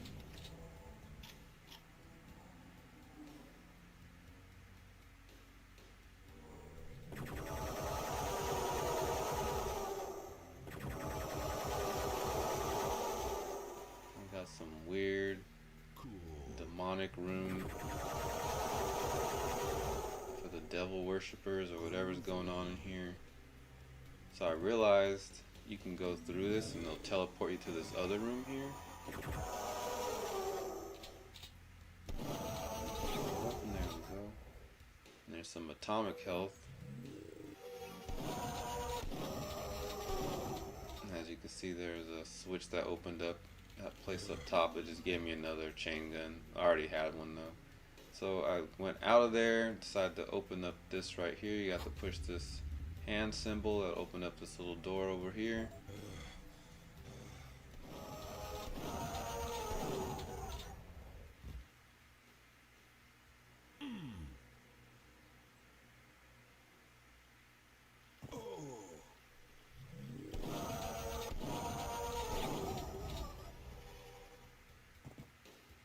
So I realized you have to shrink yourself by letting this beam hit you. You gotta work your way up here, let it shrink you, then run down into this area. And then we're gonna wanna go straight where you see that lava coming from over there. And now that bottom area is now open. So that switch I hit must have opened this down here. So now I wanna go down there. And if you have the boots, you won't take damage for a short amount of time. So hurry our way over to here. Safe.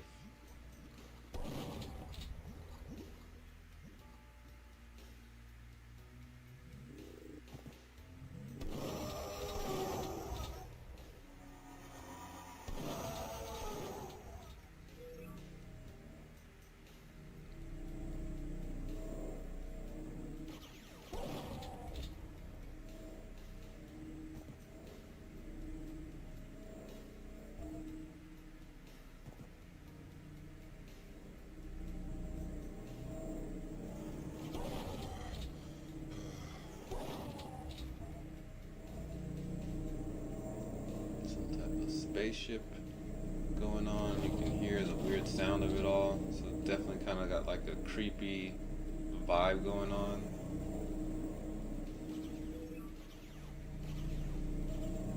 And as I did more and more of this, it kind of reminded me of that movie Fire in the Sky. I don't know if you guys, some of you younger folks, I'm sure you've never heard of that movie, but it definitely was a creepy alien movie, and supposedly is a true story.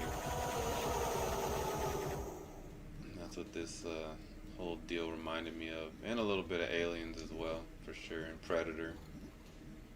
I'm sure they had all that in mind when they were making this, having their fun with it. Get ready for this platforming BS. Of course, you're gonna throw some enemies at you while you're trying to platform. Make your way up to over here.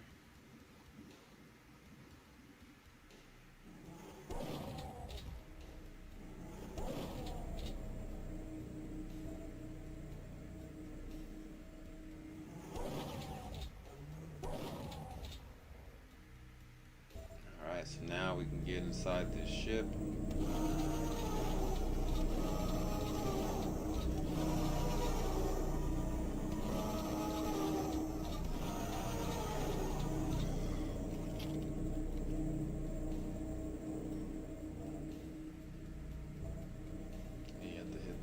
And it'll let you in, and then you gotta go back up and hit this switch over here as well.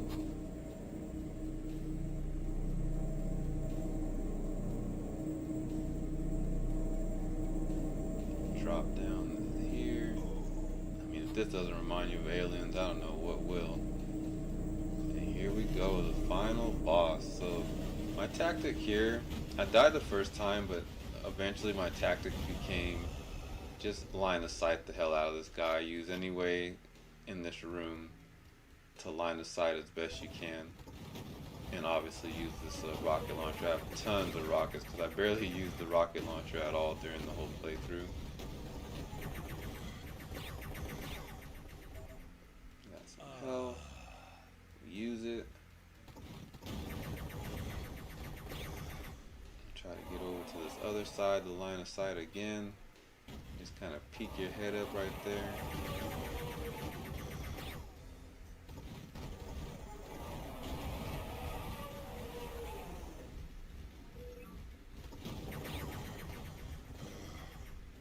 Line of sight.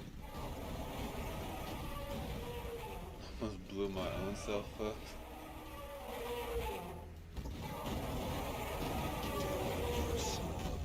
Got him, coach.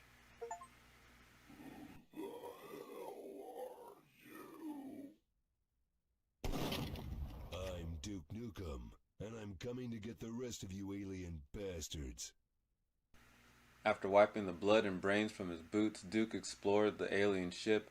Monitors showed a titanic alien ship hovering over the Earth, where dozens of smaller ships offloading green cocoon-like pods. One of them showed it up close. They all had women, still alive, just like the ones Duke encountered. Duke glowered in the pale green screen light and set the auto-destruction sequence on the alien ship. He stared at the screen once again. No one steals our chicks and lives.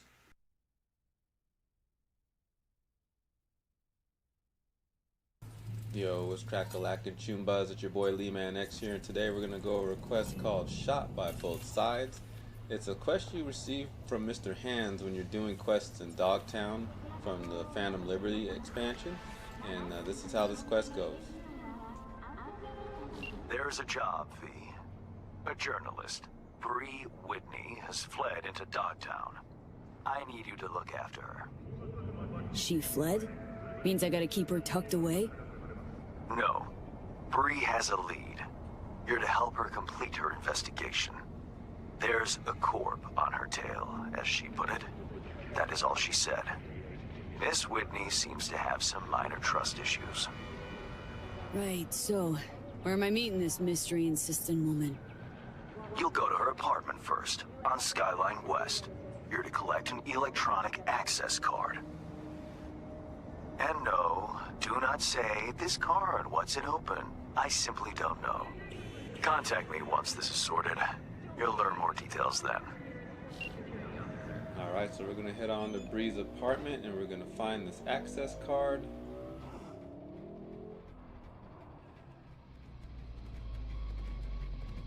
So this is her apartment complex right here. We're gonna pull over on the street. You're gonna go into the elevator and go upstairs.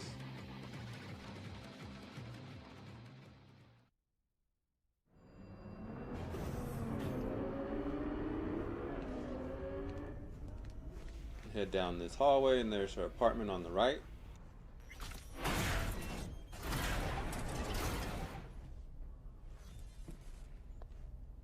Pretty swanky pad for a media's pocket.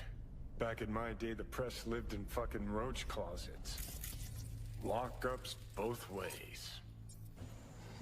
What's this? Really, dickweed? That looked like a bamboo to you? Kiss my ass. So the place you're gonna want to go is in the bedroom over here, and just look to the right, and there's like a little bamboo plant in there. Oh, wow. There's a drawer underneath with the card you're looking for, so you want to go ahead and open that. Right, let's see what's here. No, interesting. Fuck. Scan that. Militech logo 2010s. Card's gotta be at least 60 years old. Didn't find that in a kabuki bargain bin. Makes me think. What's this Bree chick up to?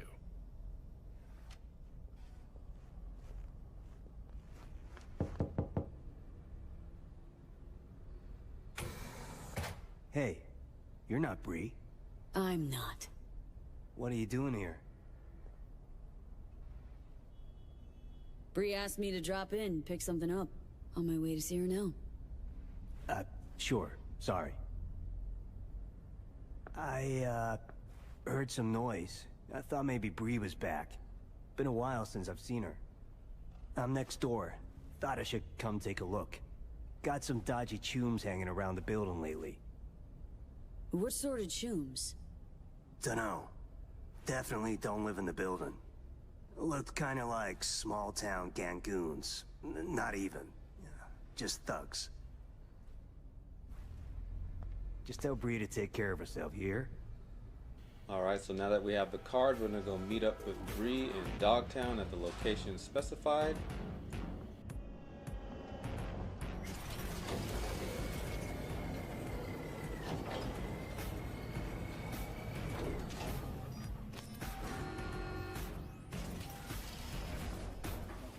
Which brings us to this location right here. I'm gonna give you the waypoint on the map.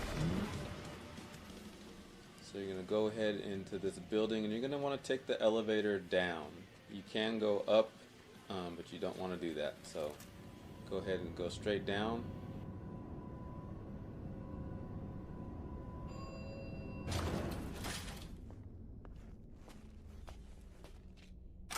Grimy. Better look around. So it can get confusing to figure out where you gotta go, but if you use your scanner, you can actually see some footprints that kind of lead you in the right direction. And if you use it right over here, you'll notice those prints go right into a ladder that leads you down even lower. And there it is, so go ahead and go down there.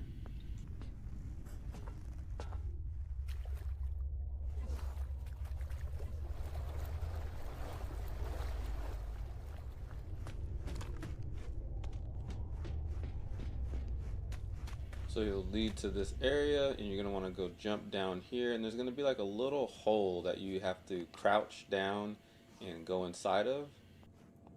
Hold it! Not another step! Bree, right? Hans sent me. Supposed to come after dark. You get the card? Sure did. But I'm not about to talk to the bad end of a barrel. Did you even think to flip the safety? Right. Clearly don't know how to use it. So stash your pop gun, please. Shoot. One for you. Sorry. But, you know, I can't trust anyone. Great. Give me the card. We'll go inside. Shouldn't remain in plain sight. Here. Might have mentioned this was about Militech from the get-go.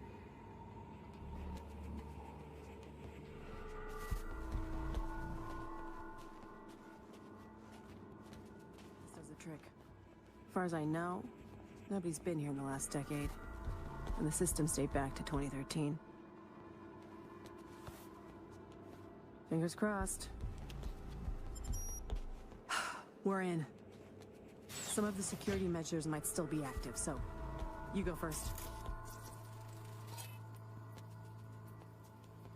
No, not going anywhere till you explain a few things. Oh. Didn't think I was paying you to ask questions, but okay. What do you want to know so badly? Start with the card. Where'd you get it? Borrowed it from the Militech archives. Pity for it to just keep gathering dust. Militech's not in the habit of sharing. So I'm gonna grab some of its secrets myself. Knew Emidio once. He liked to dig up Megacorp dirt too. Tried to expose some veterans aid scam, a glorified Corp PR campaign. Max Jones, WNS. Any buzzers buzzing? WNS buzzer is. Don't know the man, but I envy him his job. Think his position's vacant now. What? Report didn't generate waves. Report was never made. Poking around the material cost Max his life. I see. Truly motivating tale, that. Thanks for sharing. Now go in. See if it's safe.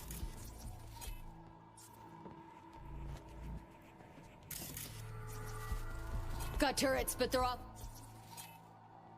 Line. Come on in. This way. Let's go.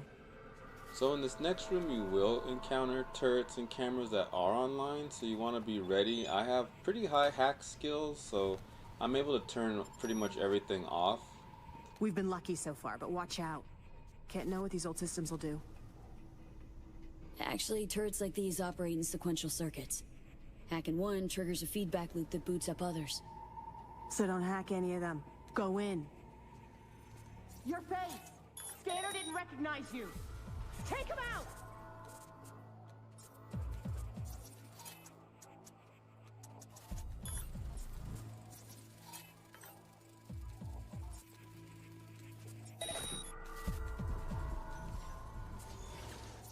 Holy shit! And it just wasn't fast enough, but luckily I have this ability that brings me back to life, and I was able to dash away, power back up, and give it another go.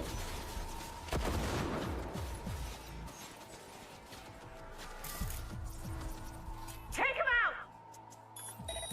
So in this room here that we're looking at, you want to go straight in and go to your left once you kind of clear some things out. This room right here has controls to turn off all the security systems, turrets, and trip mines that you might encounter.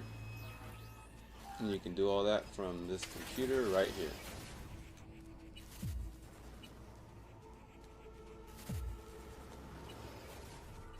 Doing great. Keep it up.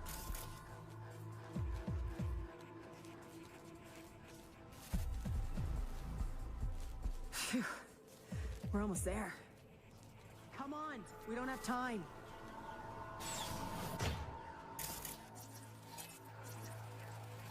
Can't have bad luck all the time.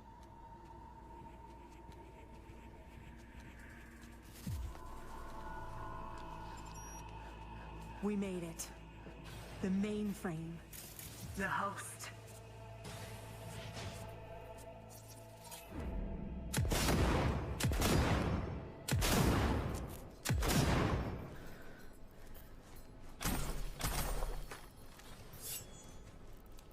Unbelievable.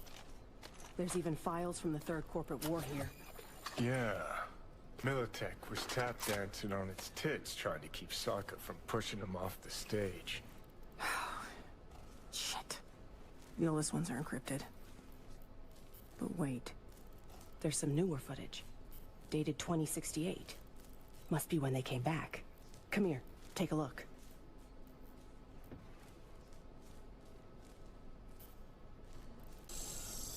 Yeah.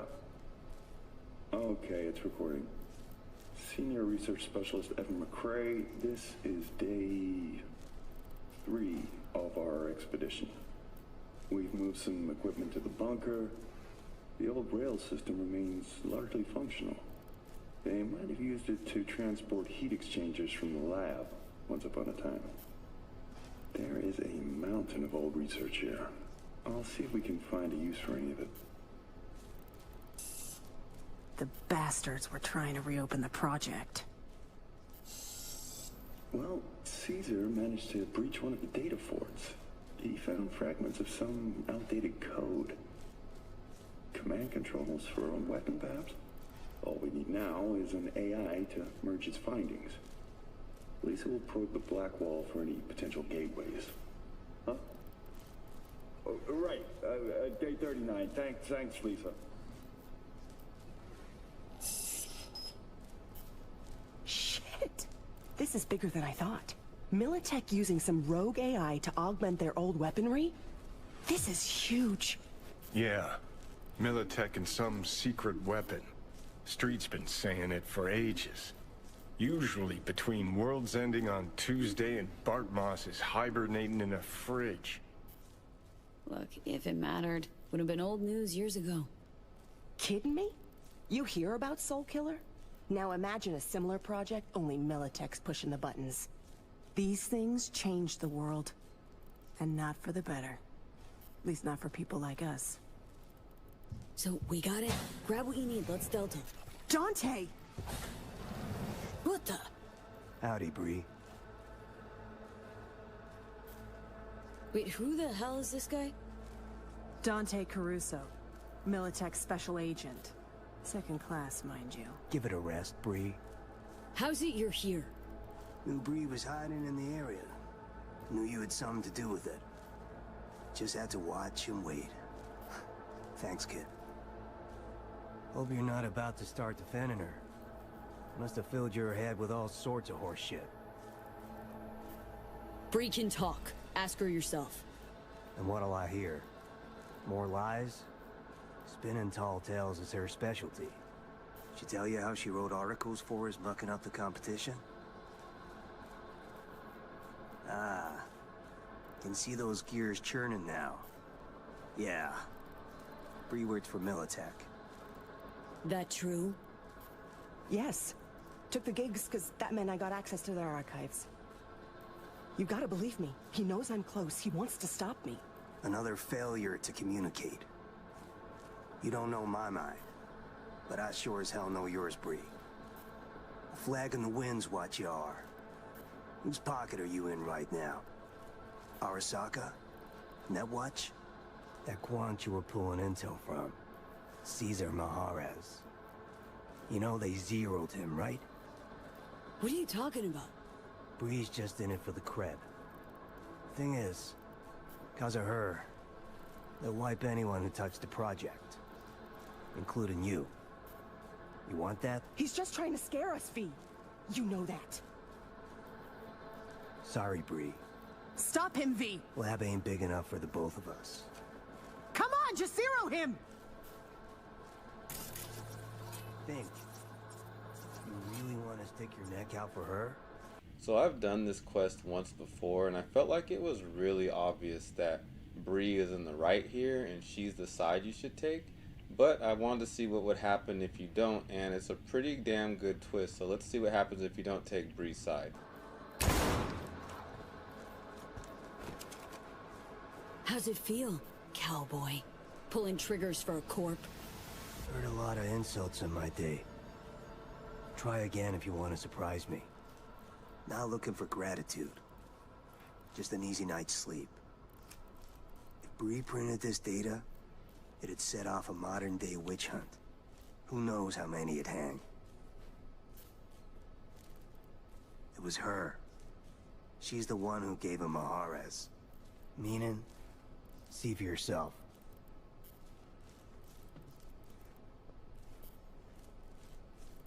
What am I looking at?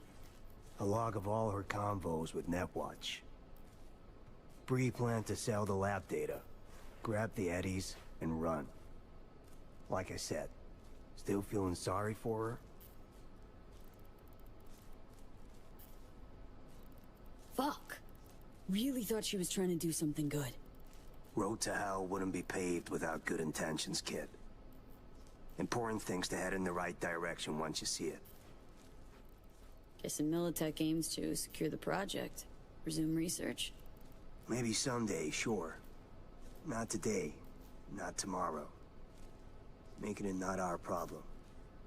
Truth be told, hope I'm dead and gone before they do. So, don't you owe me something for my trouble? Fine. Grab your cut. Now get lost, kid. Gotta wait for all the data to wander home. Max Jones, Bree Whitney. Don't know who hurt you, but you clearly got something against the free press. So you want to make your way out of this facility, and eventually you can get to a point where you want to call Mr. Hands.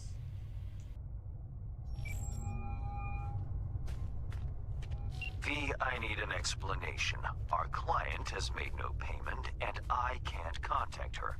Why? Turned out your client was lying out her ass.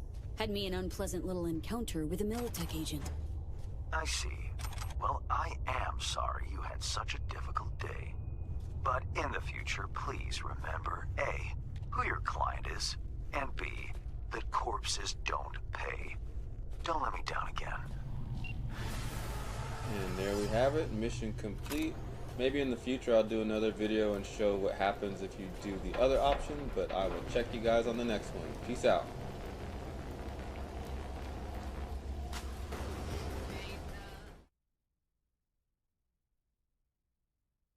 What's cracking, guys, and thanks for joining me on my playthrough of Resident Evil 1. Here we go, let's do this.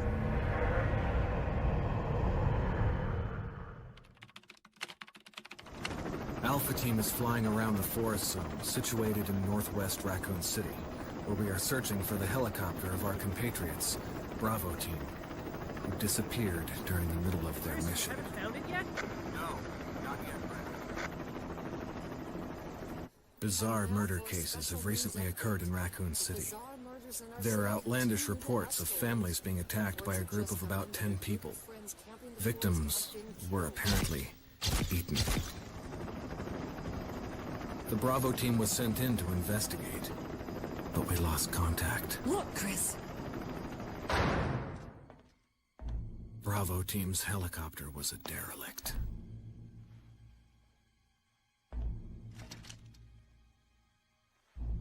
Save for the remaining body of Kevin.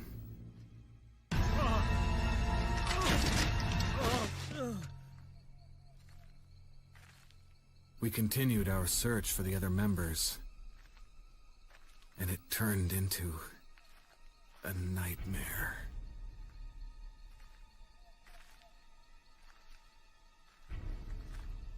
That is definitely a creepy ass forest to be roaming around in.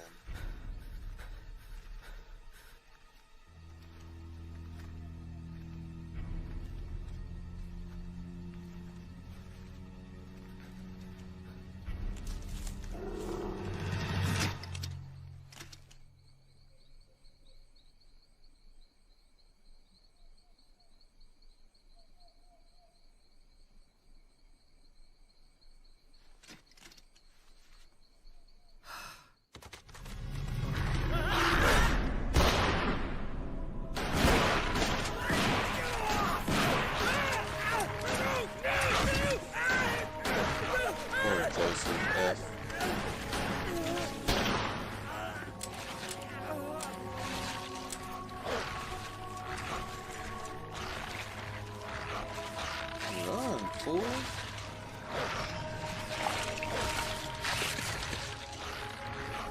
I like how she's just standing there just like amazed.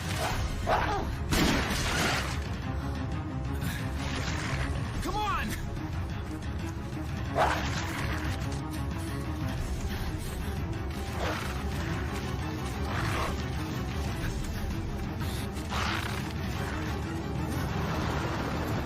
Hey! Brad! Where the hell's he going?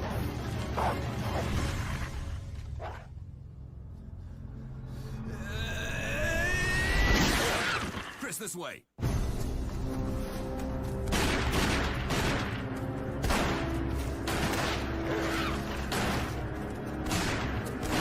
Damn it! Make for that mansion!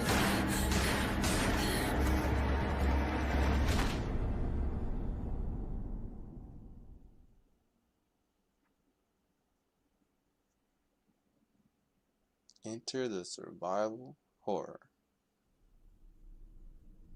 There are only 3 STARS members left now. Captain Wesker, Barry, and myself. We don't know where Chris is. What is this place? Not quite your ordinary house, that's for sure. Hey, Wesker, where's Chris? Jill, no! You don't want to go back out there. But we've got to find... What was that? Chris? No. Jill, go and investigate. I'm going with her. Chris and I go back a long way. All right. You two go. I'll secure this area. Stay sharp. I like how Wesker just like volunteers Jill to go by herself. Not like I'll go and investigate. You guys stay here.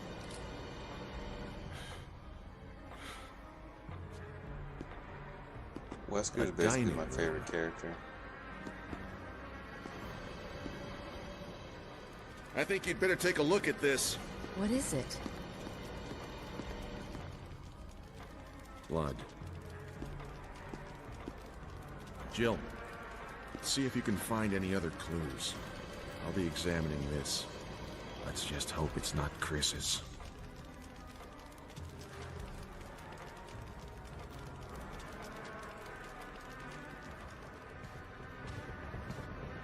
What we got in here? What we got in here? Ooh, snap.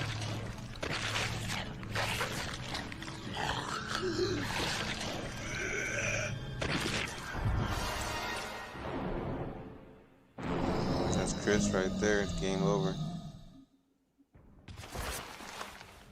Run, Gina. Oh my god, that's so creepy. Barry! What is it? Look out! It's a monster! Let me take care of it!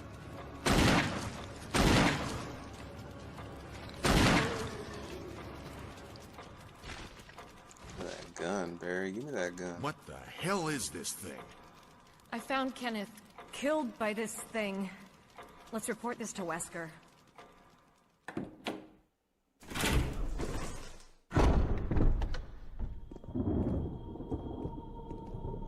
No Wesker. Wesker! Jill, help me look for him. Let's not leave this hall. Good idea. Barry. Any luck, Jill? No, nothing. What's going on around here? I can't figure it out. Same here.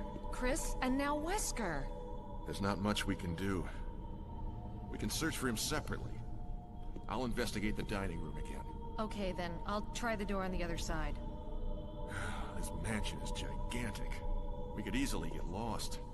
Let's start from the first floor. Okay. Oh! I almost forgot. It's a lockpick.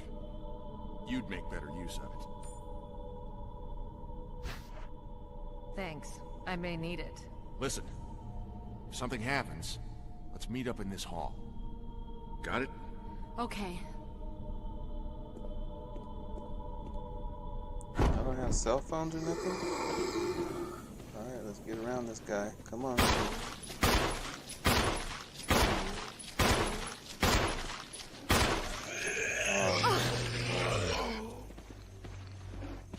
Just run.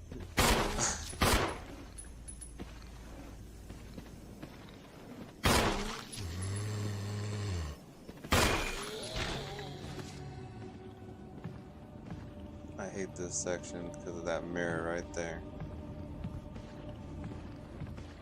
Go. Go, go, go. Jesus Christ, more of them? It's this angle, it's like hard to get the controls right. See ya. Alright, let's move this out the way and drop this crystal he has in her hand.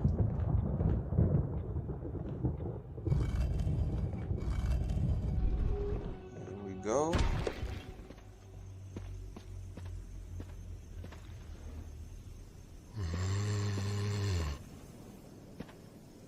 Yo, what's up? I couldn't just leave him alone. I had to like mess with him real quick.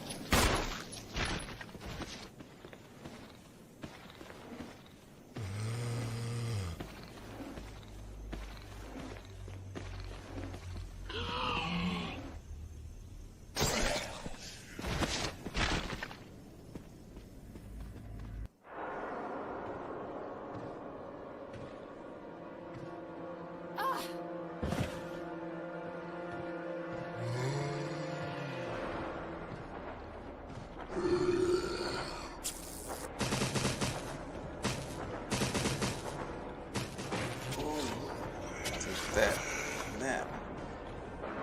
Now I'm gonna run away.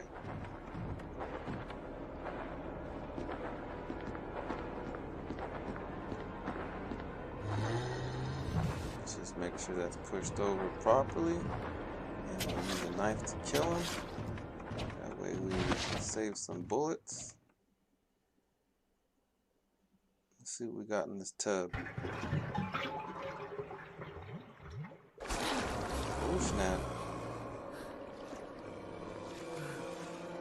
So they can breathe in the water or what?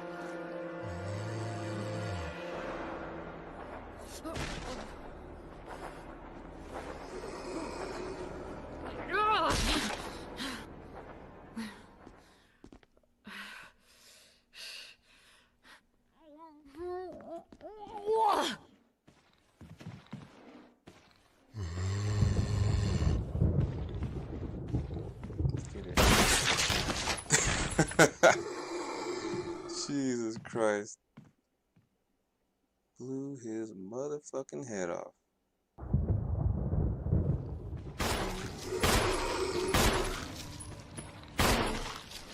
Oh, it didn't work on this guy. Knife to the face. Let's get out of here.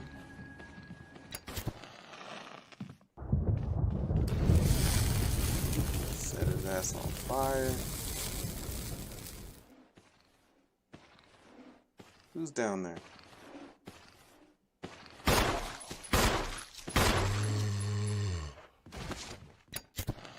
Set your ass on fire.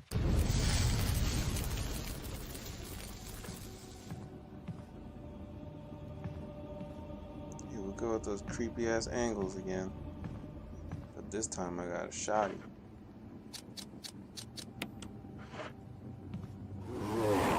Oh my lord.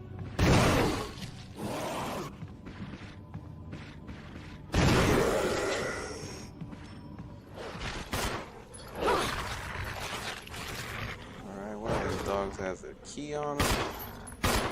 He just sits still. Oh my lord.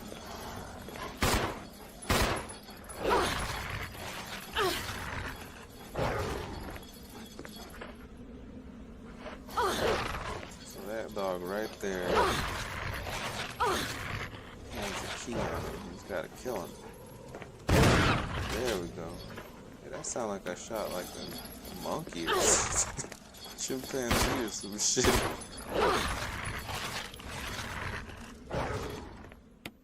There we go, armor key. Put that key in here.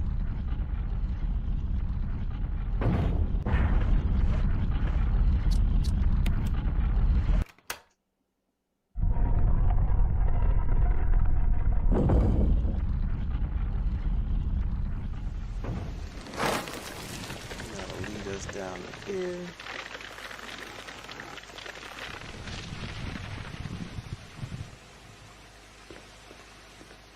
Kill those plants with that poison that we put into their water.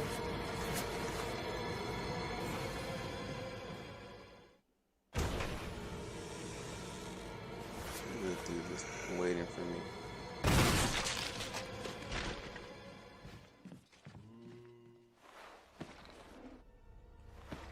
Spend a lot of time down this hallway.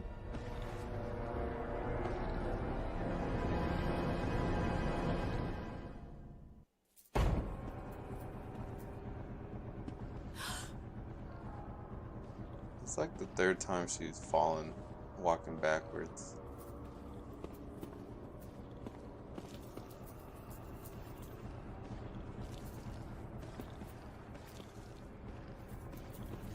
So as you can see, you really don't have to kill this guy in this room. You save yourself some ammo.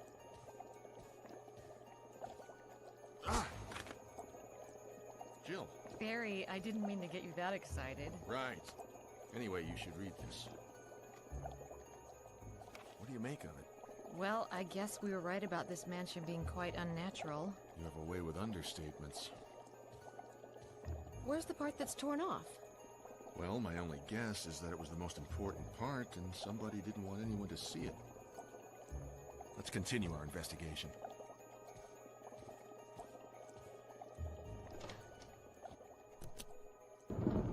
Alright, so we figured out this puzzle. Get that medallion.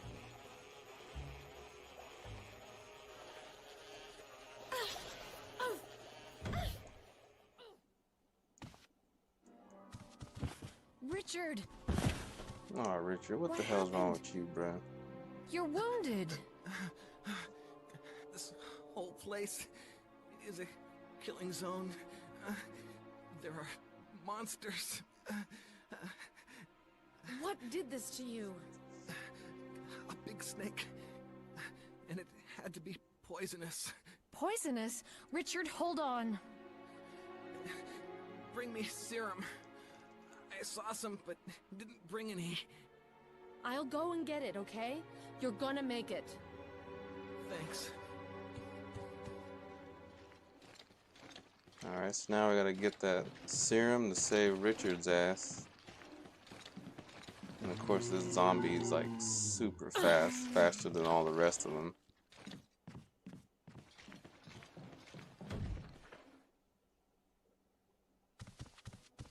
Here, Richard. I'm gonna give you a shot. Hang in there. Jill, here's my radio. Take it. I'm...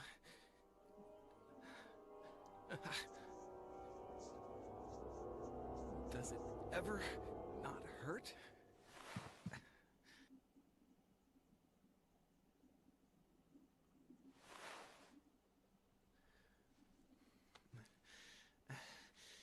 I'm okay. The others... Alright, so let's move this out the way. There should be a room back here. And let's see what we find. Here we go with those weird angles, but we're gonna do it anyway. And I knew it. It's Mr. Bombs away over here. Or Grenade Man. So the musical score, huh? So find the room with the piano.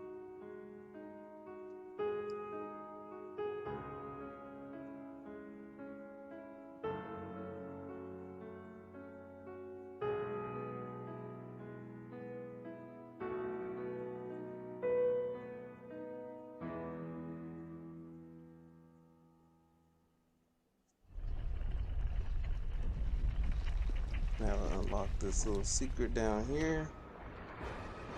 And eventually we make our way to Mr. Snake.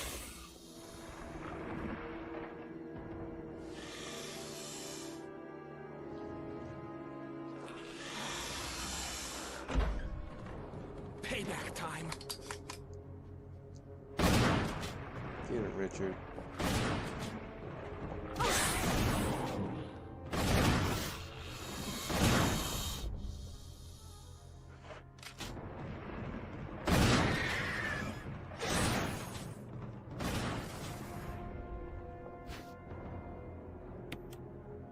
Death.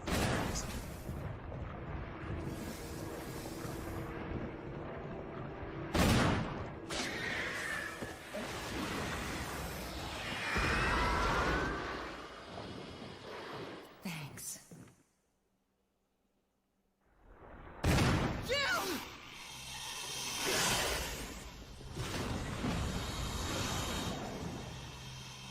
You probably could save Richard right now. Just like cut open that snake.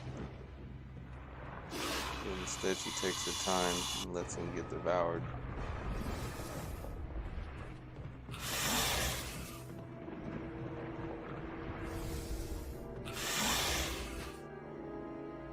Assault shotgun.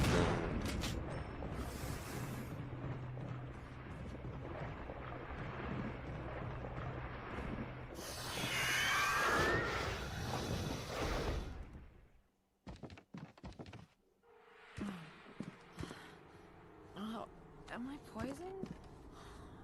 I need serum. Alright, so now we gotta get some serum for ourselves. That fight didn't go so well. So you're gonna scramble around to get all the ingredients to make the serum. Heal yourself and get back in action. You're gonna go outside of the mansion and go down those creepy steps to this place.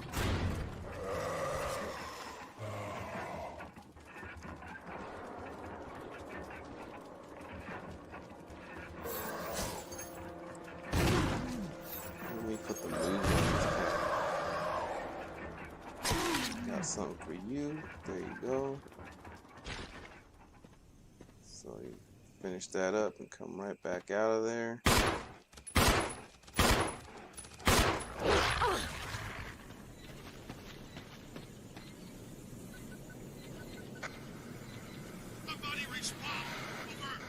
Barry? It's sections like this that were added to the remastered version. This was not in the original version, this whole area.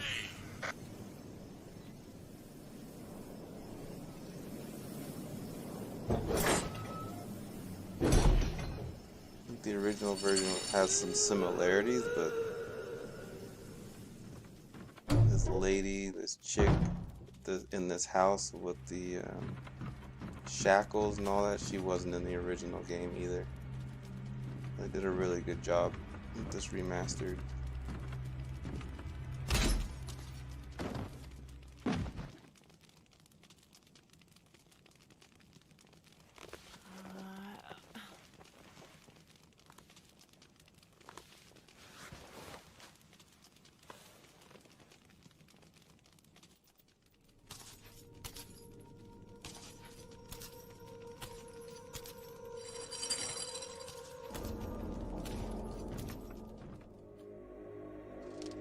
Wasn't part of our deal.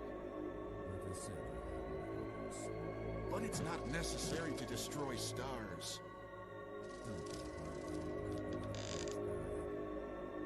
What about my family?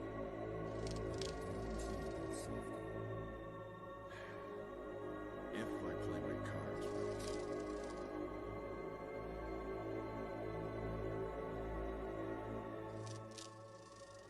That two-timing double flipper.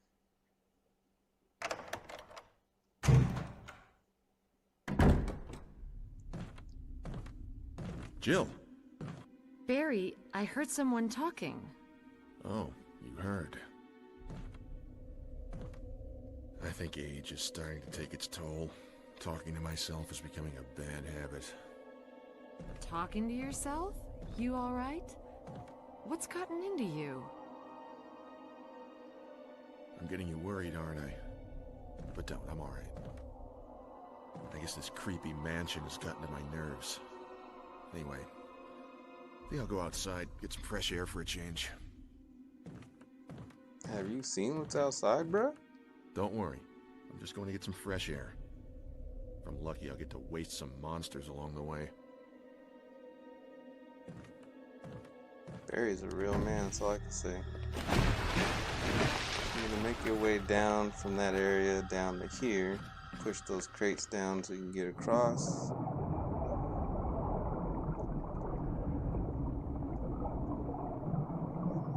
Eventually find yourself in this room.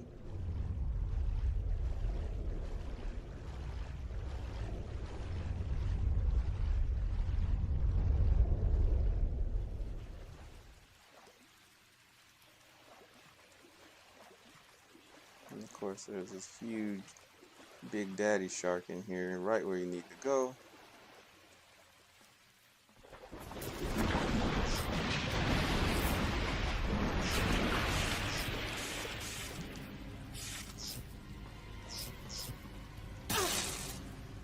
Yikes. So you're gonna have to find a way to drop it into the water somehow.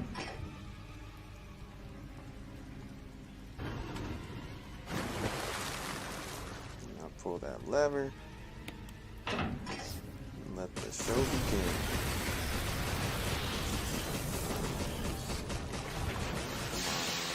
Shark. So eventually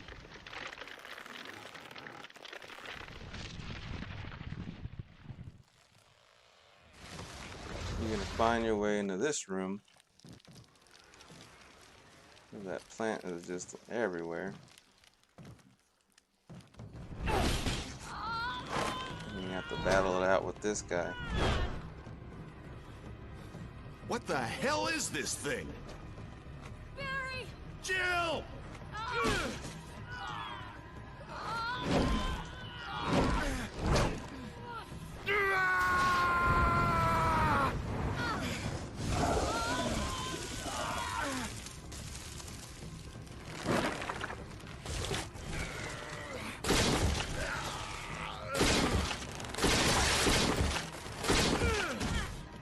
Ouch.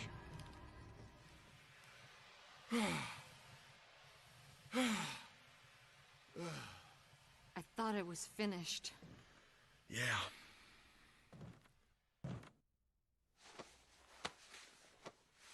That was close.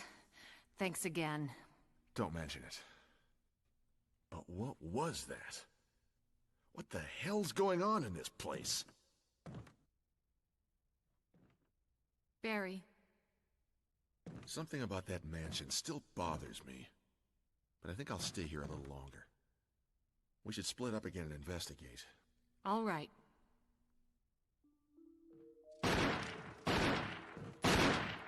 Wesker. Jill, so you're safe. That's what I was going to say. I apologize. It was all I could do to protect myself against those strange creatures. I understand. Anyway, it's good that you're safe. Did you notice? Barry, he sounded a little flaky. Now that you mention it, yeah. I'll keep a close eye. Maybe it's quite natural under these circumstances. It's not really our standard operation. Jill, our first priority is to get out of here. I agree. There are still rooms in that mansion we can't get into because they're locked up. I've been looking for ways to... Okay, if there's anything, I'll go back to the other mansion. I'm counting on you. This is Brad. Come in, Stars Alpha Team. Come in. This is Jill. Does anybody hear me? I hear you, Brad. Over. Stars Alpha Team. Bravo Team. It doesn't matter. Respond. I repeat, this is Brad. Brad? Brad! This is Brad. If you can't answer me, somehow give me a sign. Jill to Brad. Can you hear me? Brad! Brad! Shit. It's broken.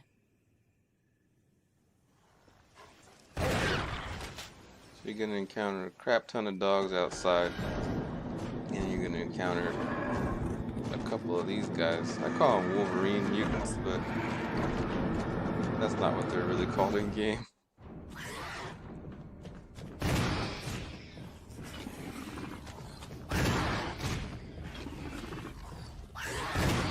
If you have a shotgun, they're pretty easy to take care of, like 3 or 4 shots.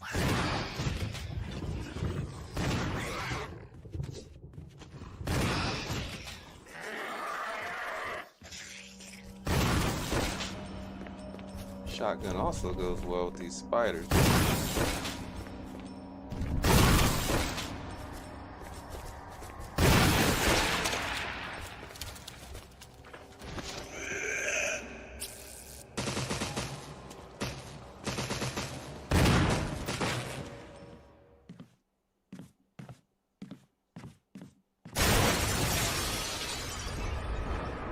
Guess who it is? It's our buddy the snake again.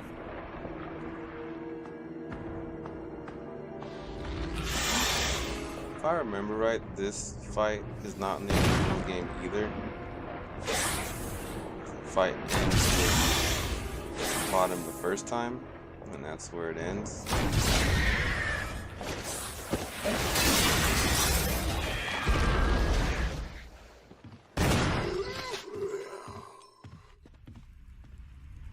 Is that you, Jill?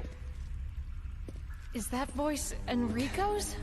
Yeah? You're alive! Stop! Are you with anybody, Jill? No, but why? The stars are finished. Someone is a traitor.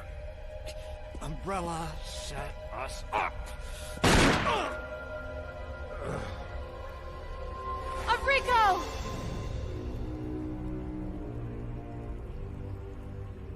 Traitor? Who? So you're gonna deal with a lot of these Wolverine dudes down here.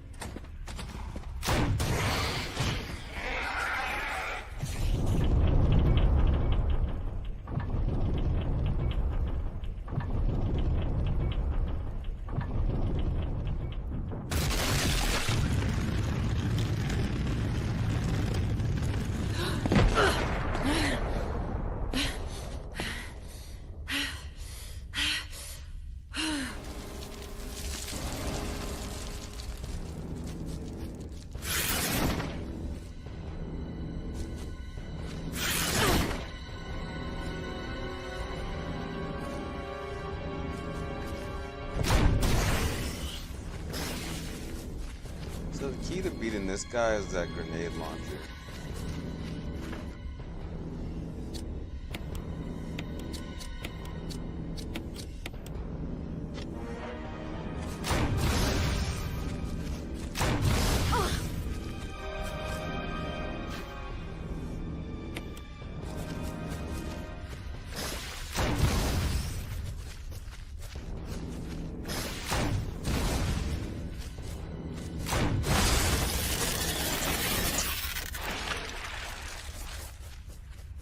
The end of him.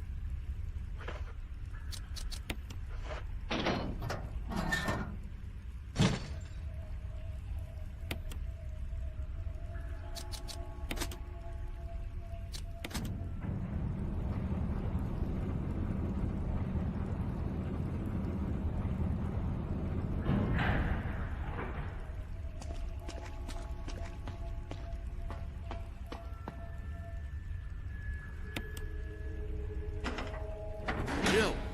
Barry? Thank God you're safe. You too, Jill. A noise I heard brought me down here, but I didn't expect to find a place like this.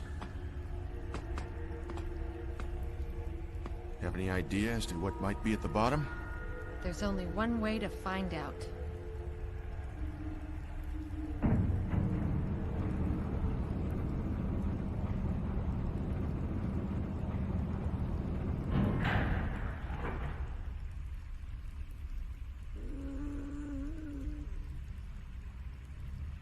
What the hell is that sound? It could be a person. Jill, go check it out. We had enough surprises for one day. I'll stay here and secure our escape route in case something happens. Okay. Like bigger than his head.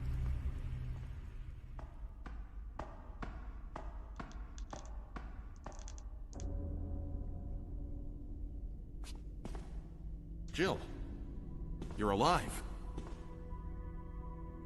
I was worried, because I thought you were... Start talking. Calm down. I didn't want to do it. Believe me, I can explain. Don't lie to me!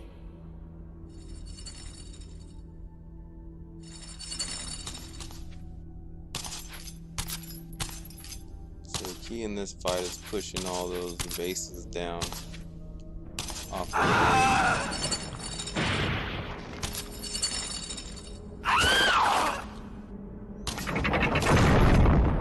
No time to talk.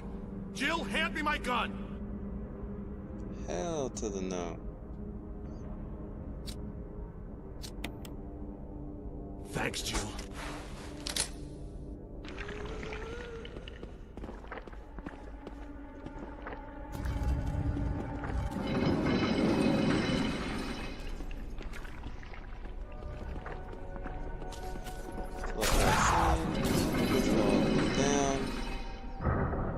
Open this up.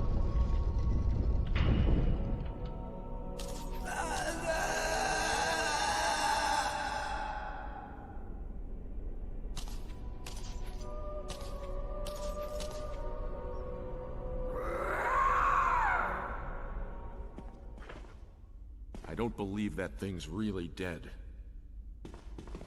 Leave this place up to me and go on ahead. Okay. So you gotta drain that water. It's gonna lead you down some steps that are hidden underneath there. Umbrella lab down there.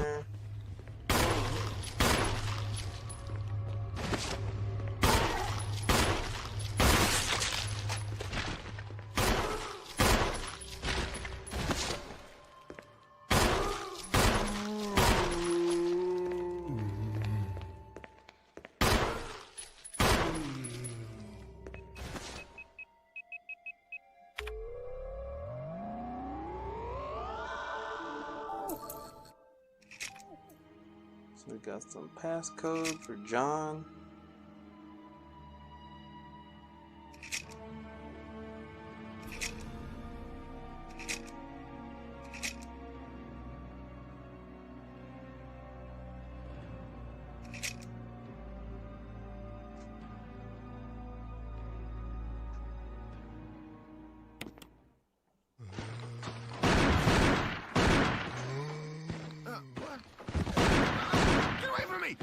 No! Hey! No!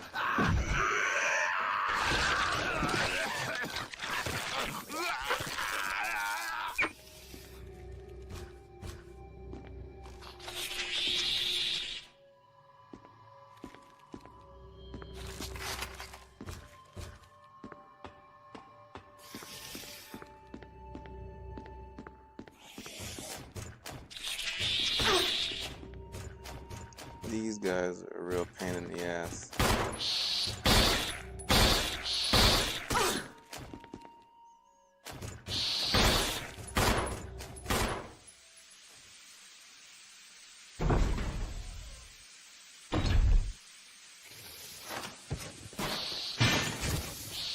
They crawl through the vents and run super fast. The shotgun, in my opinion, is the best medicine.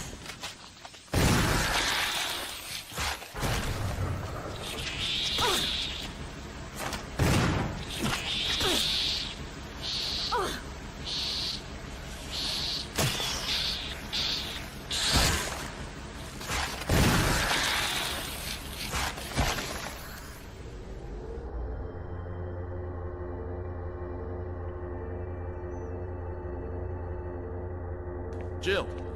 Barry, You could have at least waited up for me, you know? let's go.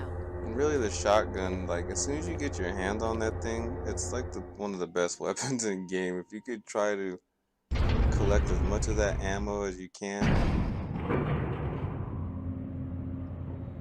you always want to have that shotgun whenever possible.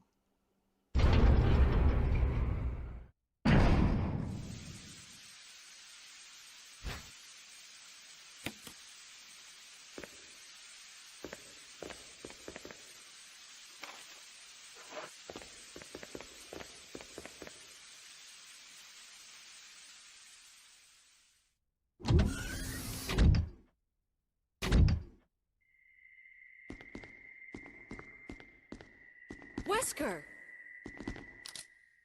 Thank you, Barry. Well, what do you know? Oh, don't blame Barry for everything. I hear that his better half and 2 lovely daughters will be in danger if he doesn't do everything I tell him to. Wesker, you're pathetic. Well, you shouldn't worry too much, dear. You'll be free of all this anyway. Why eliminate stars? Believe it or not, that's Umbrella's intention. You're just a slave of Umbrella. Smart girl. But I think you misunderstand me. The things you mention are nothing. I'll burn all of them along with this entire laboratory. Barry, go up on the ground and wait there. Barry? You gotta love Barry. He must really be afraid of Umbrella. You and Umbrella took his family, you bastard. Oh! Umbrella? Well, I used some carrots and sticks to cow him, but it had nothing to do with Umbrella. I just used Barry for my personal interests. Though both you and Barry seem to think I was following Umbrella's orders. What? What are you planning? I guess it's time for show and tell.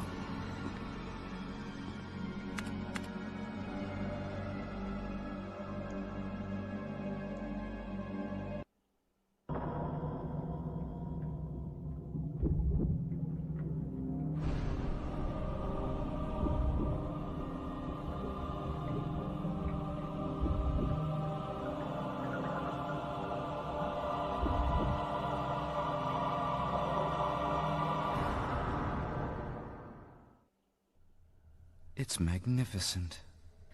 For the sake of this thing. You know, I hate goodbyes.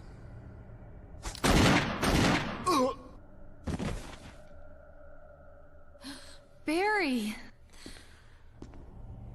Forgive me. No, you're not to blame. It's Umbrella and Wesker. Even if it meant my family, I couldn't bear turning my back on my friends again. Oh my god, how is this guy still alive?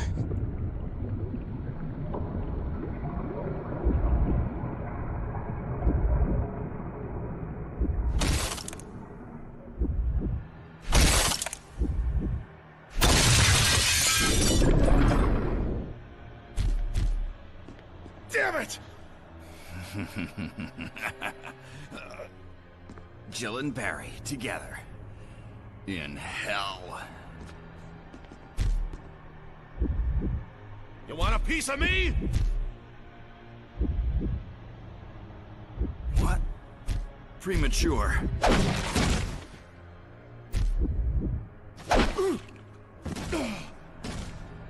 No, Barry! You viral cultured freak! You're gonna have to tangle with this guy. You just run around. It's basically like a big square. Just get your shots on him and kite him around. Pretty easy. Barry!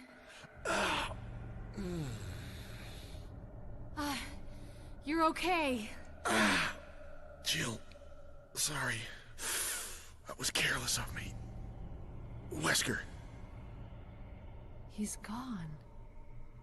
First, let's just get Wesker out of got here. shot twice by Barry, slapped by a tyrant, and he still gets away.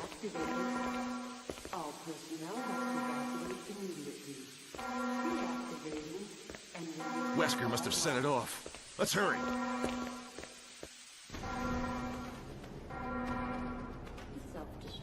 Jill, Sorry about the wait. so everything's taken care of? Well, almost. Now let's get the hell out of here. 3 minutes to detonation. Damn it! We're almost there! Jill, you just get in contact with Brad. No! We can make it. Jill, ladies first. Chris! Would you let me have my moments too? All right. We'll rendezvous at the heliport.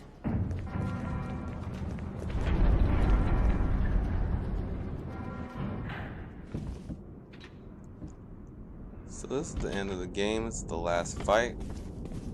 If you are an accurate shooter, then it's pretty easy. All you gotta do is shoot him with the rocket launcher. Jill! You made it!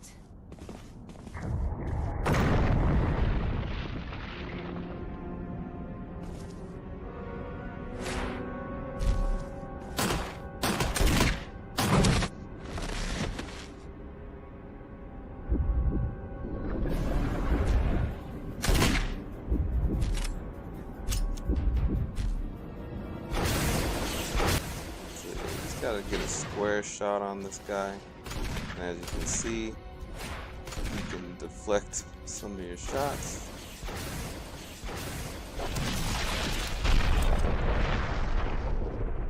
And that's it.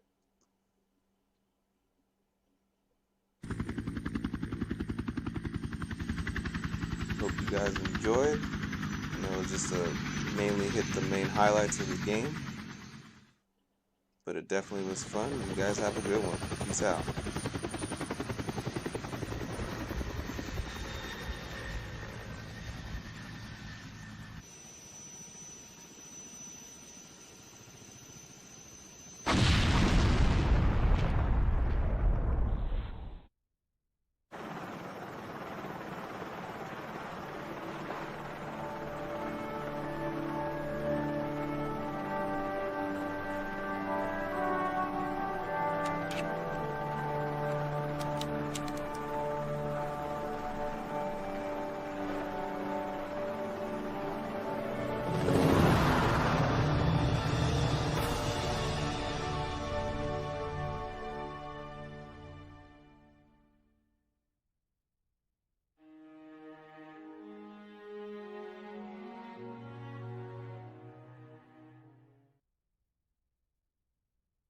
What's cracking tunes? It's your boy LEEMAN-X here, and you know I love making videos about certain missions I really enjoyed in Cyberpunk, and this is one of them.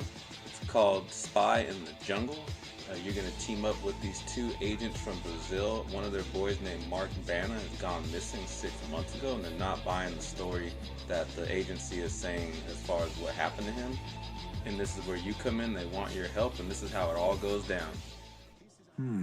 Encrypted. Access denied. Wait, level 4 clearance required. Who are you, really? We'll take her. Anna! The signal could die any minute. We don't have time to be picky.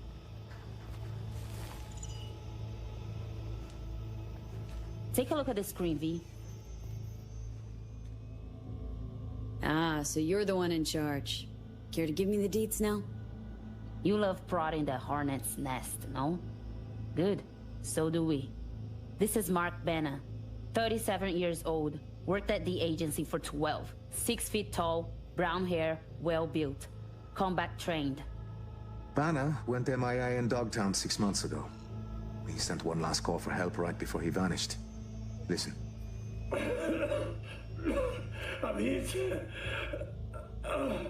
Fuck. They're coming for... Send back up. Please. Please. His biomonitor began pinging a few days ago. The signal's coming from Dogtown. Seems mobile. Any questions? How'd the scavs trace the signal? We have no idea.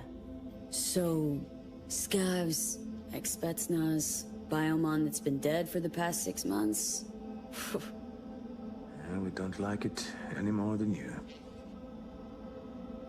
Rybakov, anything I ought to know before I give him a warm Night City greeting? He's an elite sharpshooter. 167 confirmed kills. His cyberware includes ocular implants, linked to his weapon's enhanced targeting system. Reaction accelerators, adrenaline pumps. And you can add to that some experimental Soviet tech. It seems he is able to hack his enemy's ocularware. Okay, all clear. Guess I'll get to it. I'm sending you the coords. Anna will call once you lock in on the signal. Find Banna, please. Or at least that damned Bion monitor. See what I can do. So we're gonna go ahead and check out the area they want us to, which is this dinosaur museum. And of course there's gonna be some enemies waiting to greet us.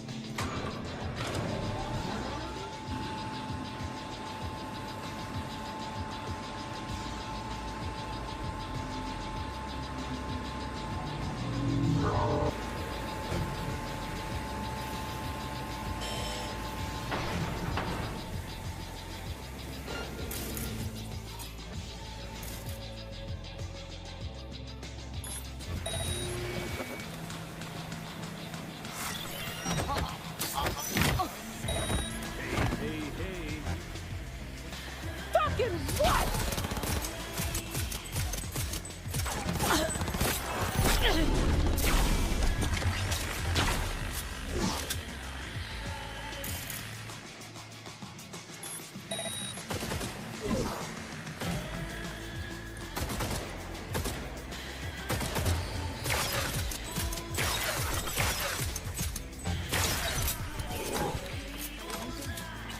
Jack shit.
So you'll see these two windows, but you want to go to the window on the left and it'll let you inside.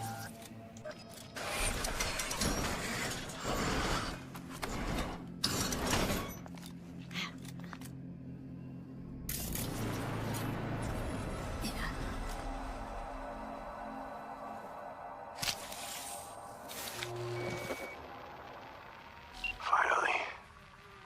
I was starting to think that no one would come. Ben, that you? Still breathing? Later. I'm hurt. And no scars. I'll explain once they're gone. Copy. Where you at? Go to the main museum hall.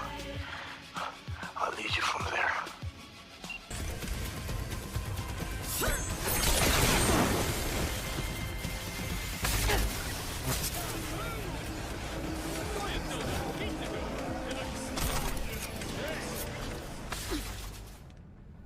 Perfect.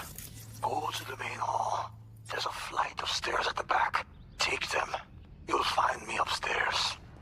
Careful now. Some elite soldier Rybakov is lurking nearby.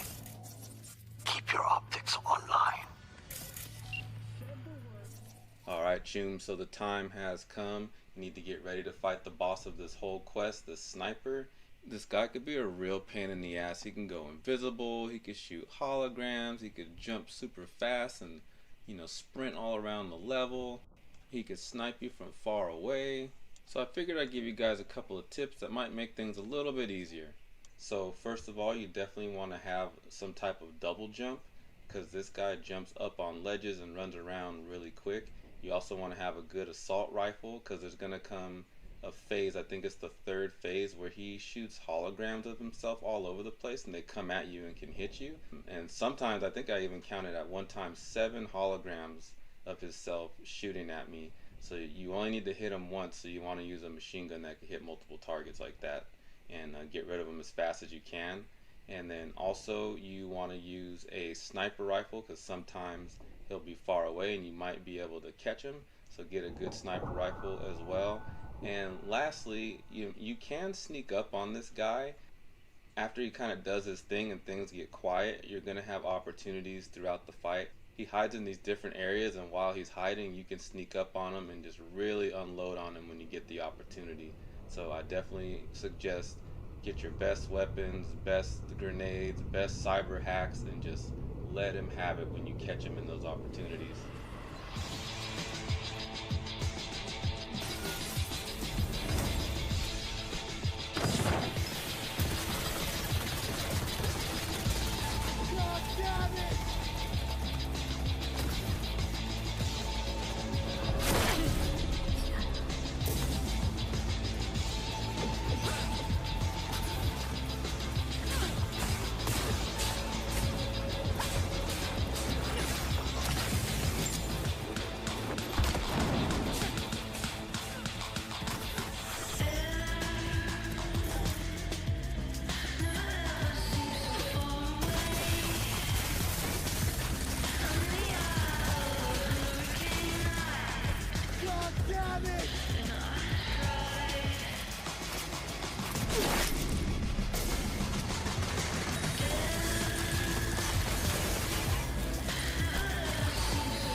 Alright, so now this fool is dead.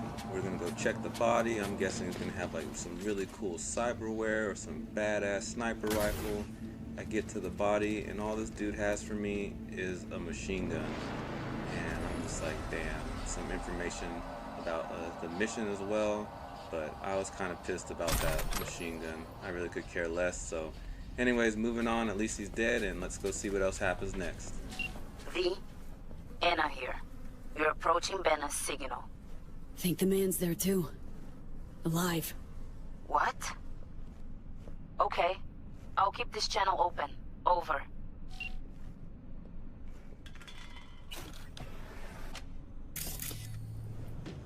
Please. Stay calm. Allow me to explain.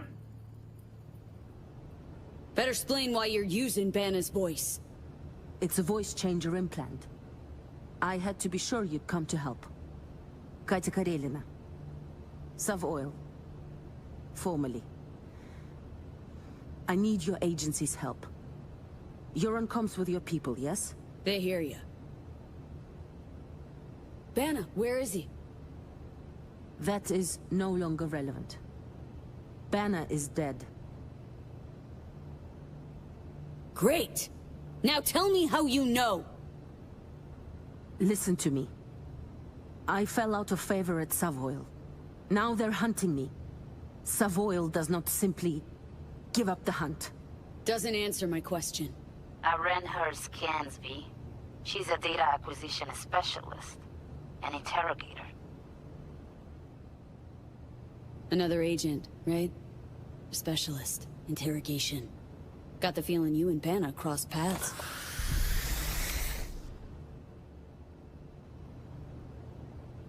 All right. We caught Banna in Dogtown. At first, we didn't know who he worked for. That became clear during questioning. I kept him alive, gave him treatment. But then later... it wasn't me. She's lying, V. New orders. Cue her like the beach dog she is and take the biomonitor. Over and out. Anna? Anna! Your people, what did they say? Brazil wants you dead. Guess who's gotta pull the trigger? What do we talk for? I have valuable data for you and your people. Let's be professional, yes? Look, they're not my people. Banna's besties hired me to find him or his biomon. That's it. No, wait. You're a merc, yes? I was doing my job just like you. You understand? I have a proposition. Please, hear me out. I'm listening. Go. I have Banna's biomonitor. You are reasonable, so I give it to you. There's also a stash in Dogtown with my gear. I give you coordinates, okay? There a catch? No catch. You let me go, that is all. What do you care about some Banna? Deal. Flip me the cords. Sending now. And you? Better Delta. Yes. Спасибо.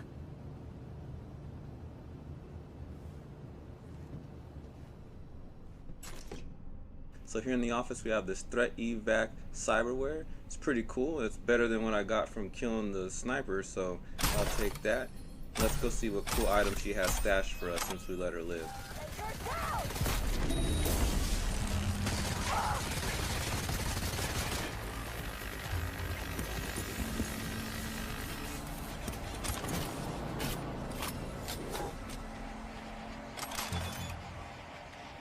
Ruh-roh, plot twist. So I was about to go ahead and drop off that biomod like we were supposed to from the beginning, and now we got a message here from Steven basically saying that Steven doesn't want us to go ahead and drop it off with him and Anna. He wants us to drop it off at a different specified spot because of some political conflicts going on. I'll let you guys read the message yourself so you can see what it's all about if you want to. A couple of plot twists in this mission, and that's what kind of made it fun. And then we still got to go ahead and check out what this chick has stashed for us. So we got a lot going on at the end of this quest.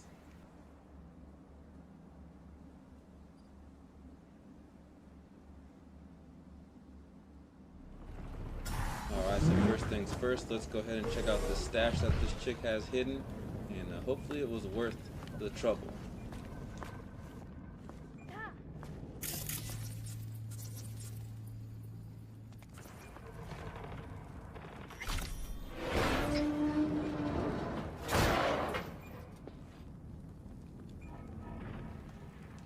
Alright, so here it is down below, and what do we have here?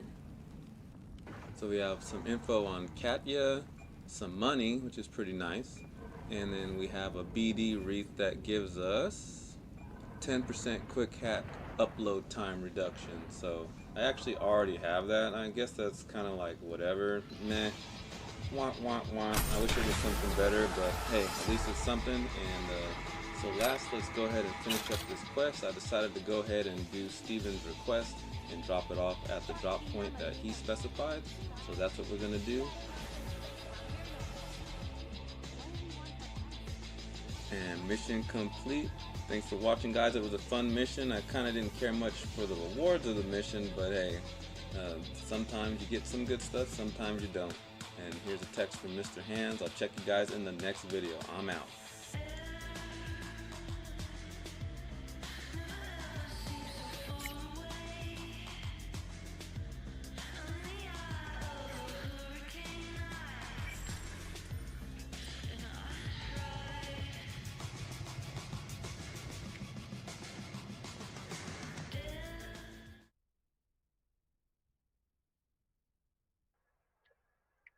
In 1994,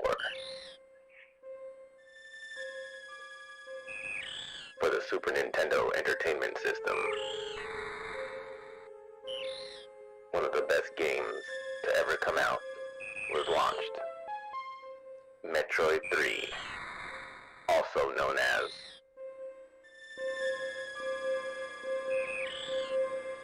Super Metroid. In this playthrough, we will scour the entire game for all its secrets and the special ending. The last Metroid is in captivity. The galaxy is at peace.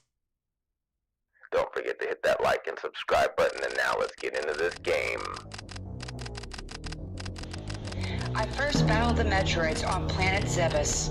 It was there that I foiled the plans of the space pirate leader, Mother Brain, to use the creatures to attack galactic civilization. I next fought the Metroids on their homeworld, SR-388. I completely eradicated them except for a larva, which, after hatching, followed me like a confused child.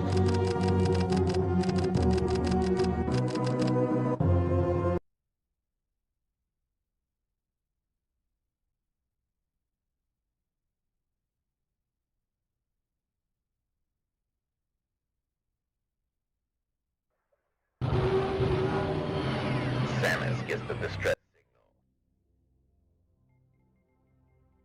The space colony station is under attack.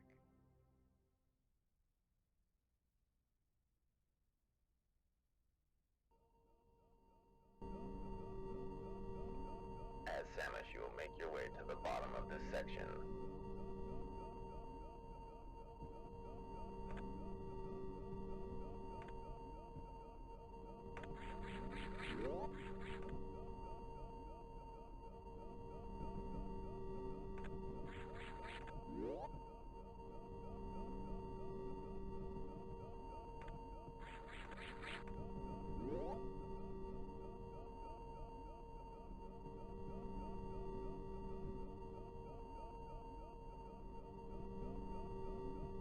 A few dead bodies on the ground.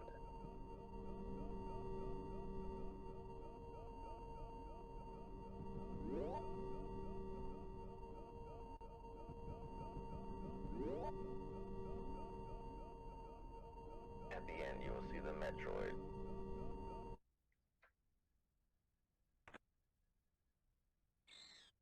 And once you get close, Ridley will appear.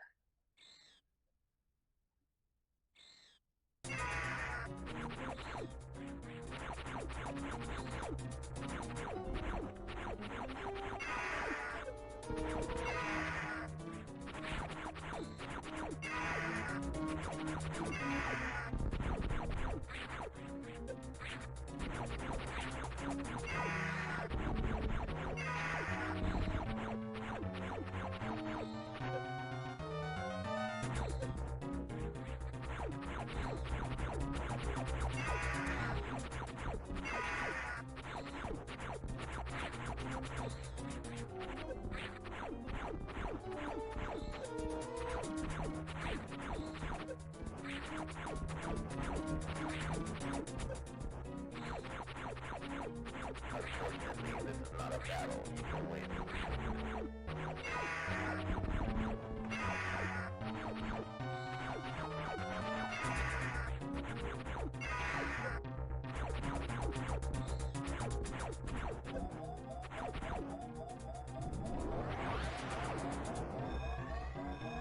Emergency self-destruct sequence activated.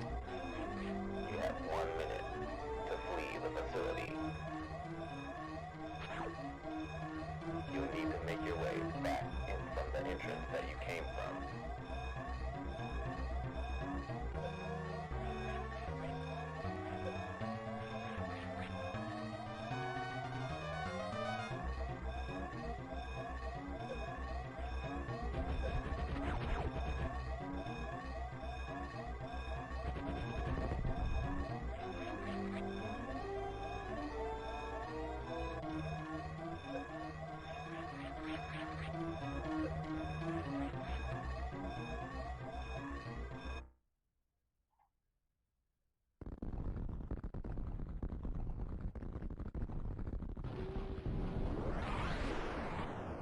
Samus barely escapes, but follows Ridley back to the planet of Zebes, where we will seek to find the Metroid.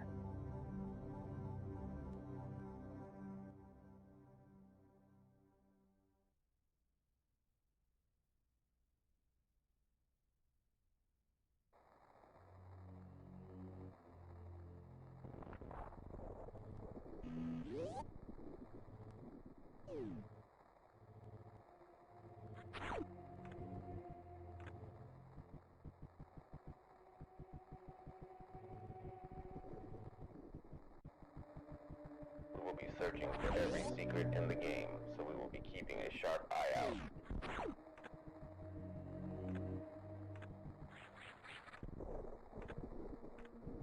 So as you can see, you want to make your way all the way to the left when you land.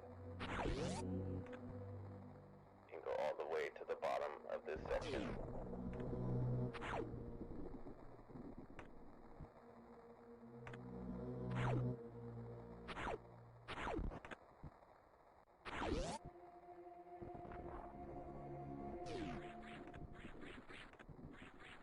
We will proceed down this elevator.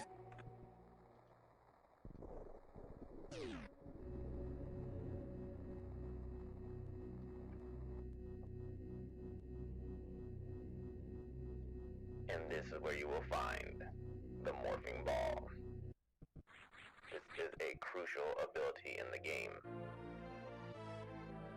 It lets you transform into a ball and get to small, hard to reach places.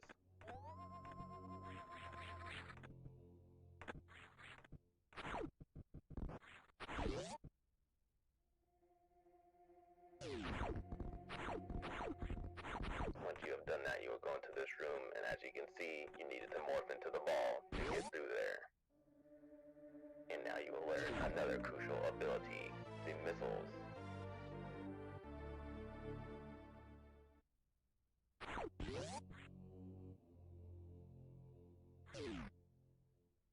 It takes 5 of the missiles to open the pink door.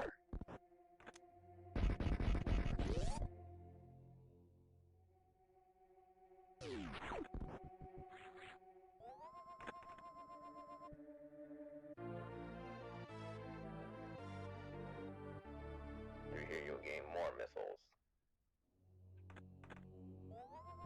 You can even do the moonwalking game if you have the skill.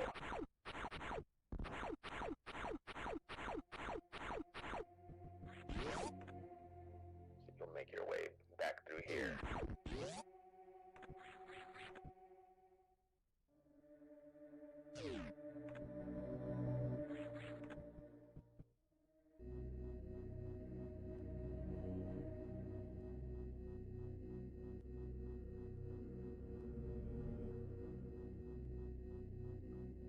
Now you will see enemies are all around.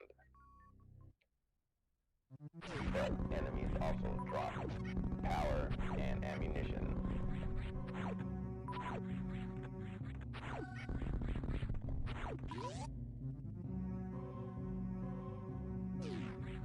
have to jump your way all the way back to the top.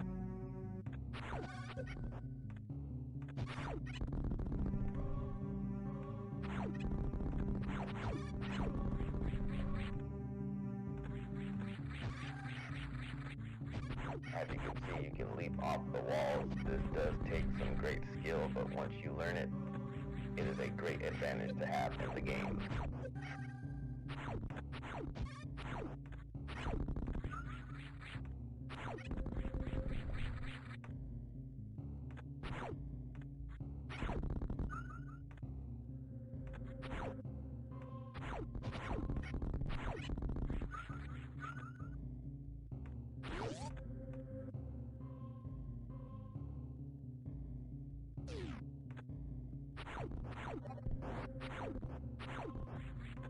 And you'll see another pink door.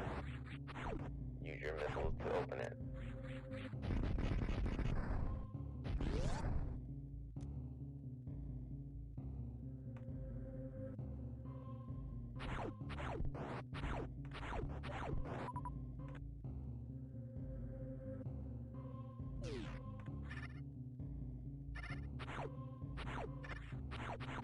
Here you can download the map.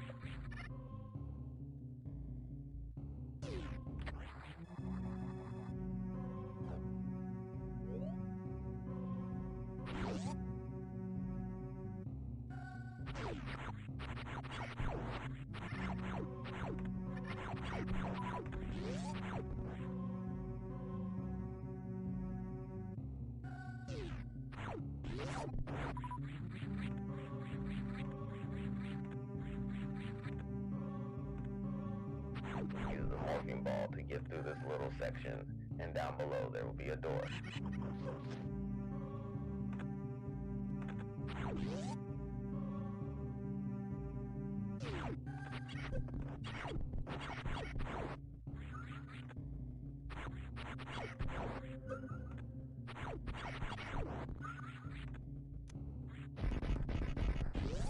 One of the cool things in game is that you can always re-kill enemies to gain power back or more ammunition and missiles. And here's where you learn the bomb ability.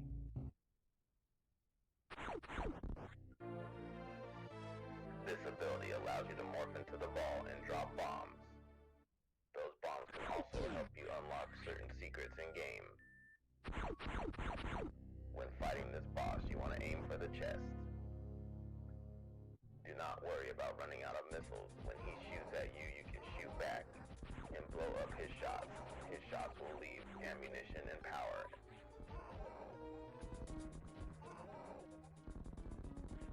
Use this room to reload on everything you need.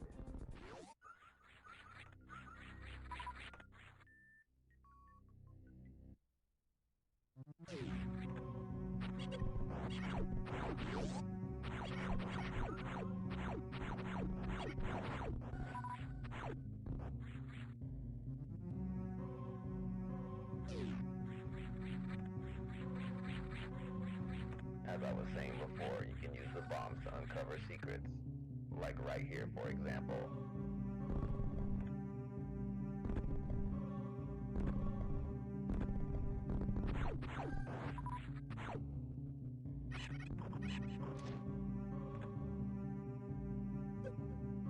When you go in here, you will morph into the ball.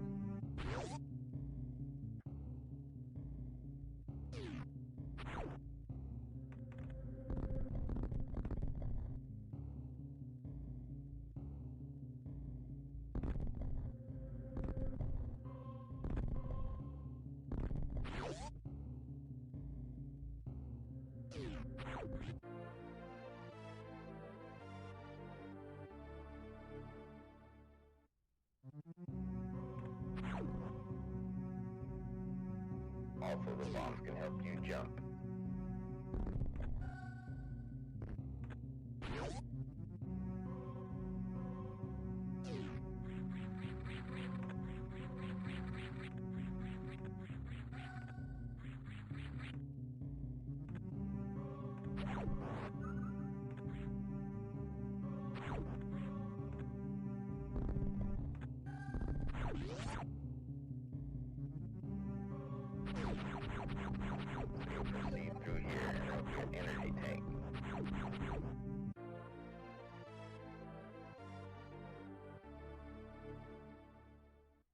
as you can see, one missile kills those green guys.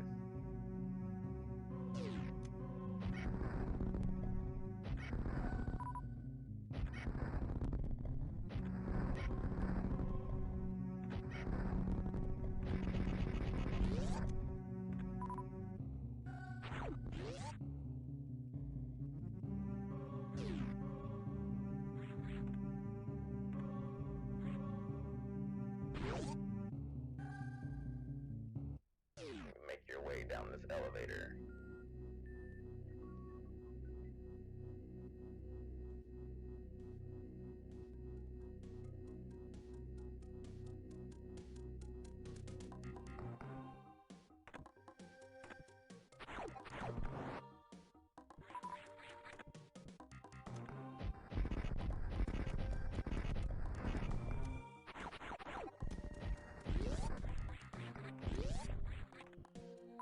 So now we have both doors open. We can proceed through. More missiles.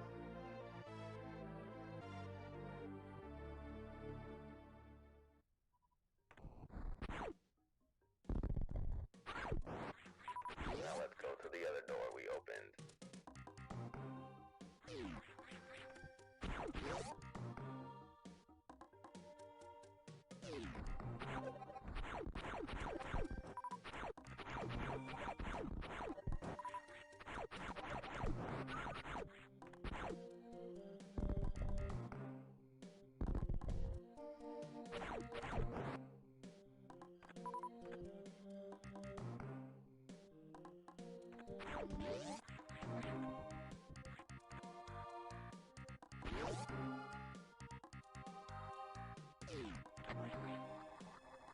These maps are very important, giving you a better understanding of the layout in front of you.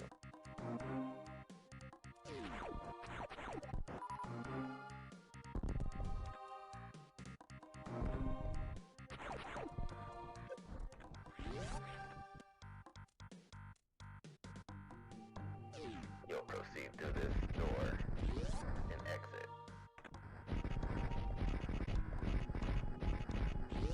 I just like to be fancy and open all the doors. You might like to go one door at a time, whatever works best for you.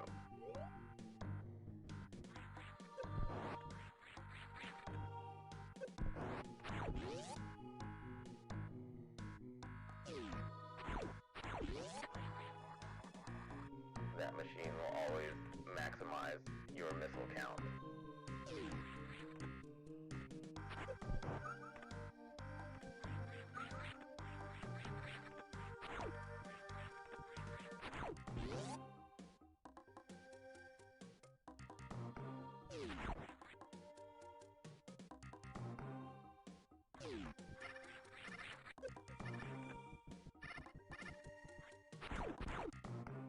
You want to morph into the ball and use the bombs to get through this area.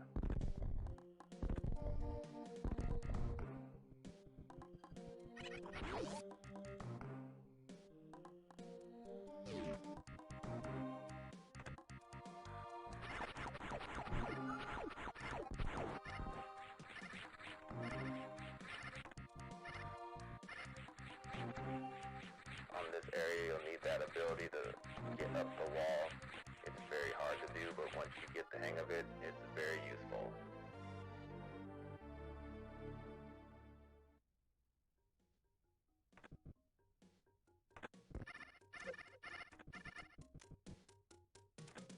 So you'll notice that there was a door up there with an orange door.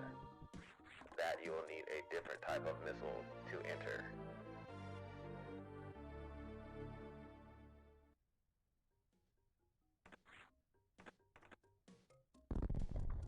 And now you have the charge beam. You'll be able to charge up your shots to do additional damage. Throughout the game, you will gain different types of laser beams to shoot, all of which can be charged and shot and perform different effects.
is the whole fight.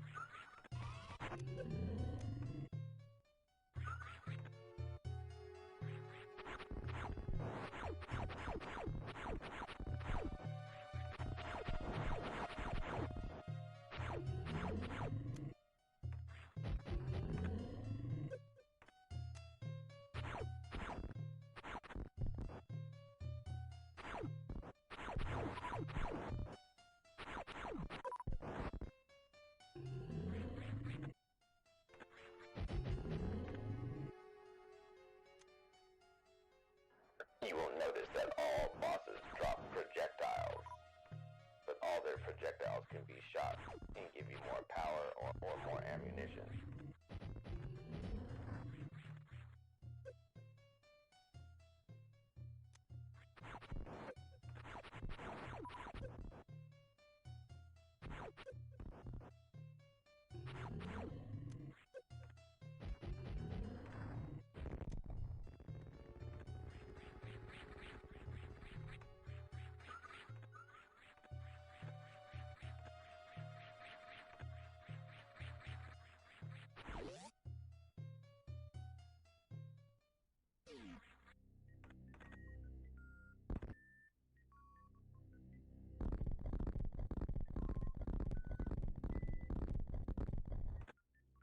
And now you have a new projectile to shoot yourself. The super missiles. Any door that is marked in green can now be shot with a super missile and it will open.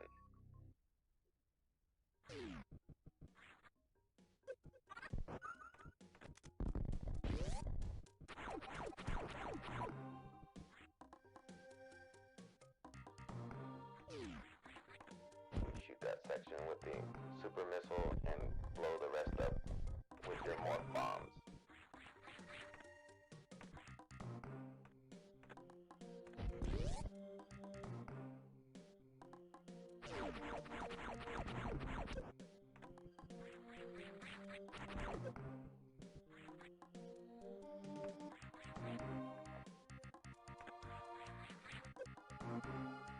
There's a secret in this pipe. You go in there and you get more missiles. The majority of the secrets in this game is basically you finding secret areas to increase your missile count.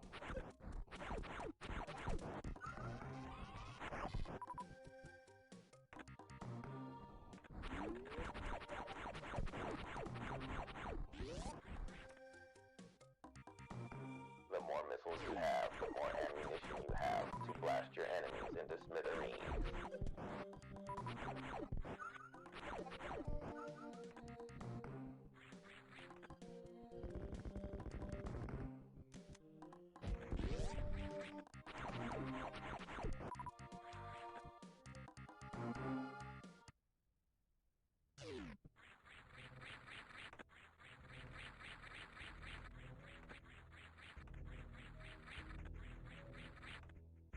Climbing the walls like so takes plenty of practice.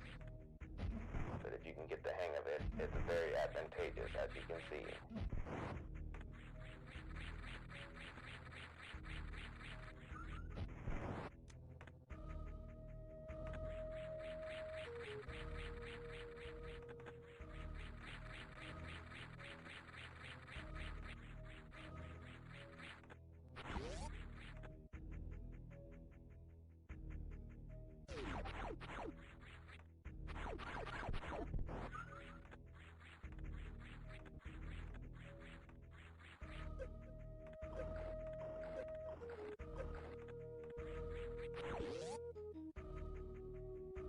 So you want to go down to that bottom section, but before you do so, you want to go up here. There's a save right here.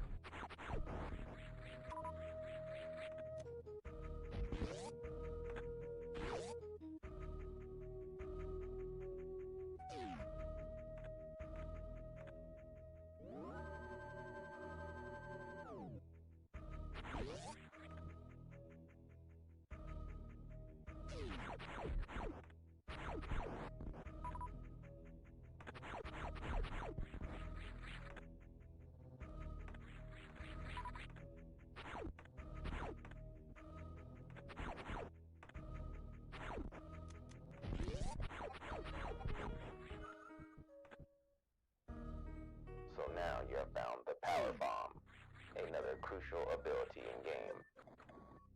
All doors marked in orange can now be opened with the power bomb. There's additional missiles behind here. And from here on, you now have the ability to open all doors through your 3 different abilities.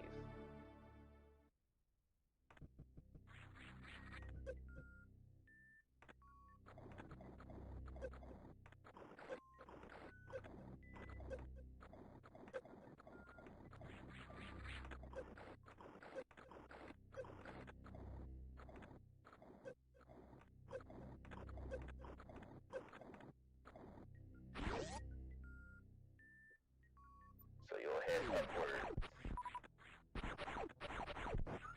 And now that you have the power bomb, all orange doors will be open to you.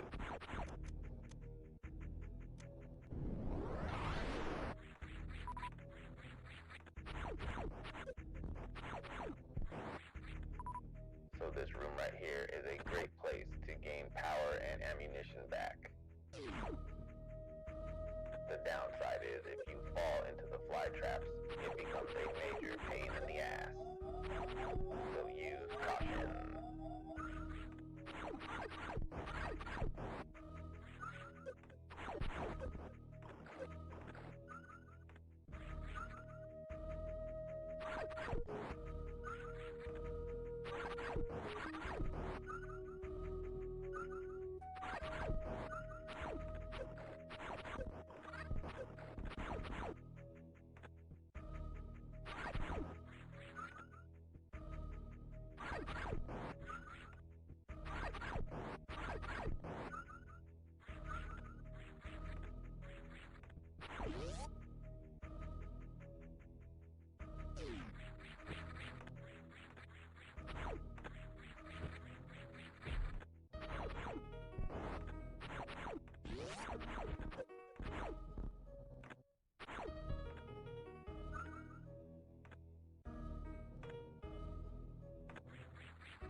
So that power bomb helped you find another secret here in the bottom. More power bombs.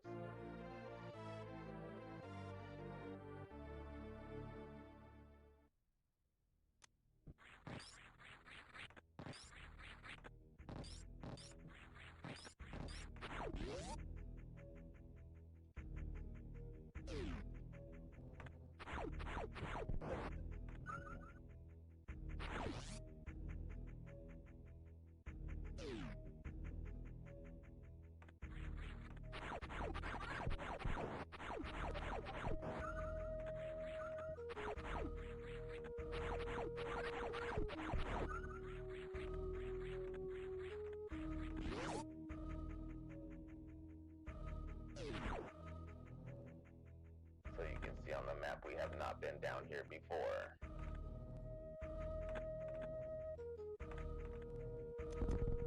The places you have been are highlighted on the mini-map in the top right-hand corner in pink. Blue means you have not discovered the area yet.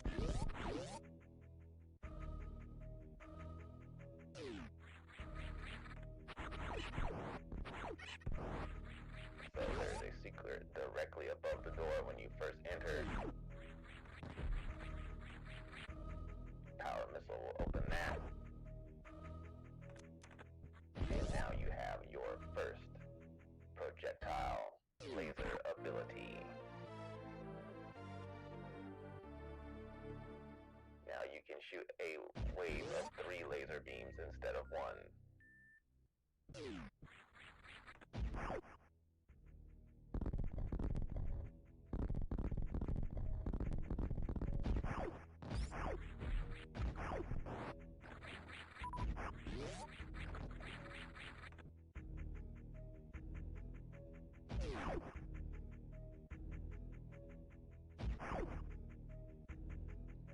So we will head down this elevator.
energy tank.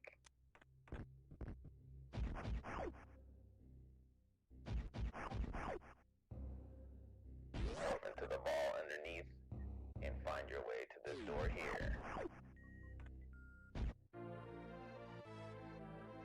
Simply shoot that down, and now you have a new ability, the high jump.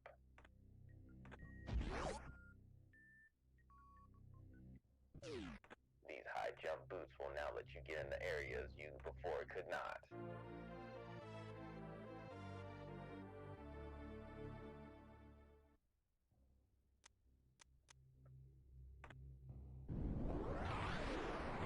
You may also notice that on the map there's little dots in the top right hand corner. Those dots are secrets to be found.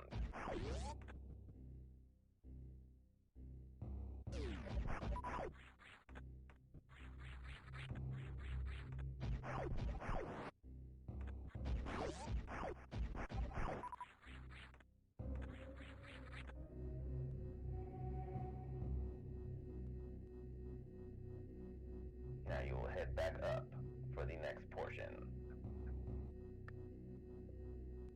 Now you will head back up for the next portion.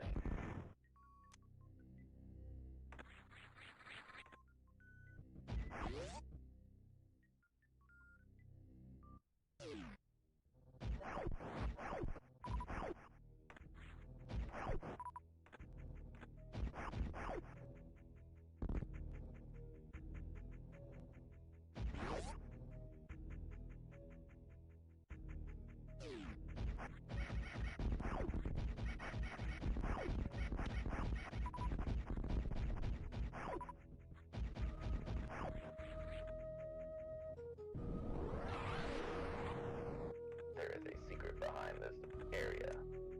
Morph into the ball, and it will get you in that little space for more missiles.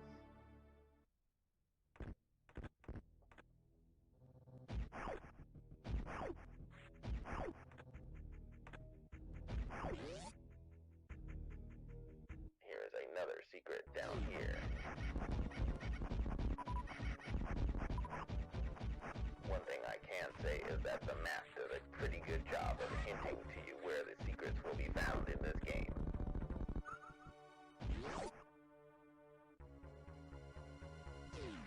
When you see a door that is gray and blinking like that, you know a boss fight is soon around the corner.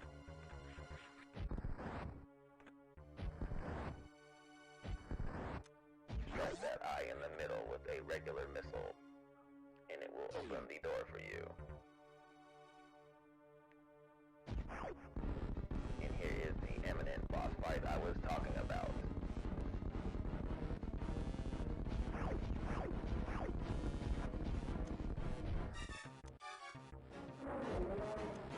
So this boss needs to be shot in the mouth when he opens it.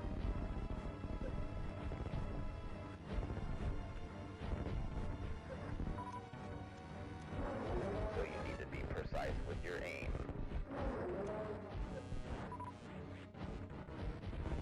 Shoot him in the mouth while dodging projectiles. And as you can see, it was not very hard with a couple of super missiles.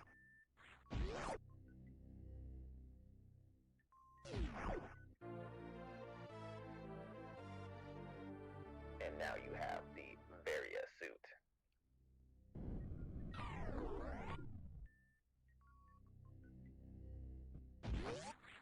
The Varia suit will now let you get into hotter places in the game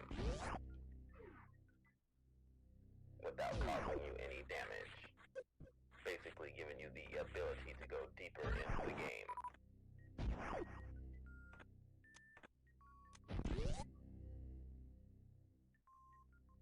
You can fill up completely on missiles and fill up completely on power in this station right here.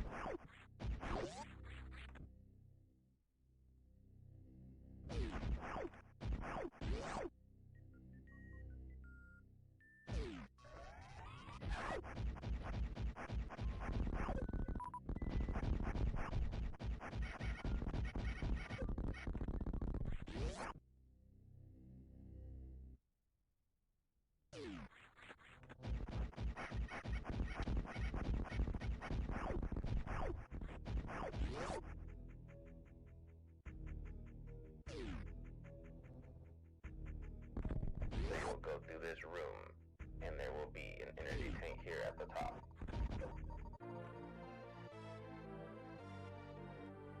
The best way to defeat these guys is to morph into the ball and drop some bombs.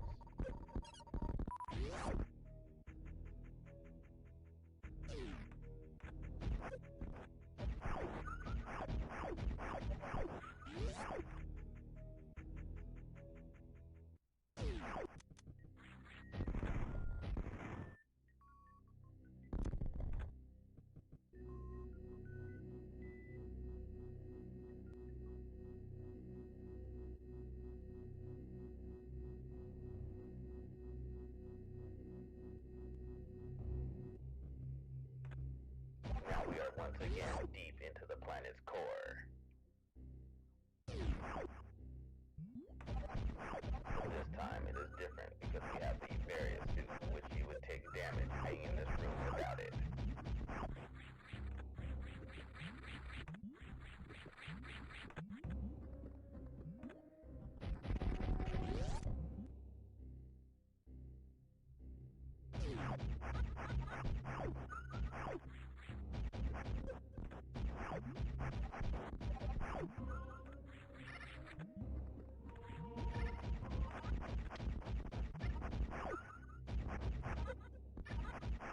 And another set of missiles hidden beneath the lava.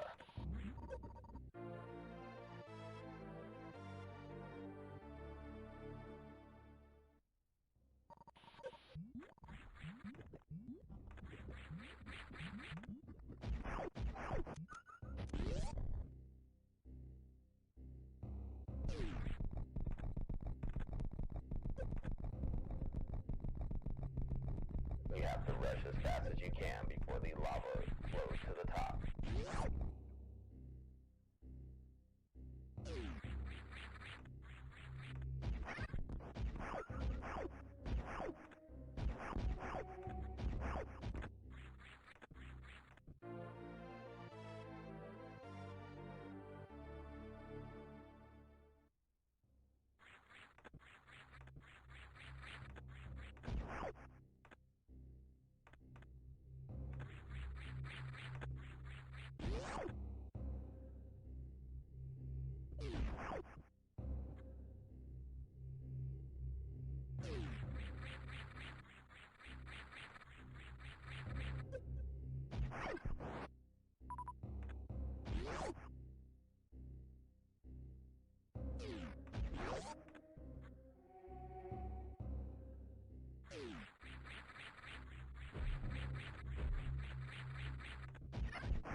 And now you see you can go up there and slide into the secret area.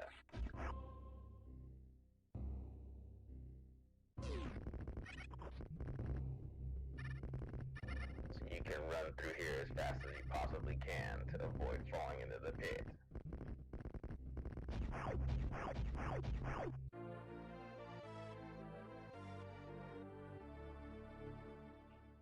There's some more missiles up top.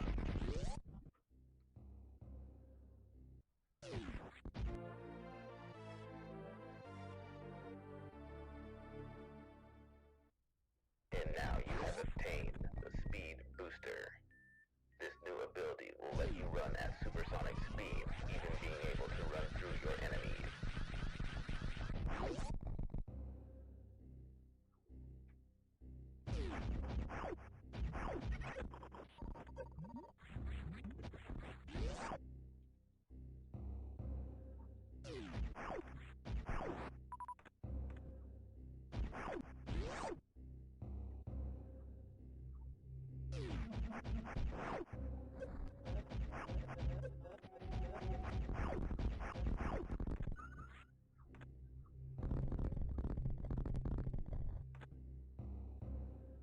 And you can slide quickly into this wall.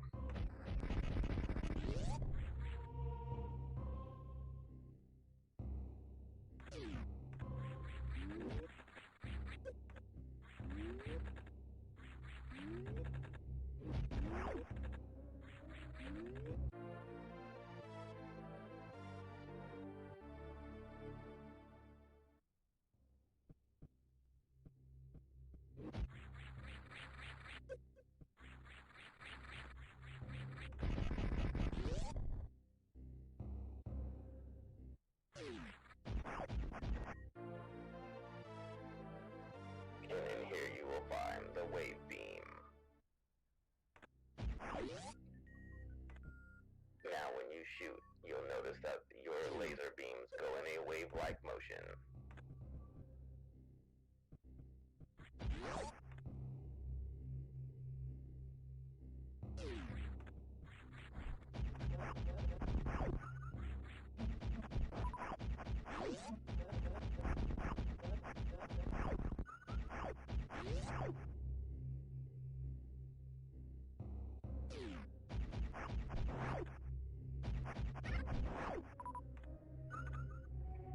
And with a little bit of wall crawling abilities, you can get in here before having the grappling hook.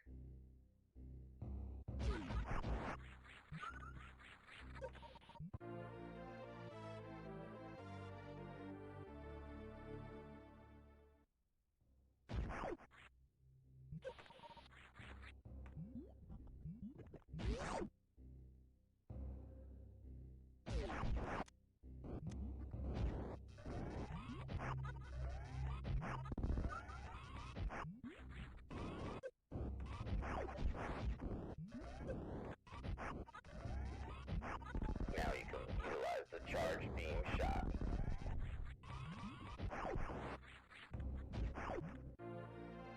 Here's a secret reserve tank. Basically giving you more power.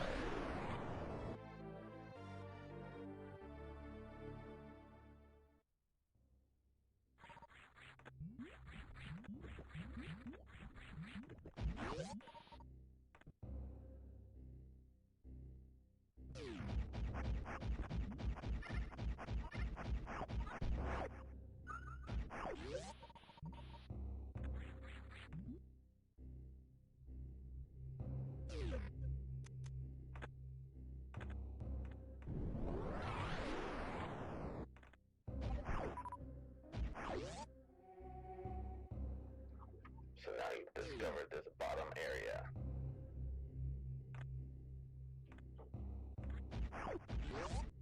Two new doors appear.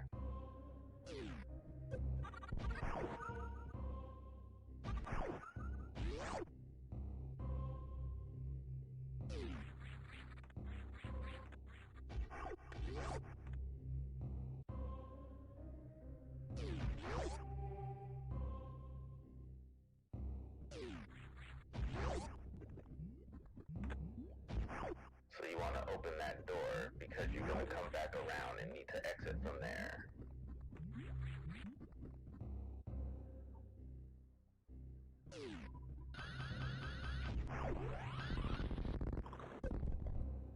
And as you see, you can charge up now because of that super speed burst.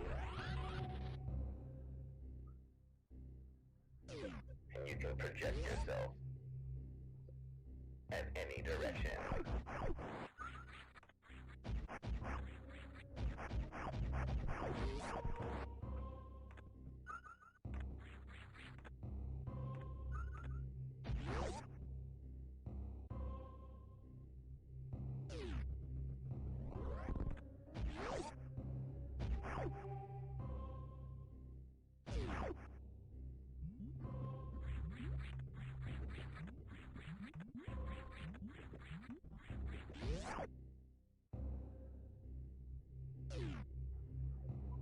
In this room, you want to make your way up as best you can.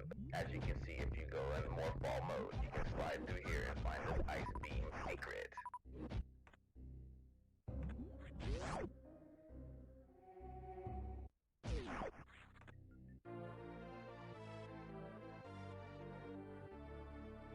Now everything you shoot will be frozen.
secret on the side of this wall.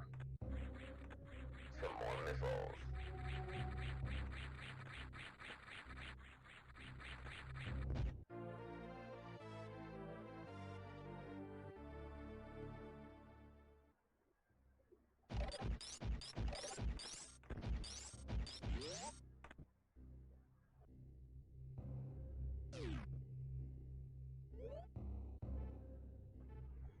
In this menu, you can tweak what weapons you want to use. Like right here, we are turning off the ice beam, but keeping everything else.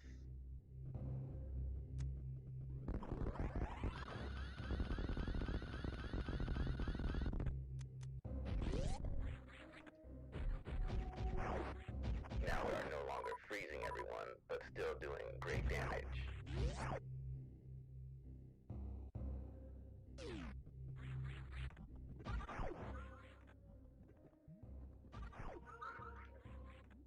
So while in this room, you want to power up because outside this room and down below is the boss fight. Right down here.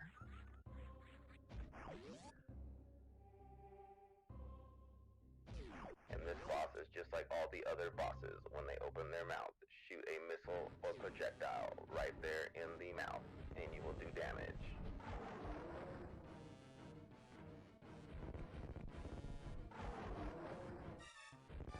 For this fight, you're trying to shoot him and back him up into the lava so he kills himself.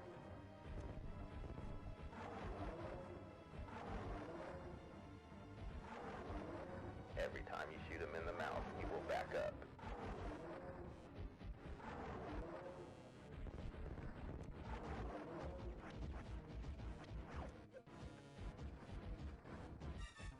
You just want to make sure you have adequate ammo to fight this boss.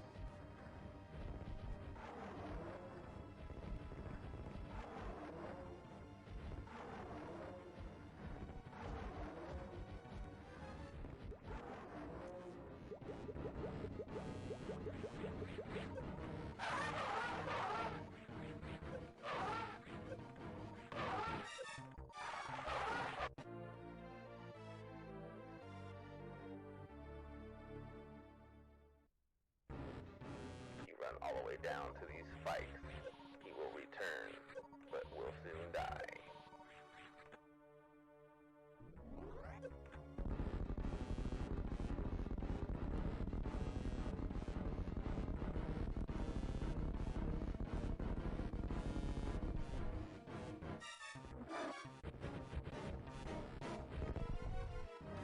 Go ahead and collect all power-ups and go through this door.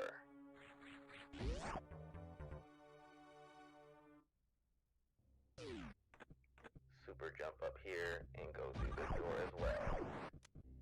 And you will get some more super bombs.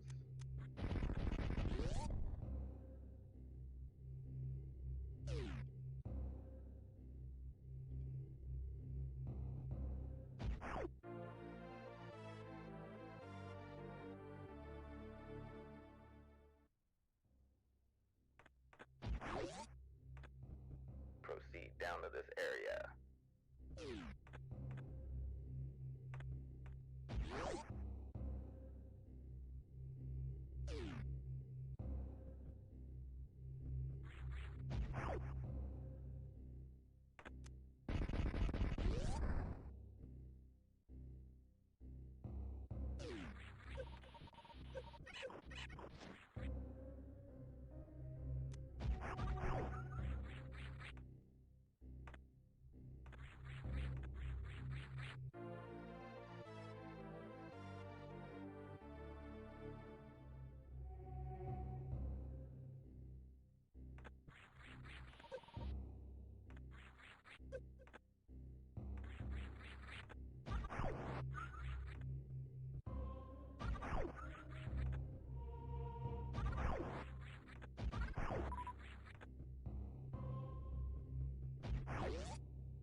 So here you want to run as fast as you can, break through and come up this corner. And there will be more missiles hidden up top.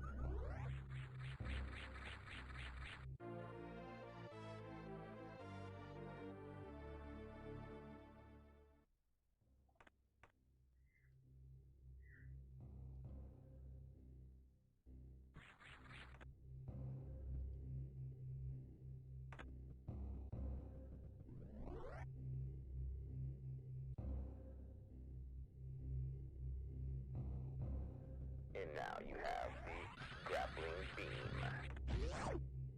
This will let you hook on to some of the high ledges that the game has. And you can also hook on certain enemies.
X-ray scope, a very important item to finding secrets in this game.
enter here, you will get your 5th energy tank.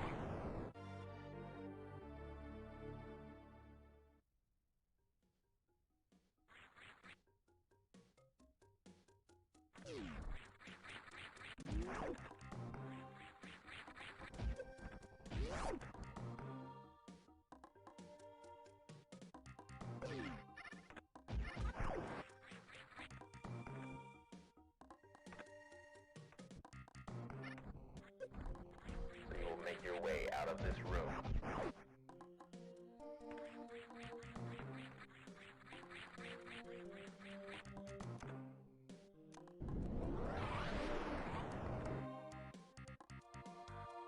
And here is another secret.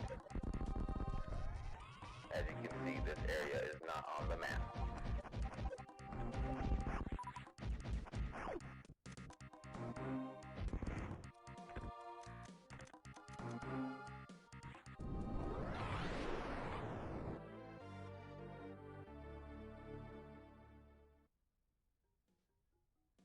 More power bombs.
And now you've acquired your 2nd energy reserve tank. These tanks act as additional energy and they automatically fill up your energy reserves. Back here you'll find additional missiles and another batch of additional missiles.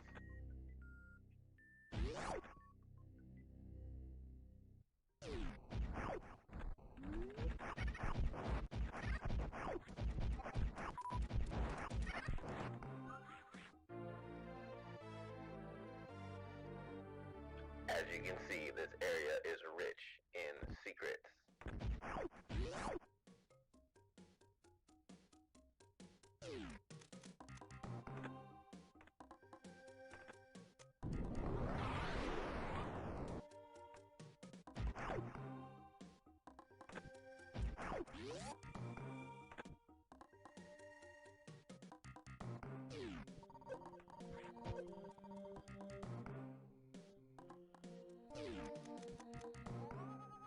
Here's another area that's not appearing on the map.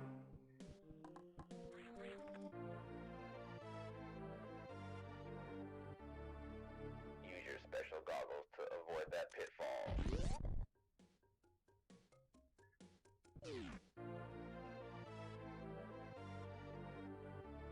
And more super missiles.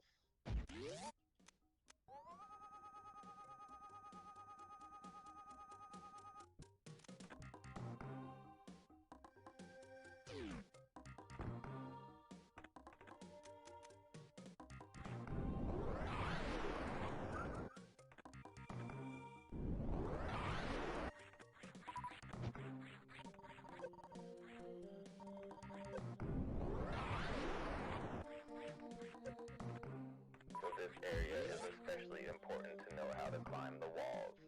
They teach you how to do it right here.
find yourself making your way all the way back to this beginning section. This should all look familiar to you.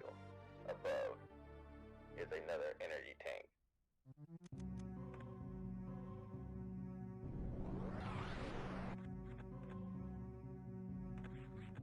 That should put you at 7 energy tanks.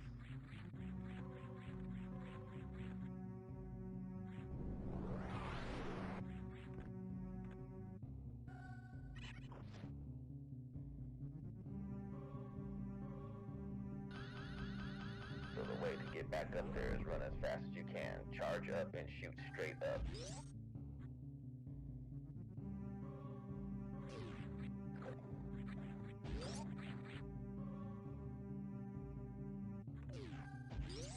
So we do not have the proper suit for dealing with water.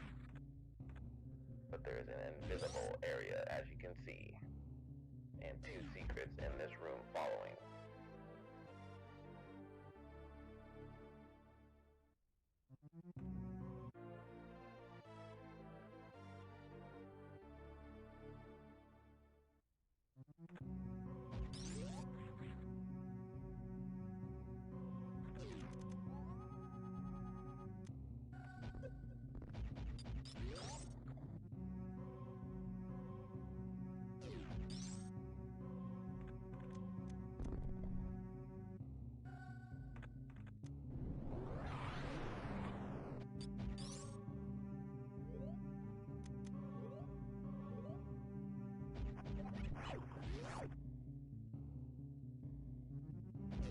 So we are still rolling without the ice beam.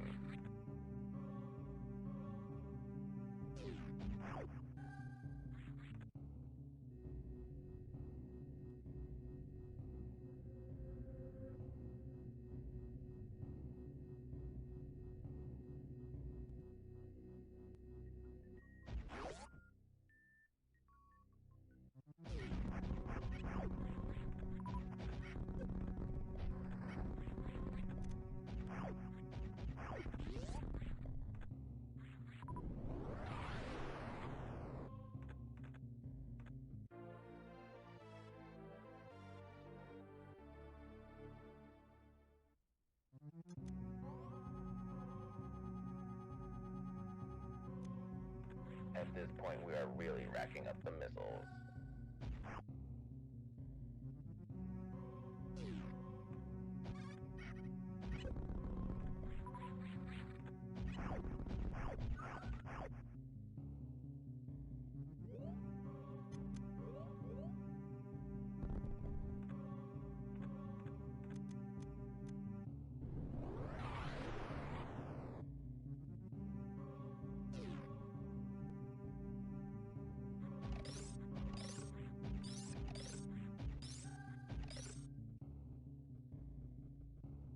Make sure to freeze these as you walk across or run across. You're gonna run across as fast as you can, charge up and shoot straight up just like we did moments ago.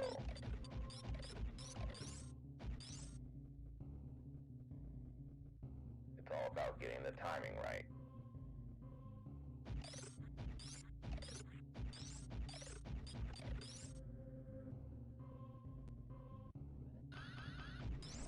Alright, here we go.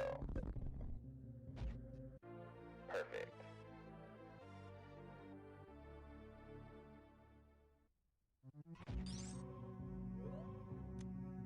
Use the grappling hook to get across.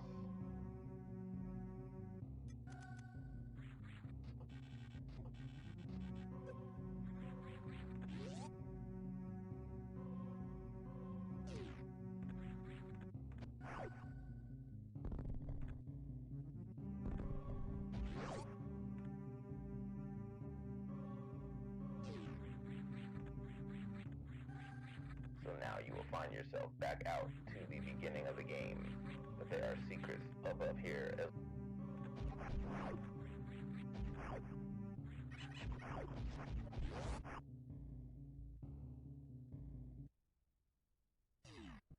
So now that you are at this beginning portion of the game, there are secrets up top.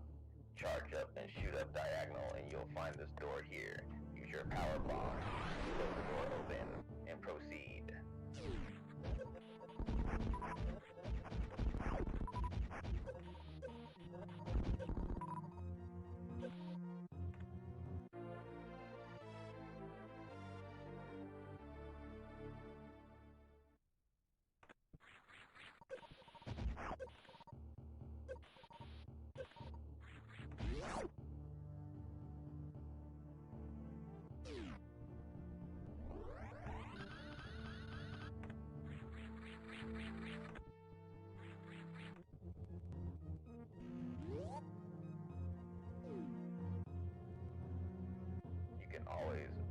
re-energize all your weapons and power standing in your ship. You can always re-energize all your power and weaponry by standing in your ship. You can also save the game by standing in your ship.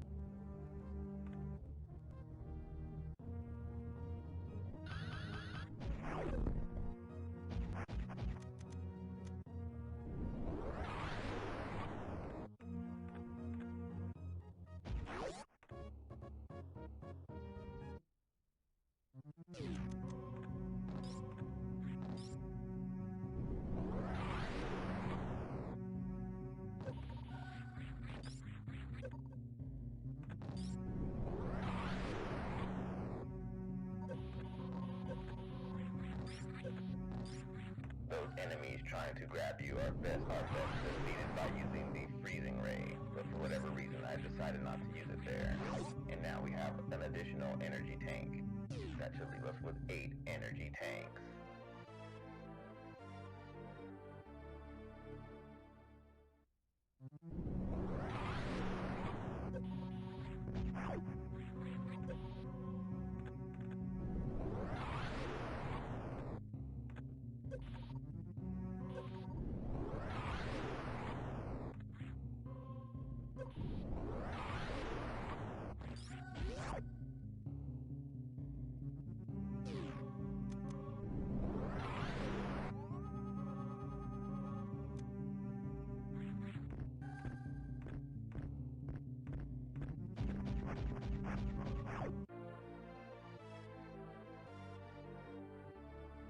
And if you are ever unsure about a room, use the goggles like you see me using them and scan the room if you feel there might be a secret.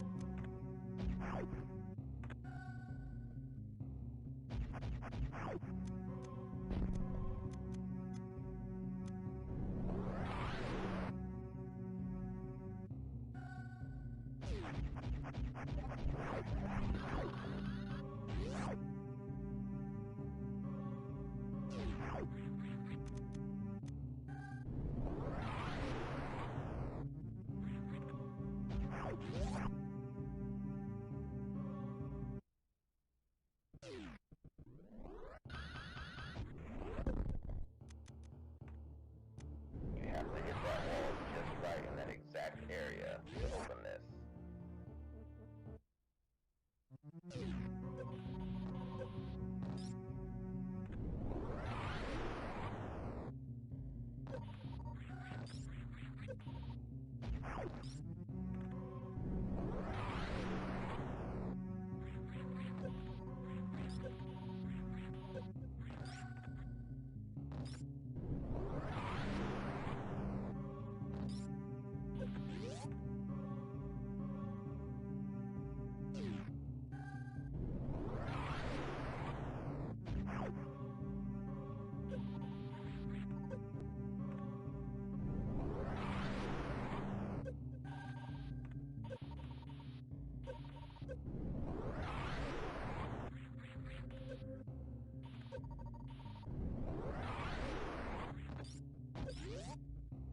Looks like we're caught in a loop, but we will figure it out and get out of here.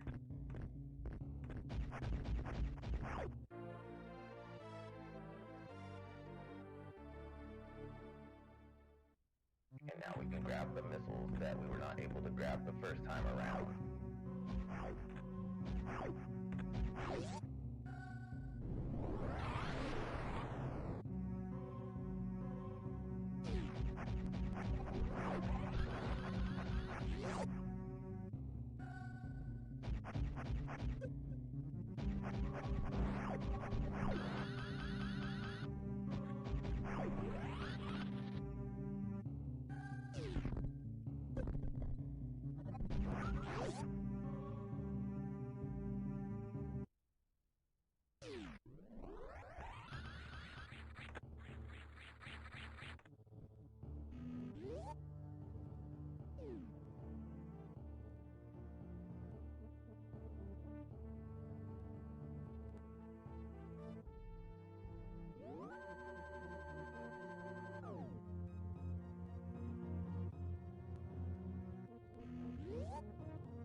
with this eyeball, you know a boss fight is around the corner.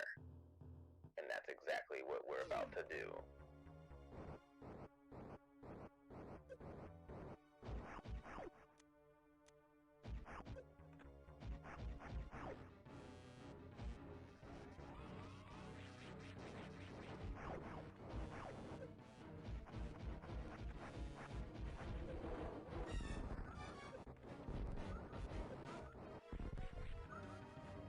When he appears in the middle like that, you need to hit him in the middle of his eye, and that will damage him.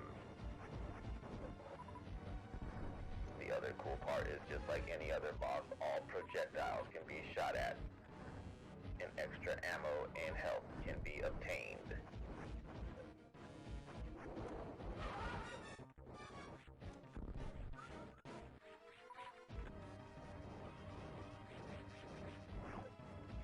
You just want to do the best job you can at dodging all his attacks, and then when he appears in the middle section, strike at the eye.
And there you have it, he is defeated.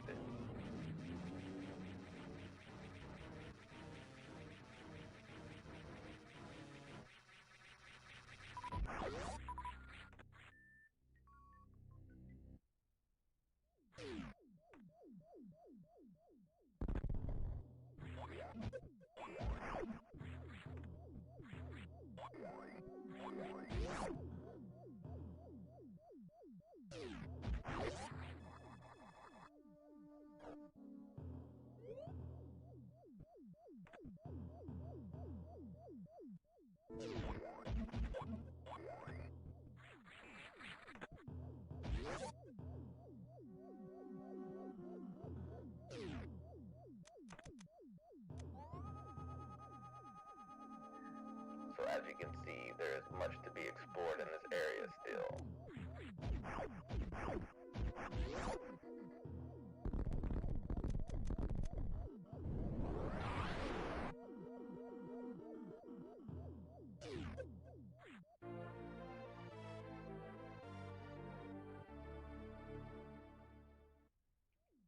Here are some additional super missiles.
Make your way across here using the grappling beam.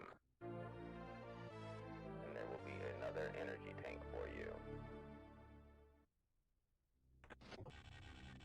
Making this the 9th energy tank.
And we have this whole other undiscovered area to explore.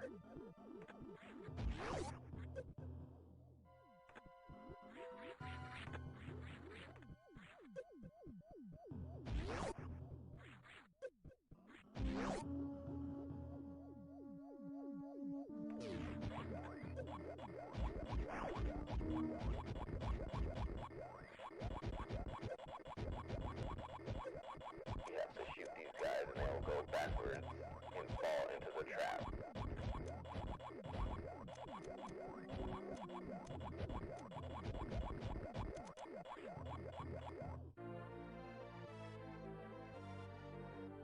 And as you can see, there are more missiles.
So we want to get enough space to charge up and zip into the air.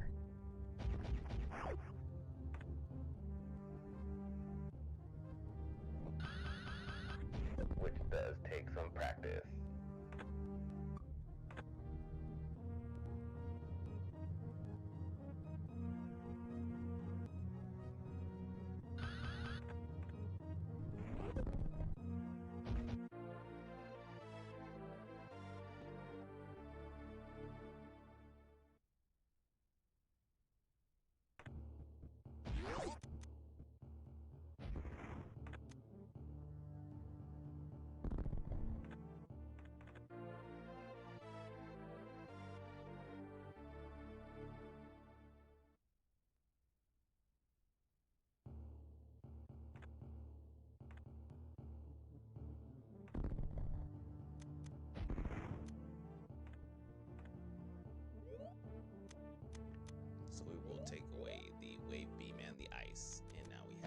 ability right here.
Morph into a ball and jump into the statue's hand.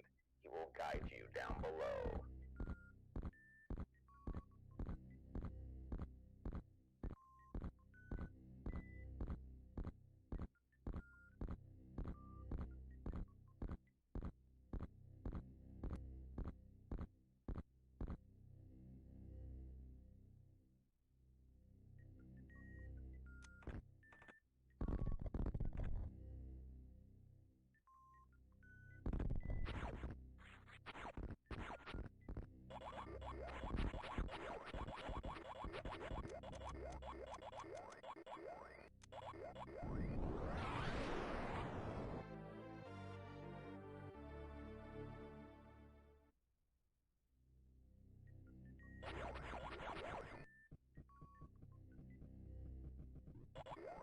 And here's a secret passage behind the secret passage.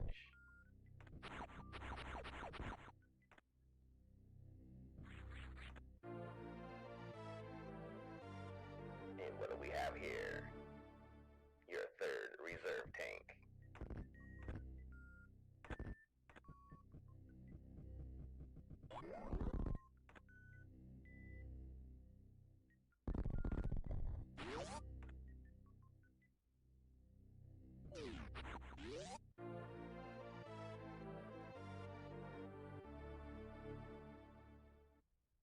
And now you have the gravity suit, which will make it way easier to maneuver in the water.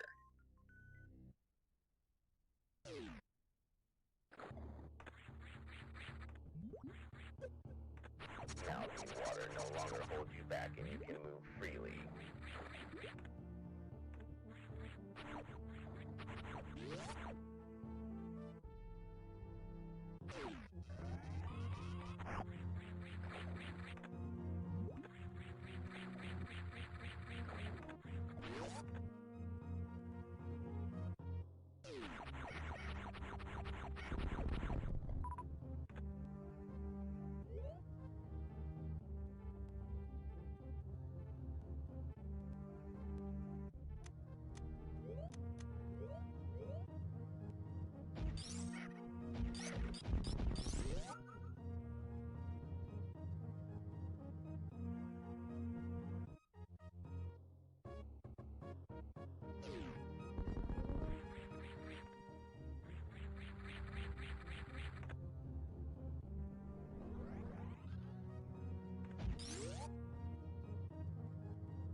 And down here, we'll get energy tank number 10.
So if you remember before, I said we would break this glass, and that's what we're going to do right here.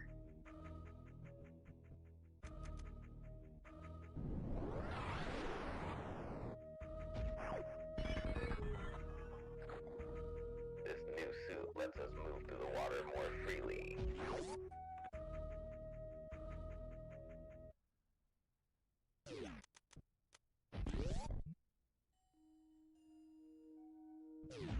And now we have a new area to explore.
This area is full of secrets, some of which let you sink to the bottom of the sand, and there is a whole nother room down below.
So you gotta use your super bomb and blow this up and make him do all the work.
So you'll drop down here, and here's another secret area.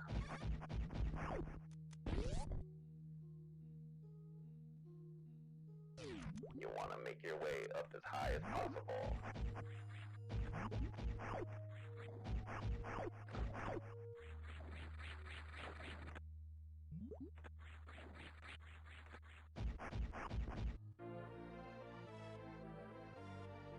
And there's another area with secret missiles.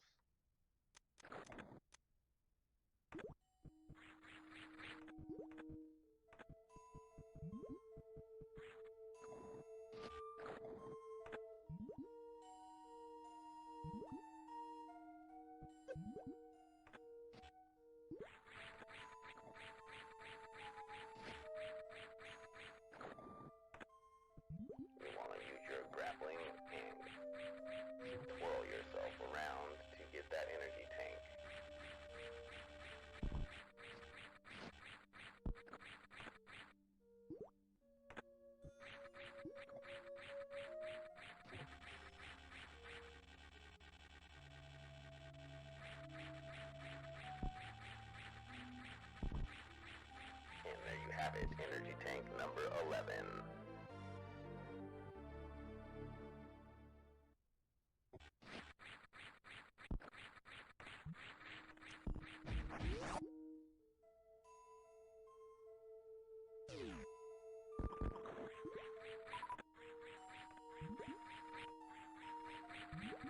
So we still have all that blue, meaning unexplored territory. So we're going to make our way up to those areas.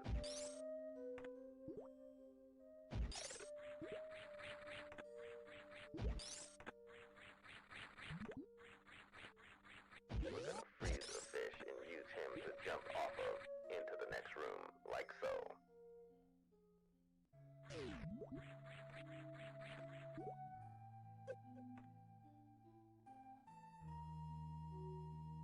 Here's another secret room with super missiles.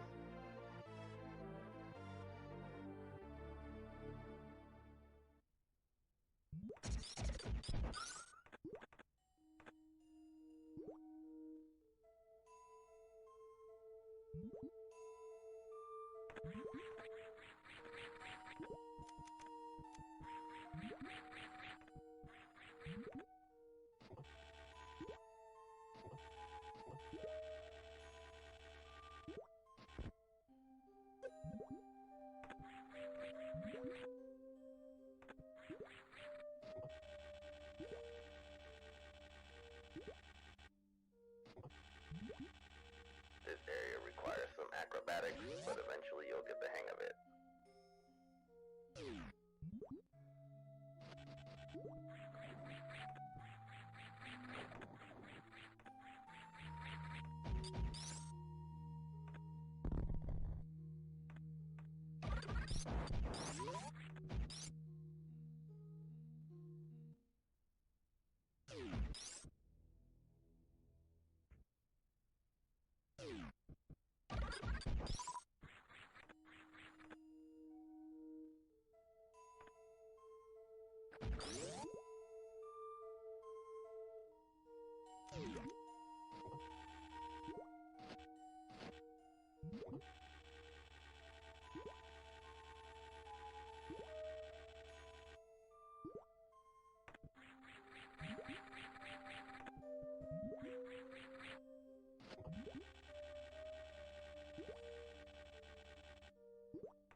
Another secret area with more missiles.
Sometimes the scanner can be your best friend to figure out some of these puzzles.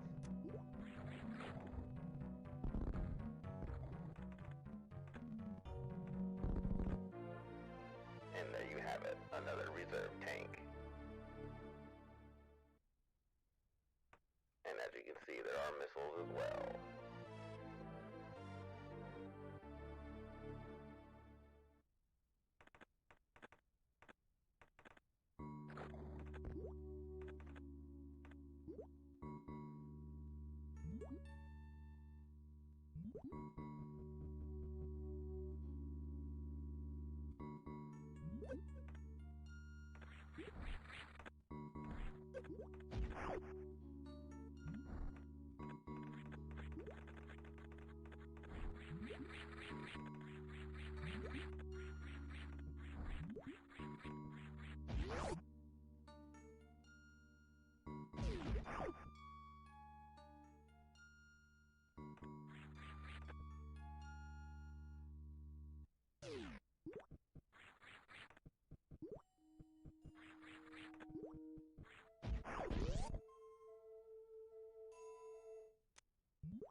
So at this point, you're close to the boss for this area. And this is the first time you see some Metroid-like organisms.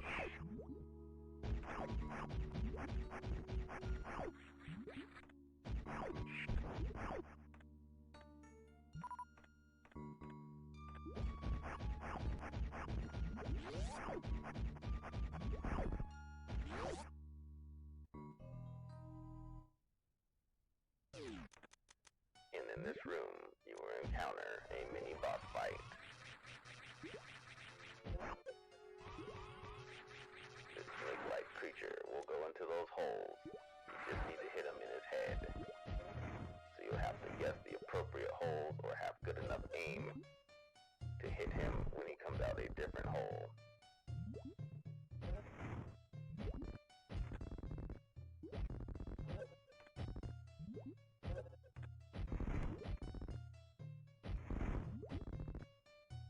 Of course, the super missiles do the most damage, but it's hard to nail a clean shot on him, unless you're a pro.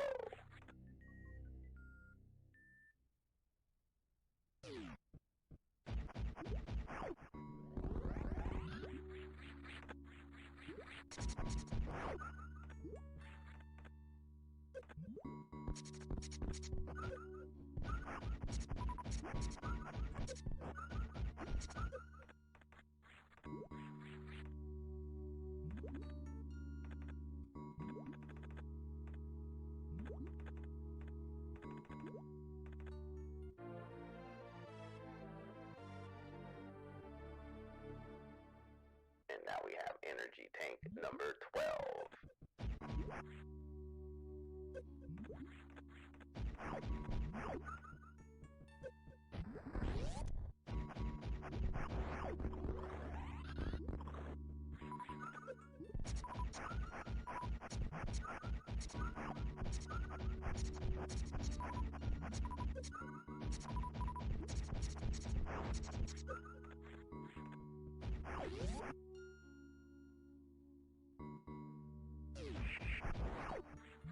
So let's explore this area here.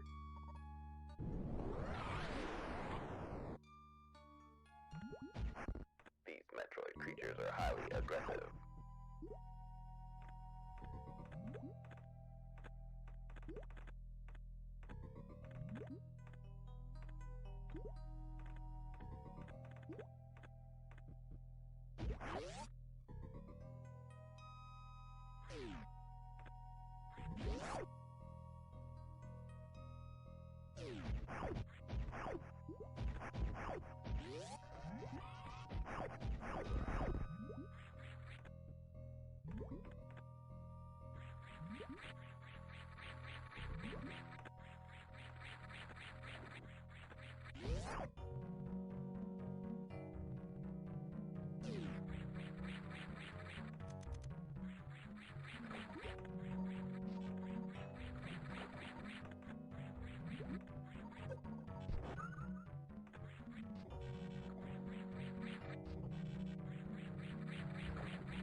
gonna make your way down here, and we already know this is a boss fight because of the door, as we've established earlier in the video.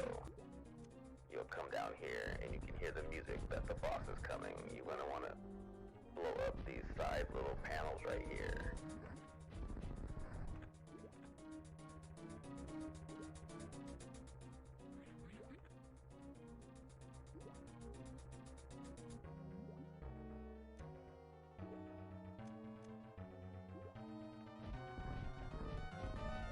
And as soon as all the little babies go away, the mama monster will appear. Dodge him as best you can and shoot for the belly.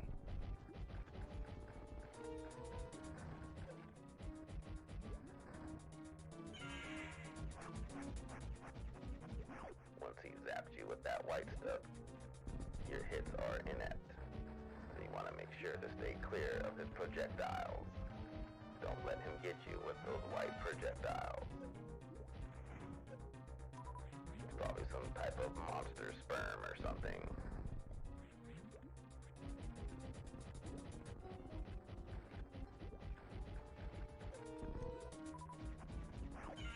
Samus has monster sperm on her.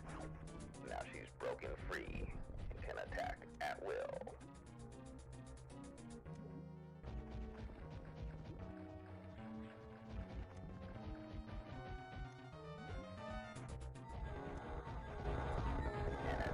I loaded up with those super missiles in the stomach, and that did the job.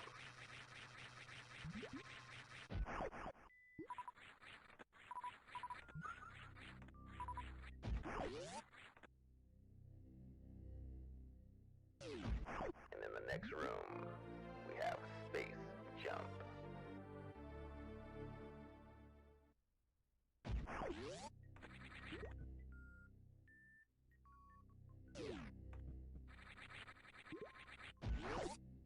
As you can see, this jump holds you in the air a little bit longer.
Being able to jump and float in the air like that adds a whole new dimension to the gameplay.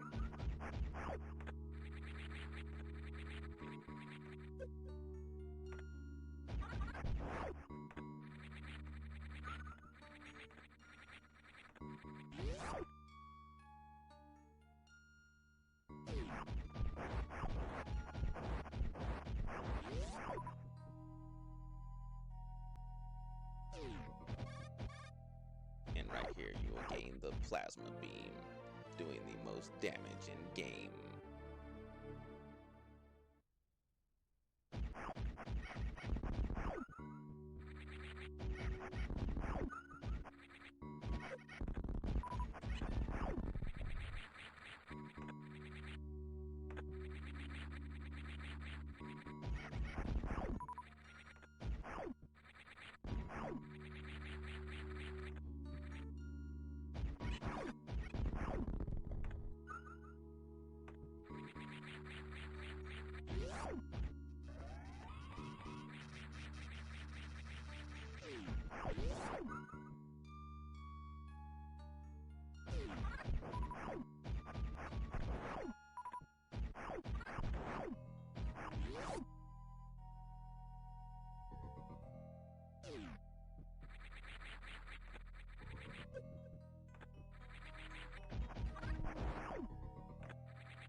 So you're going to make your way down to the North Fair area.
So you're gonna make your way down this elevator, and now we are getting close to the end of the game.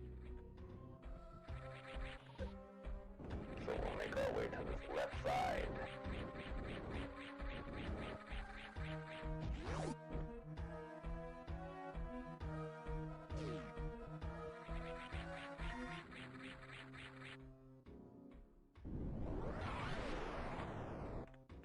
And get into the statue's hand, and that lever will release all the lava so you can go down below.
this room, you will find energy tank number 13.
So as you can see, when you get in this room, you'll have to fight two of these karate mantis bird thingies.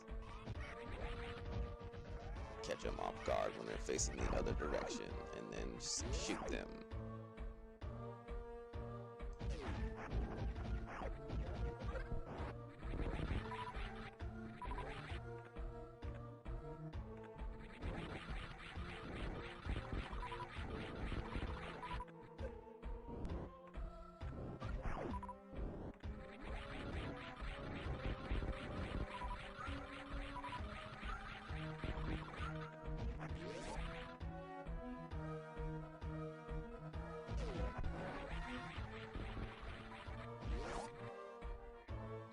in this room, you'll have to fight Ridley from the beginning of the game.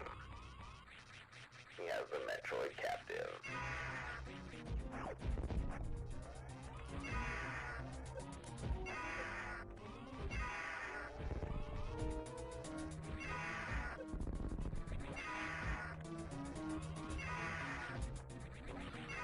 Your missiles are your best bet against him.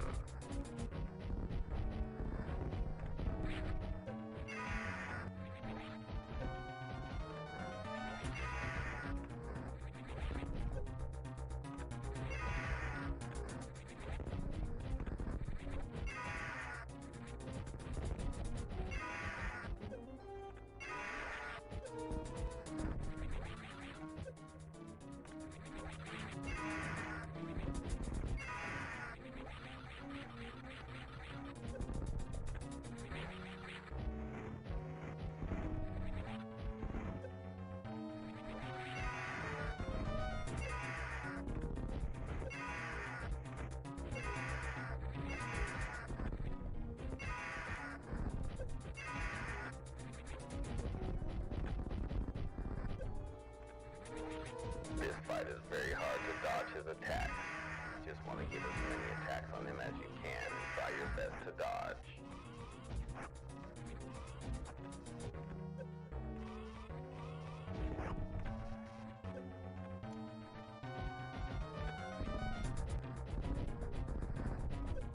Of course, the super missiles do the most damage, but it's hard to get a hit on him, and you don't want to waste them, so make sure they count.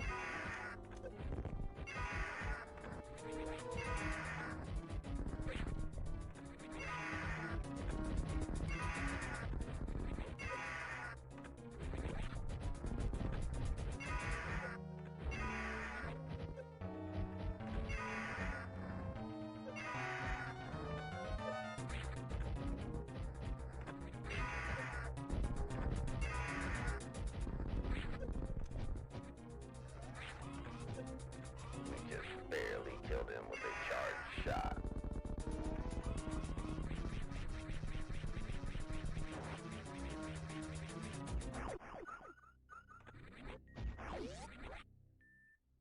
And there is the final energy tank you'll need.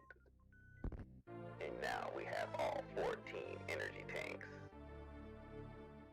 If you noticed, the container that the Metroid was held captive in was broken in that room.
way back up to this point.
So we had to grab those missiles to help with our goal of getting 100% of the items in game.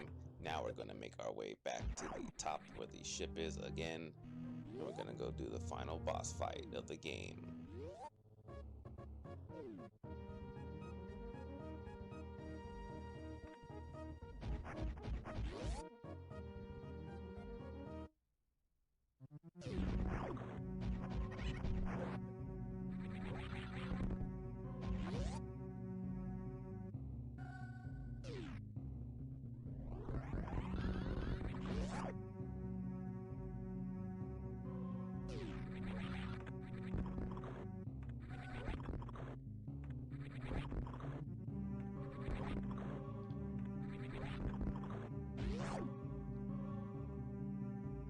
So you'll go through here, into this room here,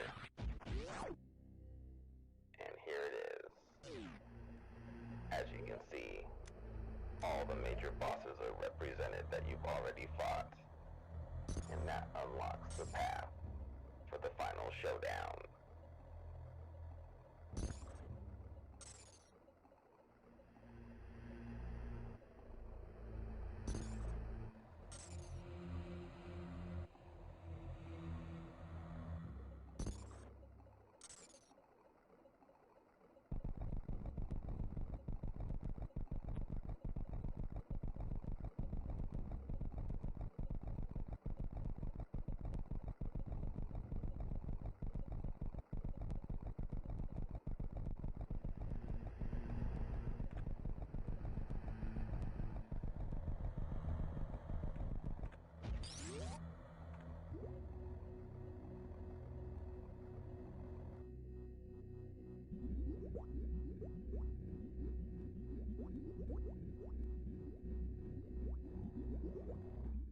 And armed with 100% of the items in game, we're looking pretty good for this final battle.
And as you can see, these Metroids mean business.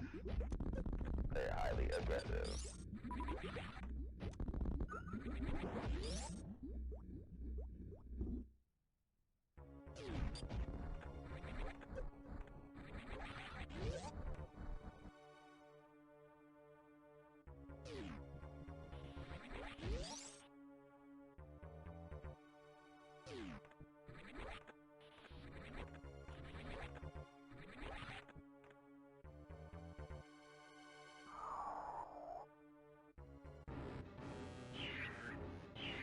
The Metroid that you tried to save in the beginning of the game.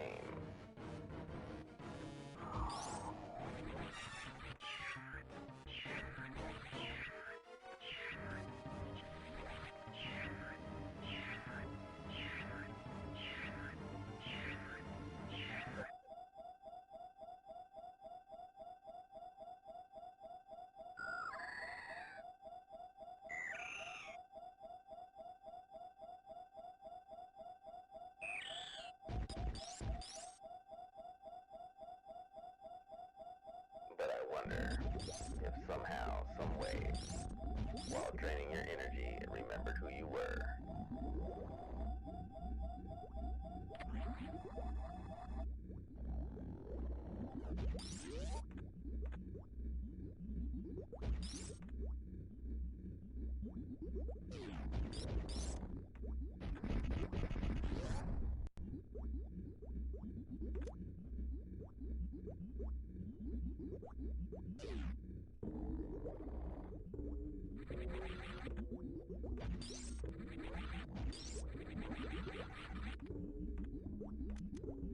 You see that door, you know what that means.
sucks the enemy's energy dry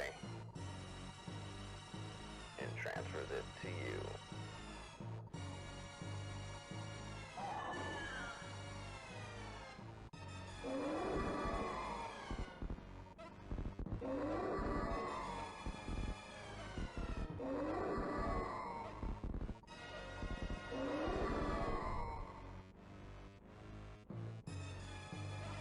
The mentor dies trying to help you, but he gives you a gift.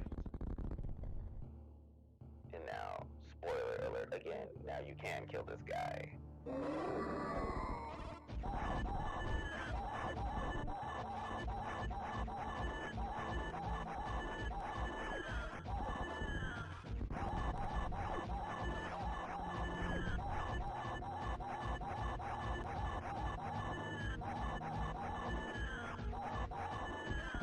Taking multiple shots to the dome, this turkey leg, mother brain looking guy is dead.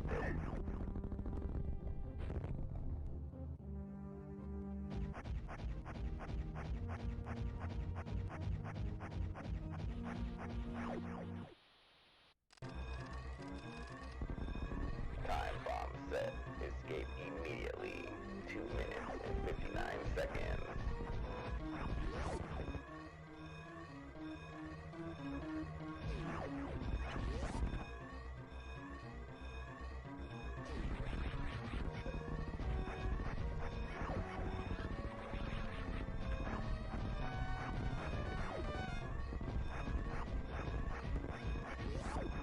So you want to take this route as best you can.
We got 100% of the secrets in game.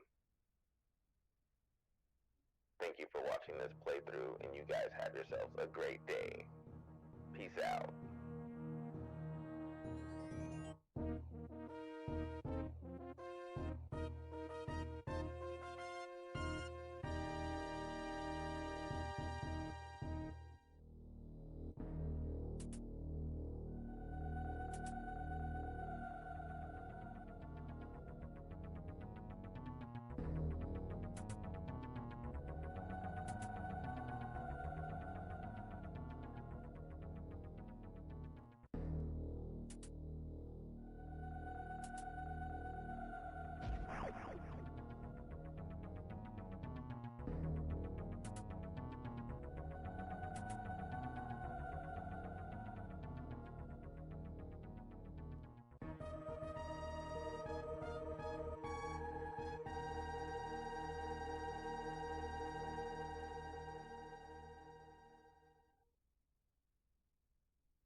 What is up, my fellow outlaws? It's your boy LEEMAN-X here, and today we're going to go over this quest called Gun Runners, and it takes place here on Tatooine and Mos Eisley.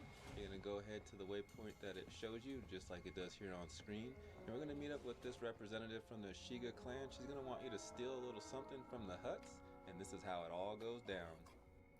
The Hut Cartel has a weapons sale coming up. You will rob it and bring the merchandise to me. For the good of the Hive. One weapons shipment coming up. What do you think, ND? The Hut Cartel is a business just like any other. If there's a transaction, there's a record. All right. I'll see if I can slice into their system. Alright, so now we're going to go ahead to the Hut Cartel section of town, and we're actually going to go to the same exact place as we did in the last video I made about the Fathier scam. So you're going to go right into that same entrance. I'm in. Look for a records terminal in the main building, and try to blend in. Hey, I'm blending. I'm blending.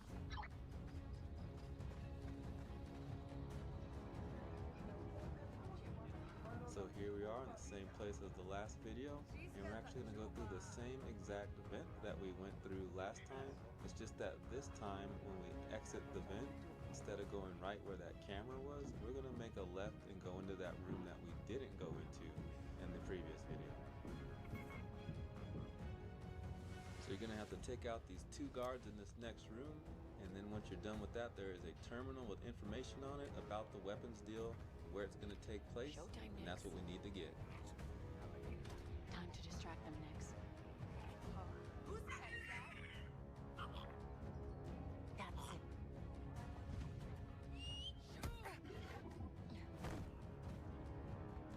Ugly thing. Hey! Next, need a distraction.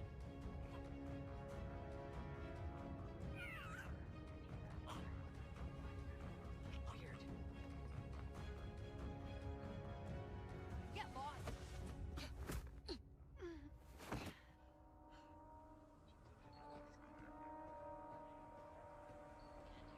And over here is that terminal I was talking about. You're going to go ahead and slice that, and you'll get the info we need.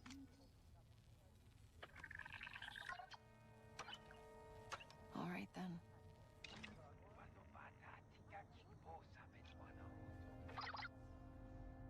Got it. Are you near the landing bay? There might be a faster way out. Are you guessing? I've infiltrated plenty of compounds. They all use the same tricks. Alright, so they're going to go ahead and give us another waypoint, so we're going to go over to that, which leads us right here. Zizek, I found where the deal's happening. I'm gonna check it out. I would join you, but the city is intolerable to me. The noxious babbling, the incoherent scents, and the heat. The miserable, desiccating heat. I kinda like the weather around here, but I'm from Kanto. I was hatched in the icy depths of the Camaro crevasse. Oh, right. The crevasse. I'm at the weapons deal. The Huts are overconfident. They will have a minimal guard. So the way to get in there is you're going to have to come around to these crates and jump this fence, and that'll help you get into the area you need to get to.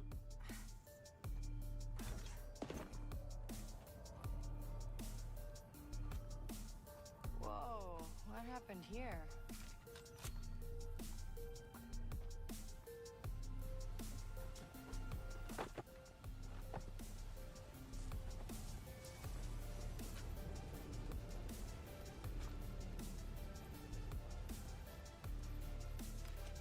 Empty. Someone beat me to it. Coolant fluid. Oh, some droid took a nasty blaster shot. Nix, you got a scent?